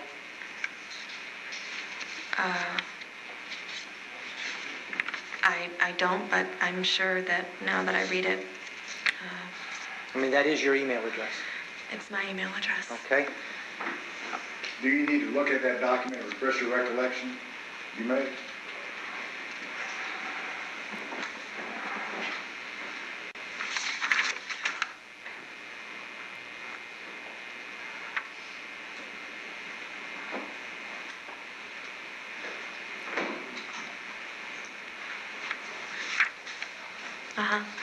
Follow me on that email.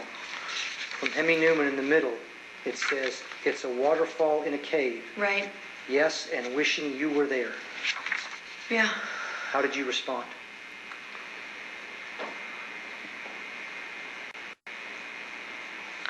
He says it's a waterfall in a cave. Yes, wishing we were there. Wishing it. And then he says, "What hotel are you in?" Look up and see how you responded. I says, "Ditto. I honestly don't remember the hotel. I will have to check tomorrow. A Hilton property. We're talking about a hotel that we were staying in, I guess, for one of the trips." I understand. He's there with his family at Ruby Falls, wishing you were there, and you responded ditto. Why would you respond ditto? I don't know if that's the part of the email I was responding to, and I think I can only say that I might have been responding to the fact that he talked about tranquility and a nice place that was peaceful, because he does say that, and I hope for peace in my life. And, you know, my life was has been, you know, pretty busy when I was working there. So I'm sure that that's what I was thinking when I was responding. Okay. Judge, I move to admit 9. It's already stipulated to, sir. All right, 9 is ready, Judge.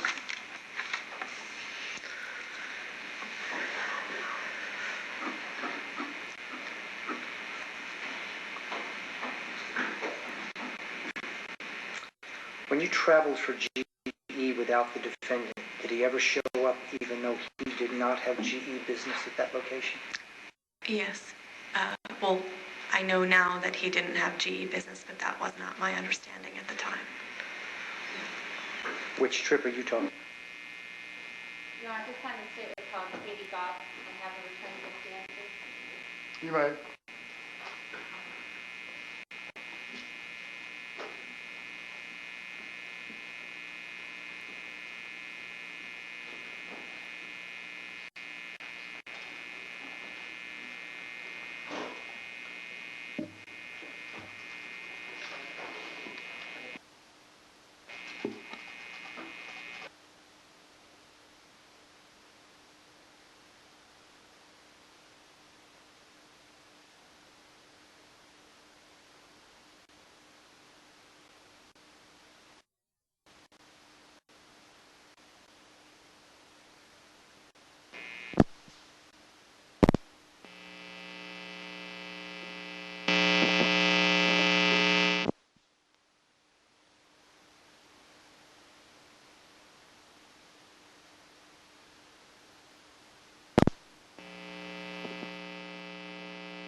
Ladies and gentlemen, I'm sorry, we're having some challenges with this humming, and we're trying to eliminate that.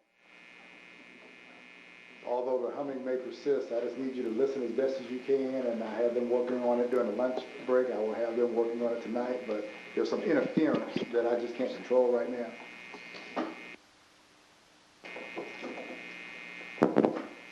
I think it's at a lower.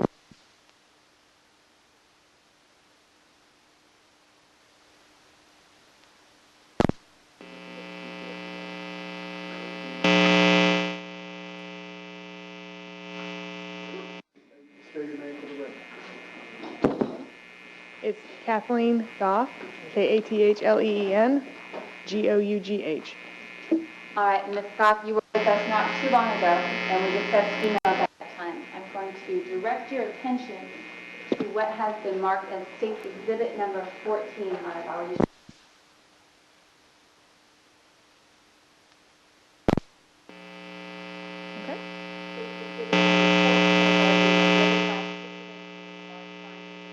That we talked about earlier contained in State's Exhibit 3A and 3B. I'm going to ask you to publish that and read it to the jury. Okay, this is an email from Andrea Sneiderman to Emmy Newman on Saturday, July the 17th. Let me tell you, how does it begin? Who's the first communicator? The original message is from Hemi Newman to Andrea Sneiderman on Saturday the 17th at approximately 16:43, which 4:43.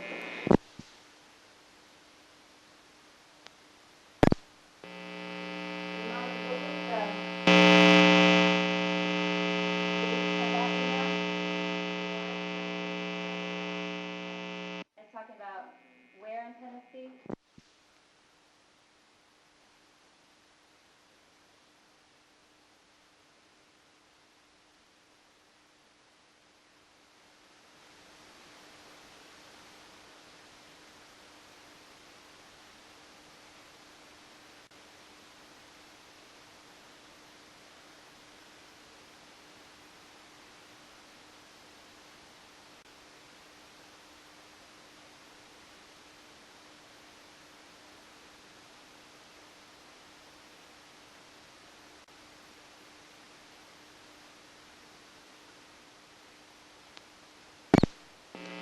This is a series of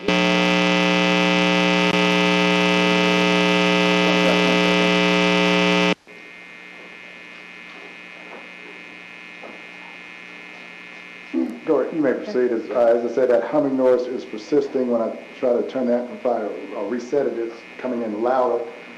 But we're going to have to continue. Ladies and gentlemen, if you can hear, I just had the witnesses speak up as loud as I possibly can as far as what is else being taken. I can't control the sound system right now, so but as long as you can hear, that's about the best I can do. Go ahead.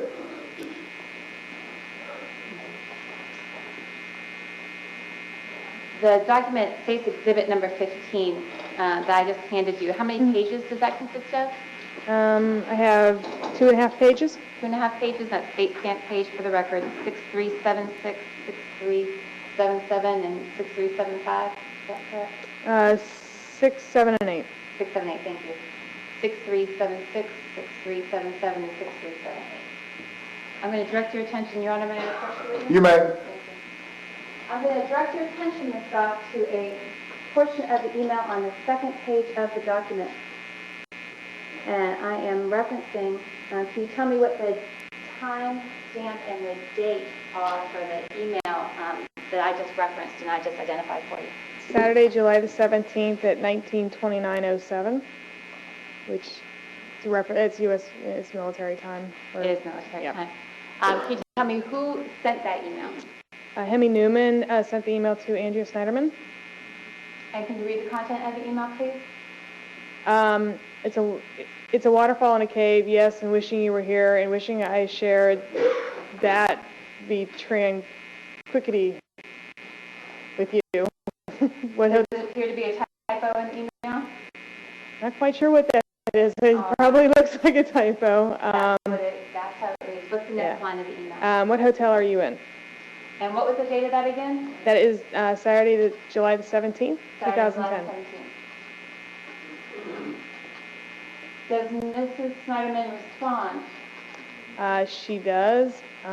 What defendant Sneiderman's response? Ditto. I honestly do not remember the hotel. I will have to check tomorrow. A Hilton property, I'm sure. Ditto? That was the response? Ditto. Period. Go back to Mr. Newman's previous email. Yes. Do you say something like wishing you were here? What was his exact words? And wishing you were here and wishing I shared. Yeah. Did Mr. Newman then respond to Mrs. Sneiderman's email? He did. And what was that response? Can you read it for us, please? Is it the Hampton, only Hilton near the facility? I stayed at the Holiday Inn.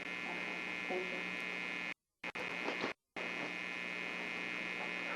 Your Honor, at this time I'm going to ask that the clip identified as 2-2 be played.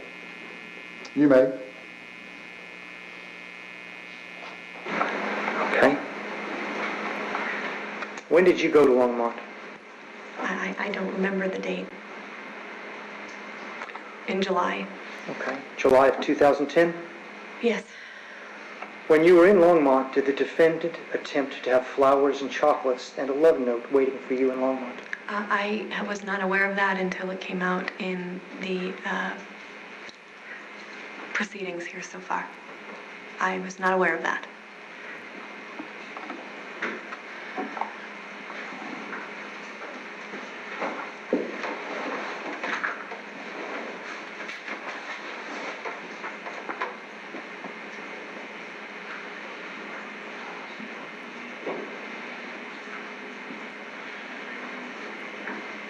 And may I approach, Judge? You may. This is stipulation page 4875. My handy was the marked States Exhibit number 10. Can you identify this for me, please? Okay. What does that say?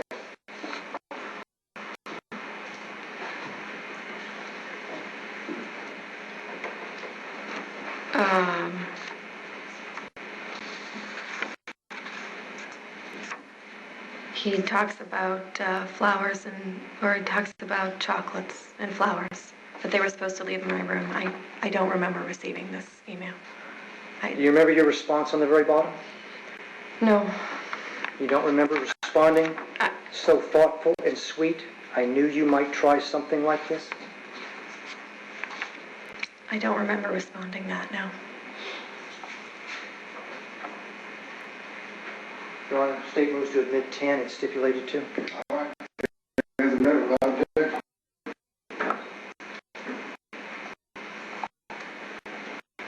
Now, on 10, is that your email address? It's my email address. And is that the defendant's email address? It is. Ma'am? Yes. Okay. While you were in Longmont, did the defendant send you roses in an email?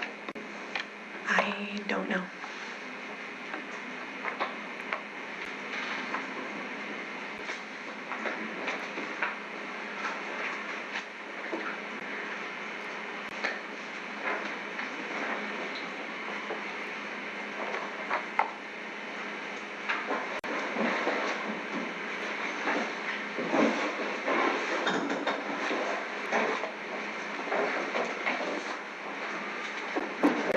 Judge. Judge, this is Exhibit 11, and it's S4867 through 69. And that's through the stipulated evidence? Yes, sir. Ma'am, this is States 11. Can you identify that for me, please?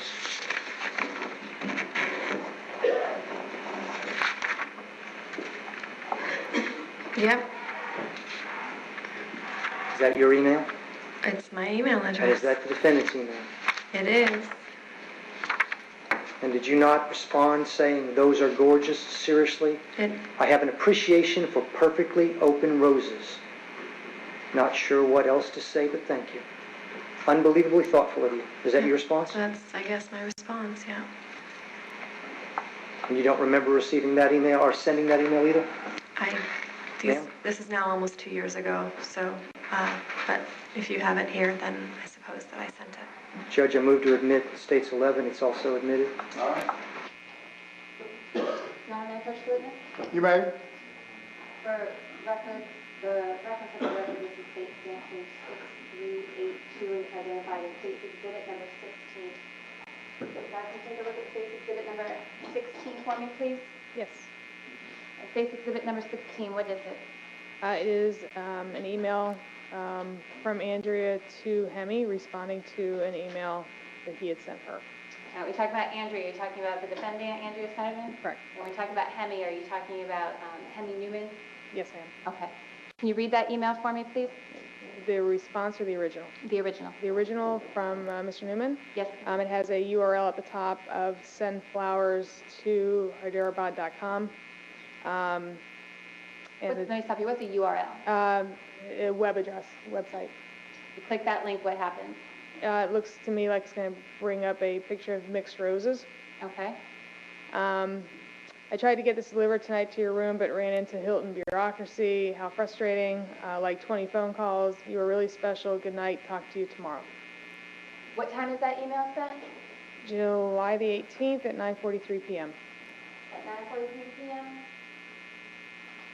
Does the defendant respond to Mr. Newman's email sending her a picture of roses?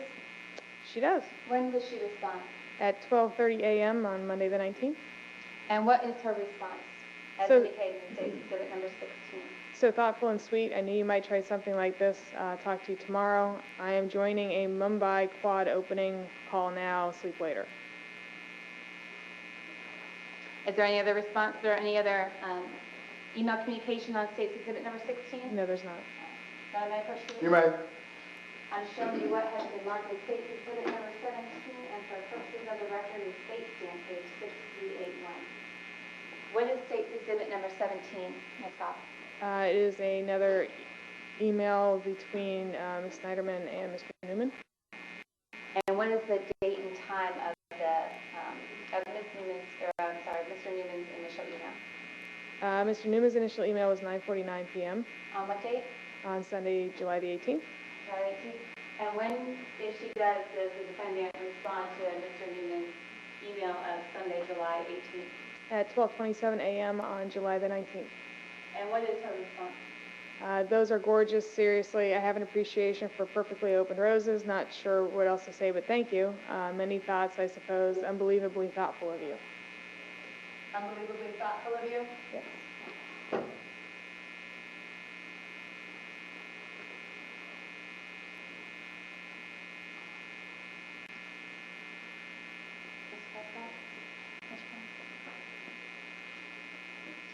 Your Honor, this continues to be Middle without objection. Your Honor, none of the emails that are stipulated to Mr. Geary, as far as I'm concerned, doesn't have to move to admit it. We can stipulate that they're admitted, just to save him having to say that each time. All right. I appreciate you giving that offer. Follow my instruction. All right. I will. See. I will, sir. All right.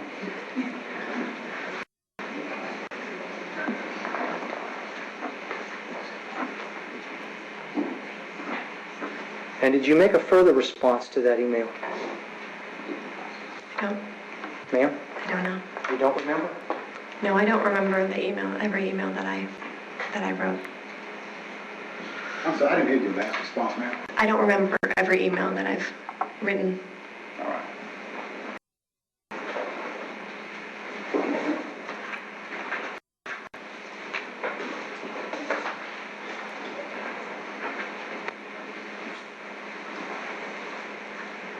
And may I approach, Judge? You may.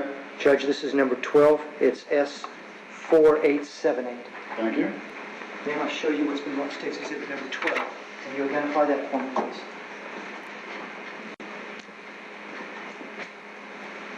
Is that your email? Yes. Is that the defendant's email? Yes. And you respond again, are you kidding me? Nothing here, of course. And then you respond, or he responds, that the receptionist called him the last great romantic. And how did you respond on that email? You can read it out loud if you can. At the top? Yes, ma'am.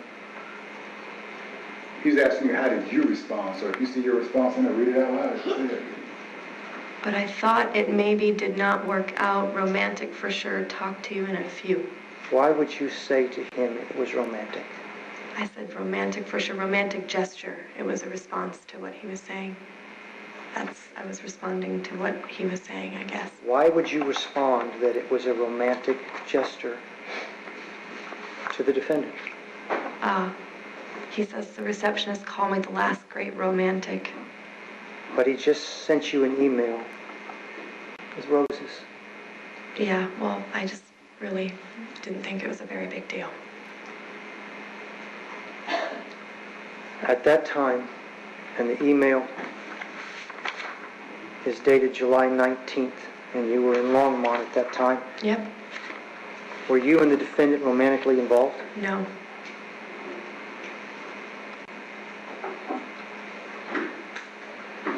But you still used the word romantic. He used the word romantic. No, ma'am. And I responded with the same verbiage that he used. You stated romantic for sure. Okay, I used the word romantic, sure, in response to him using the word romantic. Now, you made a distinction a moment ago. Did the defendant have GE business at Longmont, to your knowledge? I presumed that he did. That's what I was told. Okay. Did the defendant show up at Longmont when you were there? Yes. Did you pick the defendant up at the airport? Yes. Did you take him back to Longmont with you? Yes.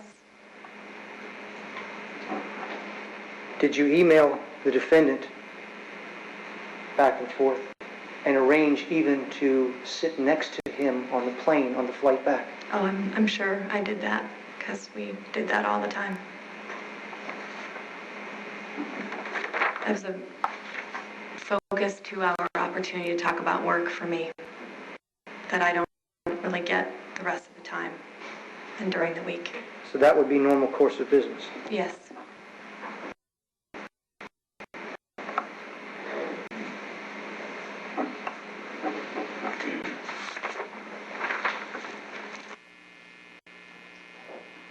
May I push the witness on? You're right.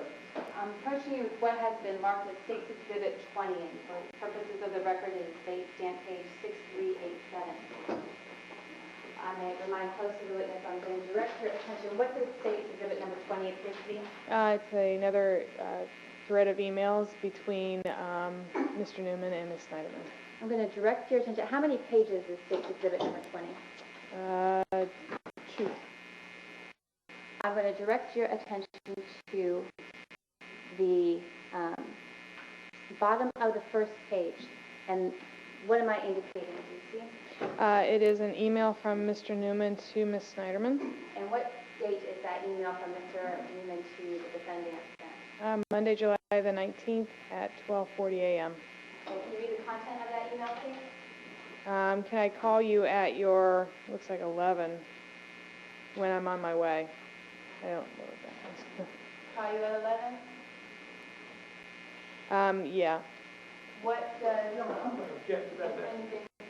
That's not what it says. It says, can I call you at your 11? And Ms. Carlson said, can I call you at 11? The witness just said yes. I mean, the document speaks for itself, and I do object to the state editing it in an effort to get the witness to agree that their editing is a correct reading. All right, Mr. Petrie, I noted. I will direct that the jury read whatever is on the screen that may or may not be in that particular email and listen to what the witness is saying, and I will direct the lawyer to, quote, not read the witness at this stage, since she was on the record. Thank you, Your Honor. Can you read for me the exact wording of Mr. Newman's email to Ms. Sneiderman on the email we've been discussing of July 19th? Yes. Can I call you at your 11 when I'm on my way? Thank you. And what, if anything, does the defendant respond? The response is, yes, you can call at 11. I'll be off the quad call. I did not get the note, as I said. Not sure what email it was supposed to come in. What, if anything, does Mr. Newman then respond to defendant Sneiderman? His response is, it was supposed to be a paper they were supposed to leave in your room with chocolates and flowers. What time is that email sent from Mr. Newman to Ms. Sneiderman referencing chocolate and flowers? At 12:45 a.m. on July the 19th. What, if anything, does the defendant respond? The response is, are you kidding me? Nothing here, of course. Anyway, are you kidding me? Is there any further email communication on State's Exhibit number 20? Yes. Mr. Newman responds, no, very serious. That was the 20 phone calls I referred to. The receptionist called me, the last great romantic. I'll tell you what the note was supposed to say before we hang up later. And what, if anything, does the defendant respond? The response is, but I thought it maybe did not work out. Romantic for sure. Talk to you in a few. Read me the defendant's exact words, please. I don't want to misquote it on the calendar. What does she respond, her last response? But I thought it maybe did not work out. Romantic for sure. Talk to you in a few. What time was that email sent? At 12:53 a.m. On what day? On Monday, July the 19th. Is there any further email communication between the two, defendant Sneiderman and Hemi Newman, as reflected on State's Exhibit number 20? No.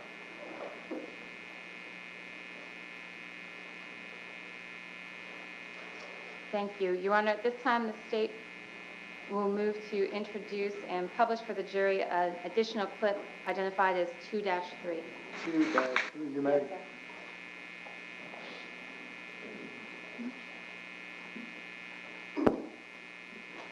But do you remember telling us the defendant was never at Longmont? I don't remember saying that. I remember he did not go to Longmont with me, and he was not in that training with me. That's all true. Okay. Yeah. But by your memory now, he was there? Yes, he was there. Okay. Now, did you indicate that he was there on business, or was he there just to see you?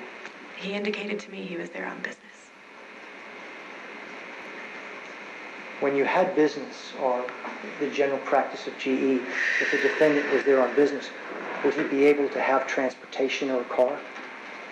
I suppose. Why would he need you to pick him up at the airport? Don't know. Just asked me to do it, so that's what you do when your boss asks you to do it. When he got back home, did you have to give him a ride? Yep. Why? Didn't have a car. Just these things just didn't. I don't know what to tell you. I'm a nice person. Ms. Scott, I'm handing you what has been marked as State's Exhibit number 21 for purposes of the record. It is State Stamp page 6394. Your Honor, may I? You may. State's Exhibit number 21, what is that? It is a email conversation between Mr. Newman and Ms. Sneiderman. And can you read the first communication? No, thank you. Can you read the first communication and let the jurors know what the date and time of that first email communication on State's Exhibit number 21 is? It's Monday, July the 19th at 5:54, and there's simply a subject line of how are you getting back from the airport? Who sent that email? Mr. Newman, Who received that email? Ms. Sneiderman. Did the defendant respond to that email? She did. You mean on Friday night in ATL? I actually had not gotten that far. My family may already be at the lake, so I would probably take a taxi home to Dunwoody, then leave the next morning to meet them out there. What are you doing? Obviously, I did not leave a car at the airport. What, if anything, does Mr. Newman respond to the defendant's communication? Mr. Newman responds, send a note to Carmen and ask her to order car service for you. Then we'll figure out how I get home since I'm not on business travel. What's the date of that last email? July the 19th, And what's the time it was sent? 6:14 p.m. Can you read for me the exact wording of Mr. Newman's last line? I want to make sure I get it right. Then we'll figure out how I get home since I am not on business travel. Does the defendant respond? She does. How did the defendant respond? I can help there, I'm sure.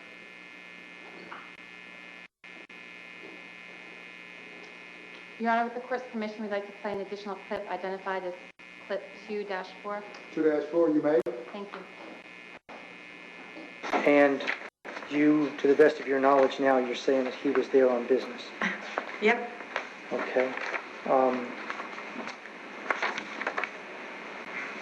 One second, Judge. Was this how many days was this training, ma'am? A week. 1 week? Mm-hmm. May I approach the witness? You may. Judge, this is Exhibit 107. 107? Yes, sir. It's stipulation number 4891. You're approved. Yes, sir. Can you identify that for me, please? Mm-hmm. Is that yes, you can identify? Yes, I can. Go ahead.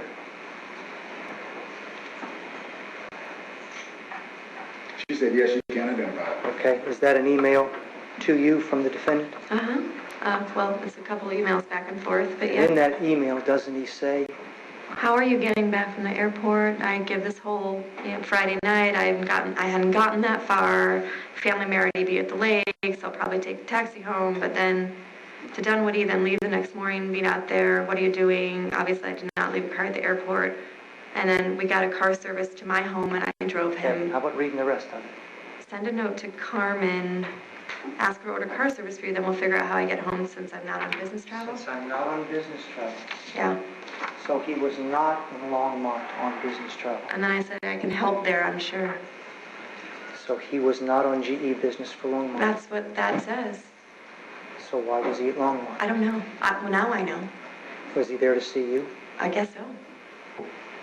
To stalk me? Probably. Did he stalk you from inside your own room? Stalking can take on many different meanings. So that's a yes. He was there to spend time with me, In your evidently. room? In your room? Yeah, he did not share a room with me. Was he in my room? He might have been for a little while, but didn't share a room with me. And Your Honor, I have one final clip. It's identified as clip 2-5. 2-5, you may. Thank you, Your Honor. The next trip you took, and we talked about this yesterday, is the trip to Longmont, Colorado. Correct. And when we say Denver, Longmont, that's essentially the same area, correct? That's one trip. I wasn't in Denver. I was in Longmont. I understand that. Do you have to fly into Denver to get to Longmont? Yes. Okay, so you were in Denver. I flew into Denver. Okay. So yesterday you were talking to Mr. Geary about not telling the police about Denver or anything. We're talking about that same trip. There's not two trips to Colorado. Correct. Okay.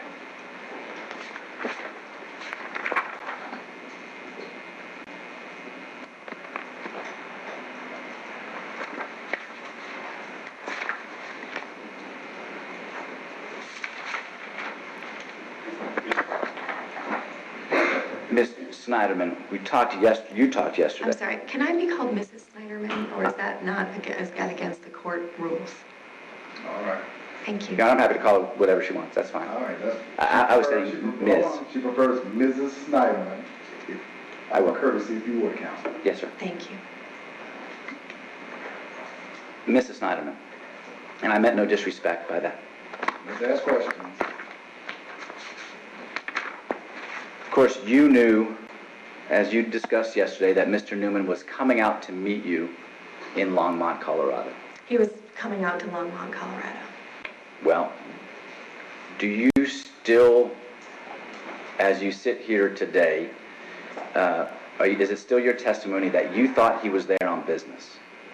I really didn't care or know why he was there specifically. I know now why he was there, but that's only because of what everyone has been talking about.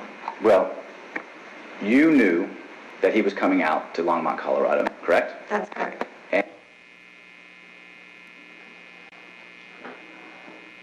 Thank you, Your Honor. I have no further questions of this witness. All right, ladies and gentlemen, I'm going to give you a break at this point in time before we go into cross-examination. Deputy Buckles will assist me. You're going to have to move that board so the judge can walk through, Deputy Buckles. And ladies and gentlemen, this is going to be about a 10-minute break, and this is going to be our last break for the afternoon, okay? All right. Here comes Judge Adams, so we take it back into the courtroom.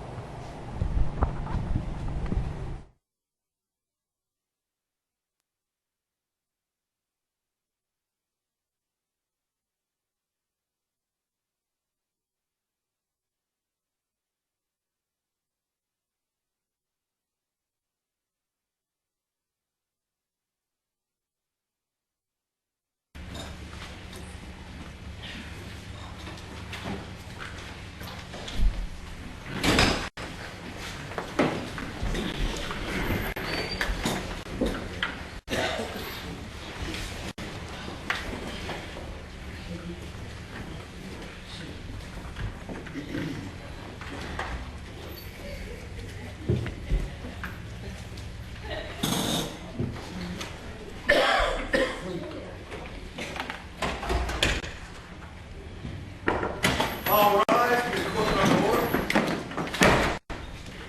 Good afternoon again. You may be seated. Mr. Petrie, I believe you're coming across from now. Yes, sir. Very briefly, Your Honor. Oh, ask as many questions as you wish. Thank you. There's no time limit. I understand that. I'm still going to be brief. With Ms. Cross during the break, I asked you to look at the state's exhibits 14 through 20. I think maybe 18 and 19 aren't in that batch. But I asked you to look at it with a particular idea in mind. Have you had that chance now? I did. And what I would like to ask you is, having examined states 14, 15, 16, 17, and 20, can you tell us now, between between Mrs. Sneiderman and Mr. Newman, who was the initiating party in each of those? I call them streams. I'm not sure if that's what when somebody sends an email, somebody replies, and you can have 4, 5, 6, however many. Who was the original sender in all of those streams of emails? Mr. Newman? She didn't initiate any of them. No. That's all I have. Any redirect? No, Your Honor. All right. May this witness to release and excuse from her subpoena. Do you want her to remain? I'm going to need the Mr. Mayor's subpoena. That's fine. Not a problem. Although I tried to release you before, but you have to stay in time for it, okay? You can come out at this point in time, but don't go to Jackson Hofstra Airport, okay? All right. All right, next witness. The state calls Detective Nathaniel McManus. Maybe the folks Sure, come on, Lord. Not a problem. while the witness is coming in.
Avast virus database has been updated.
business record, if it contains hearsay, it does not get around the fact that it is hearsay.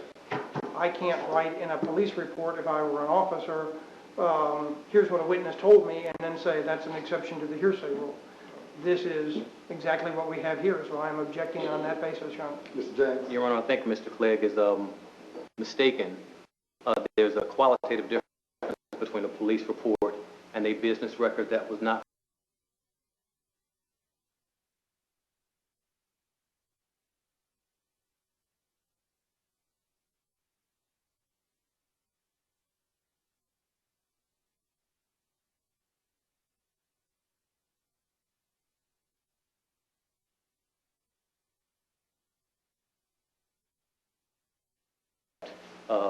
for that purpose, Your Honor, I cite Neal versus the state.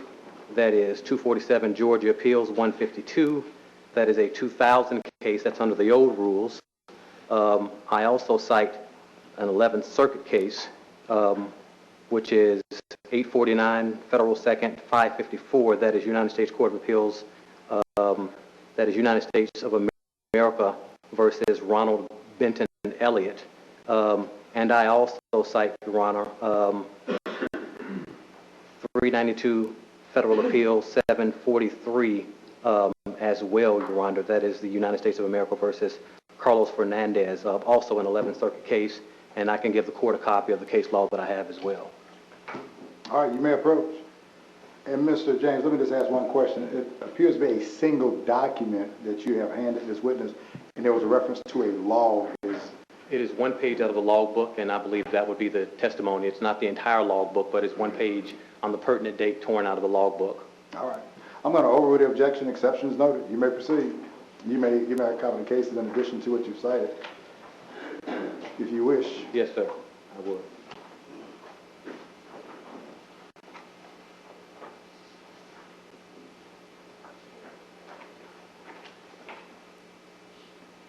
Thank you, sir.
hours ahead of the time that it would have been happening in Mountain Time. So here you see Monday, July 19th at 3:57 a.m.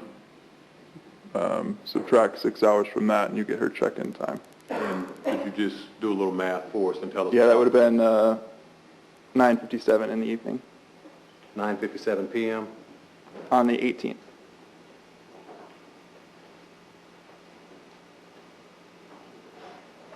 And when you checked Andrea Sneiderman in, can you tell us how many people you checked into the rooms?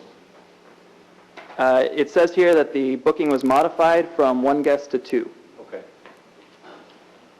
And who did that? Myself.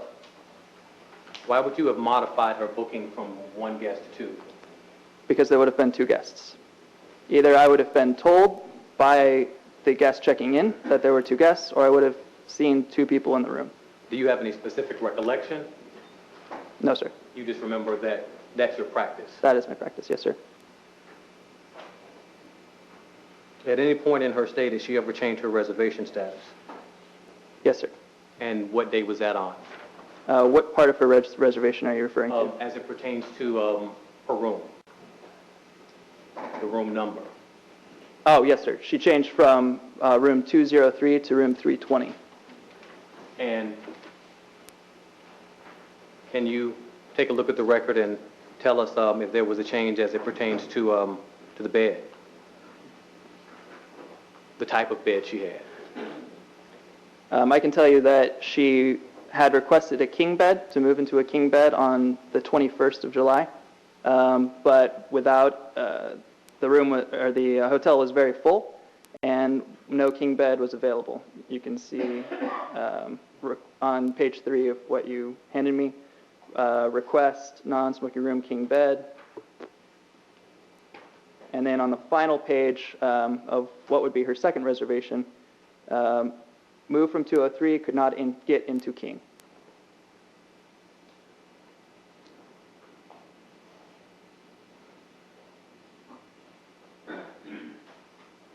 When you checked her in, did you actually, can you put the other exhibit up again, exhibit number 23? If you could look at the picture in the log book. Mm-hmm. Right here where it says note, did you actually read that to her when you checked her in? I don't recall actually reading the note. I believe I expressed the sentiment, something to the effect of, Hemi says he loves you. You told her Hemi says he loves you. Yes, sir. Yes? Yes, sir. Did she seem shocked when you said that? No, sir. How did she respond? She blushed. She seemed rather bashful. She averted her eyes for a second, looked at the ground, looked back at me, nodded in acknowledgement. And blushed? And blushed. Nothing further, Your Honor. Mr. Clegg, is your witness? Yes, thank you, Judge. Blackburn, the gentleman who was in here before, Detective McManus, do you remember him coming to talk to you? I do, sir. And you made a statement to him, did you not? I did, And that statement was reduced to writing, right? as I recall. And he gave you a chance to review it before you signed it, right? I don't specifically recall that, no, sir. I'm going to show you what has been marked for purposes of identification as defense exhibit number 4. May I approach You may.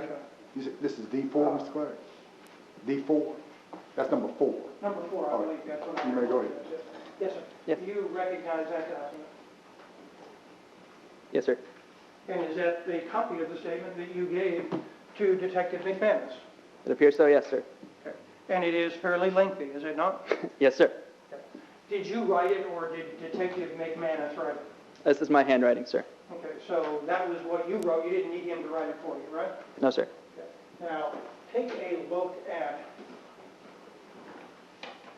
the bottom of page 4. You can just start reading there, okay? Read that to yourself, sir.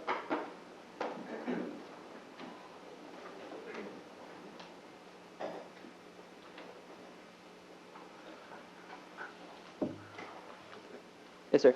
Okay, now I'm going to, is that what you said, sir?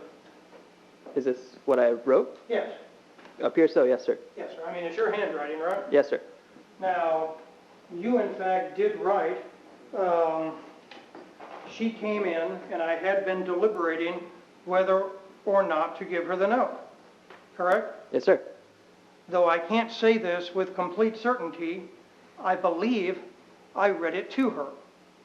Is that what you said to the detective, sir? Yes, sir. And that would have been back on,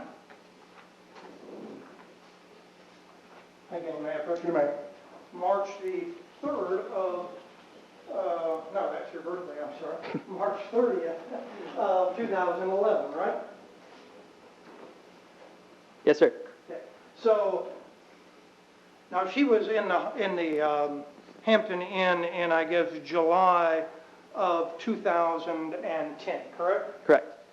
And you get questioned about this by the Longmont Police Department in March of 2011, correct? Correct. And when you are asked, or you write in your own narrative, that you don't recall whether you actually read the note to her at all, correct? As I just explained to Mr. James, I recall that expressing the sentiment to her. Whether or not I read the actual note I don't recall. Okay. Let me take a look at the note again, sir, the document. You got it. Okay. Take a look at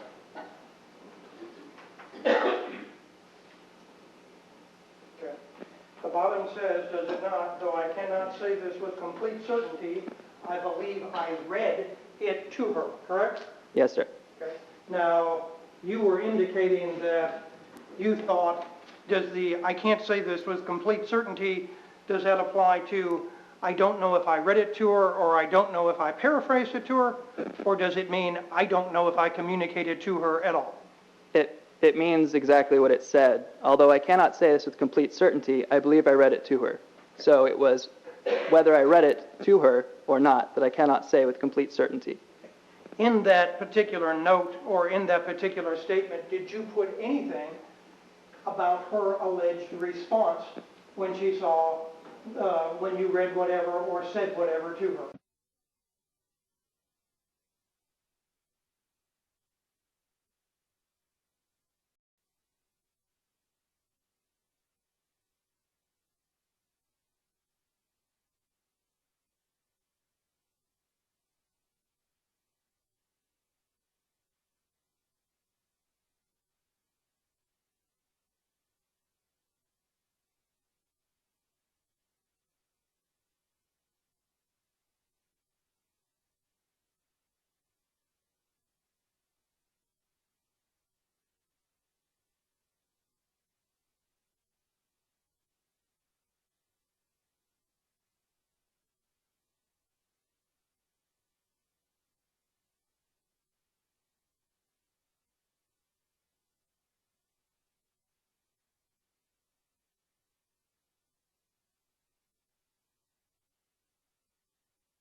Is that a record generated by the Hampton Inn in Longmont, Colorado, sir? This is a record generated by OnQ, which is Hilton's Part of the system. Hilton system, right? Yes. And generated in the regular course of business by Hilton Company, which I guess owns and operates the Hampton Inn, right? Yes, sir. Okay. And it specifically makes reference to the room rented by Andrea Sneiderman between July 18th of 2010 and July 23rd of 2010, right? It does. And it lists the number of adults in the room, does it not? It does. Object at this juncture. I don't think that counsel has laid a foundation that this witness is a proper custodian for OnQ system. He may be able to do so, and if he does, then I will withdraw my objection, but I don't think he's done so at this time. Response. Your Honor, I will do so. Are you familiar with the OnQ system? Yes, sir. Are those documents generated in the regular course of business by the Hampton Inn? Yes, sir.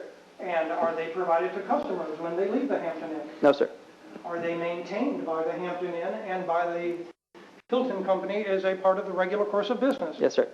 And they are generated at or about the time that these transactions occur, are they not? Yes, sir. Okay. I believe I have laid a proper foundation, Your Honor. At this time, I would move to tender defense exhibit number 5 into evidence. All right, submitted without further objection. Did you say they are not given to a customer? They are not. Okay. But I will allow it in. There's no objection. Go ahead. Okay. Now, again, taking a look at defense exhibit number 5, does it cover a particular time period, sir? Yes, sir. What we're looking at is stay history. Yes, sir. And does it cover from July 18th of 2010 to July 23rd of 2010? No, sir. What does it cover, sir? What it covers is June 21st to July 15th of 2010. Let me see that document. You said June 21st? Yes, sir. That's when the reservation was made. What you're looking at here is a record history that details changes that were made to a reservation beginning when it was created by, you'll see the agent there, USWA, the travel agency, on June 15th. Okay. Well, let me ask you to take a look at defense exhibit number 6, sir. Do you recognize what that document is?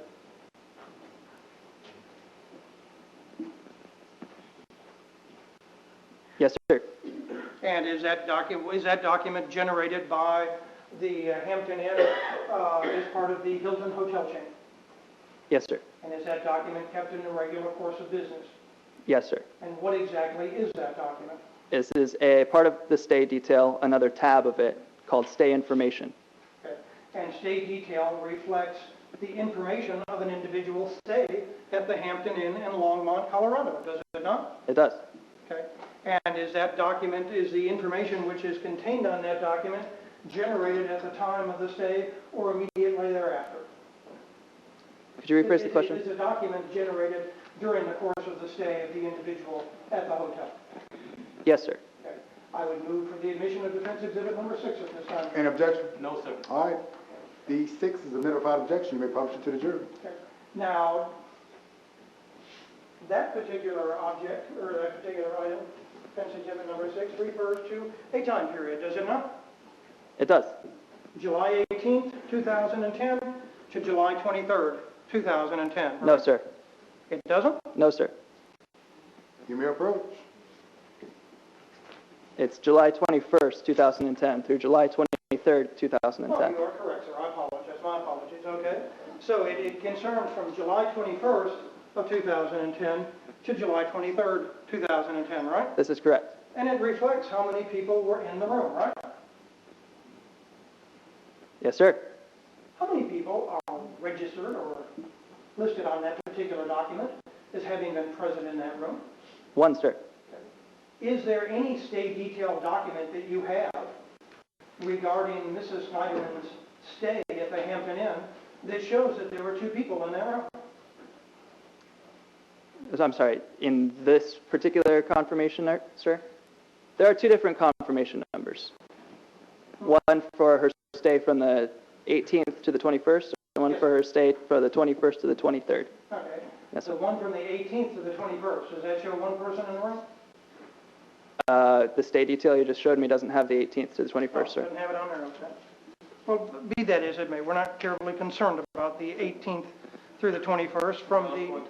I'm going to stay, Mr. Cliff. Hold on, lawyer. You can ask questions, but let's not testify. Okay. What's the question? Okay. The document related to July 21st to July 23rd shows one person in the room, correct? Correct, sir. Okay. Now let me show you, what was the number of that last exhibit, number 6? 6, sir. Okay, I'm going to mark something as defense exhibit number 7. All right, ladies and gentlemen, before we go to D7, you've been here all day. I'm going to go ahead and send you home. I'm not trying to wear you out. We're going to be here for a little while anyway. So let me give you these instructions before I conclude today. When I do conclude today, when you go for today, do not discuss the case. I allow anyone to discuss the case with you. The notes that you've taken, just leave them there in the jury room with your name on them, turn them face down. No one's going to look at your notes but you, and they'll be there for your purposes. You can continue to wear your badges so that you will have those with you, and the deputies get in a position so he can return your communication devices to you. As I may have mentioned, and you will hear me say this each and every evening and each and every day, do not discuss the case at this point in time. I allow anyone to discuss the case with you. Once I release you for the evening, do not remain upon the floor. Do not read or look at any media coverage pertaining to this case. Do not go upon the internet and do any research about this case. Do not blog about this case while it is ongoing. Excuse me. Do not attempt to go to any location that may or may not have been made reference to. All the evidence will come to you in the form of sworn testimony from this witness stand and any evidence that's introduced during the course of the trial. You're more than welcome to bring something to snack and or eat with you during the breaks, during tomorrow and the next day and the following days. Do not consume any alcoholic beverages during lunch and do not overindulge in the evenings. If you do bring your cell phones and a communication device, make sure you put them in the off position when you turn them over to the deputy, and because you cannot have any type of communication device there in the jury room. As I may have mentioned earlier, the lawyers and the parties and the litigants cannot talk or interact with you. I don't ever want you to think they're being rude or discourteous. We're going to reconvene tomorrow morning at 9 o'clock, and we're going to follow a similar procedure that we have followed today. Today is Monday. Some days when you come in, I may be involved in other matters unrelated to this case. You just come into the courtroom. Don't worry about me. You just come on in or come on in the interest. But sometimes I do other things other than this case before you get here.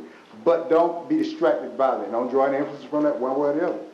At this point in time, we're going to be on recess until 9 o'clock tomorrow morning. All right.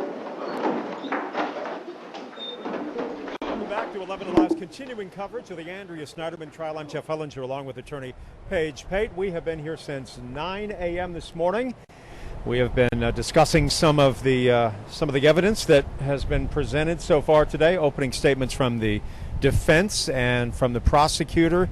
It has been a central theme today, infidelity, and that has been a subject that has dominated almost everything that has been discussed in this courtroom of Gregory A. Adams today. Absolutely, and I think we're going to hear more about it tomorrow and the following day and through the rest of the week. As long as the state is presenting their case, they're going to touch on the allegations in the indictment. They have to do that, but they're going to keep that central theme of infidelity going. Any thoughts on the first day about things seen and unseen? Is there anything that jumps out to you as far as that you will take away from this courtroom today? Well, day one in a trial that's expected to last several weeks can sometimes seem like a very long day because you have a lot of basic information. You got to get out in front of the jury. You have to lay foundations for documents, emails, clips from trials. So it can seem very dry at times, and I'm sure the jury has been certainly paying attention, but I know they feel like it's a long day as well. Andrea Sneiderman's friends there in the background. We are now seeing the scene inside the courtroom after a very, very long day. The Sneiderman family we have also seen today. So this is day one of what is expected to be a 3-week-long trial. We saw a trial within a trial. We saw the DVD of Andrea Sneiderman from earlier this year during the Hemi Newman trial. It was a very different looking Andrea Sneiderman that we saw earlier in the year than we have seen during the month of August so far. And that's one of those issues that the prosecution is hoping will resonate with jurors. Absolutely. Keep showing those clips from the first trial. Remind the jury that this is not the same Andrea Sneiderman you may see in front of you today. No matter how she's changed her look, she's the same woman that made these statements back in the first trial. Some of the other evidence that, as we take a look at Rusty Sneiderman's brother, who is here from the Cleveland area today, and Rusty Sneiderman's mother there is screen right. There she is with the glasses as they are surveying some of the information from today. what to expect tomorrow? Let's look ahead a little bit. Well, we need to finish up with this witness who is still on the stand, so they'll continue with this witness for as long as they need to, and then more states' witnesses. At this point, are we going to get into more evidence of infidelity, or are we going to go back to the false statements? Are we going to play more trial clips?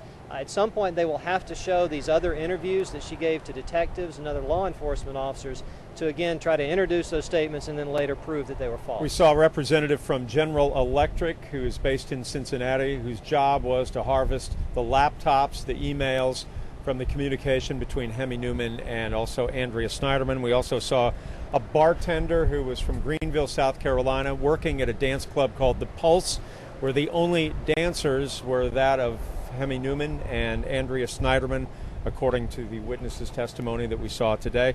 We also heard from a gentleman who worked at the Hampton Inn in Longmont, Colorado, where they had a business encounter, so to speak. And we also heard from very early a human resource director of General Electric in the Sandy Springs area, which is where both were employed at the time when they first met in April of 2010. So those are the witnesses that we saw today. Tomorrow we will see even more, I'm sure. Absolutely. We look forward to it. All right. Paige Pate is going to be with me for the 6 and 7 o'clock news. Of course, we will have information coming your way on the Rundown at 10 on my ATL TV. And that comes up at 10 o'clock tonight, then on 11 Alive at 11 p.m. So we have plenty of information coming your way on all of our various platforms, 11alive.com, and on the digital channel 11.2. A final look at Andrea Sneiderman on this first day of testimony in her trial, in which she is facing 13 felonies relating to perjury and obstruction of justice. So for Paige Pate, I'm Jeff Hellinger. We will see you on 11 Alive News coming up in about 57 minutes. Have a good evening, everybody.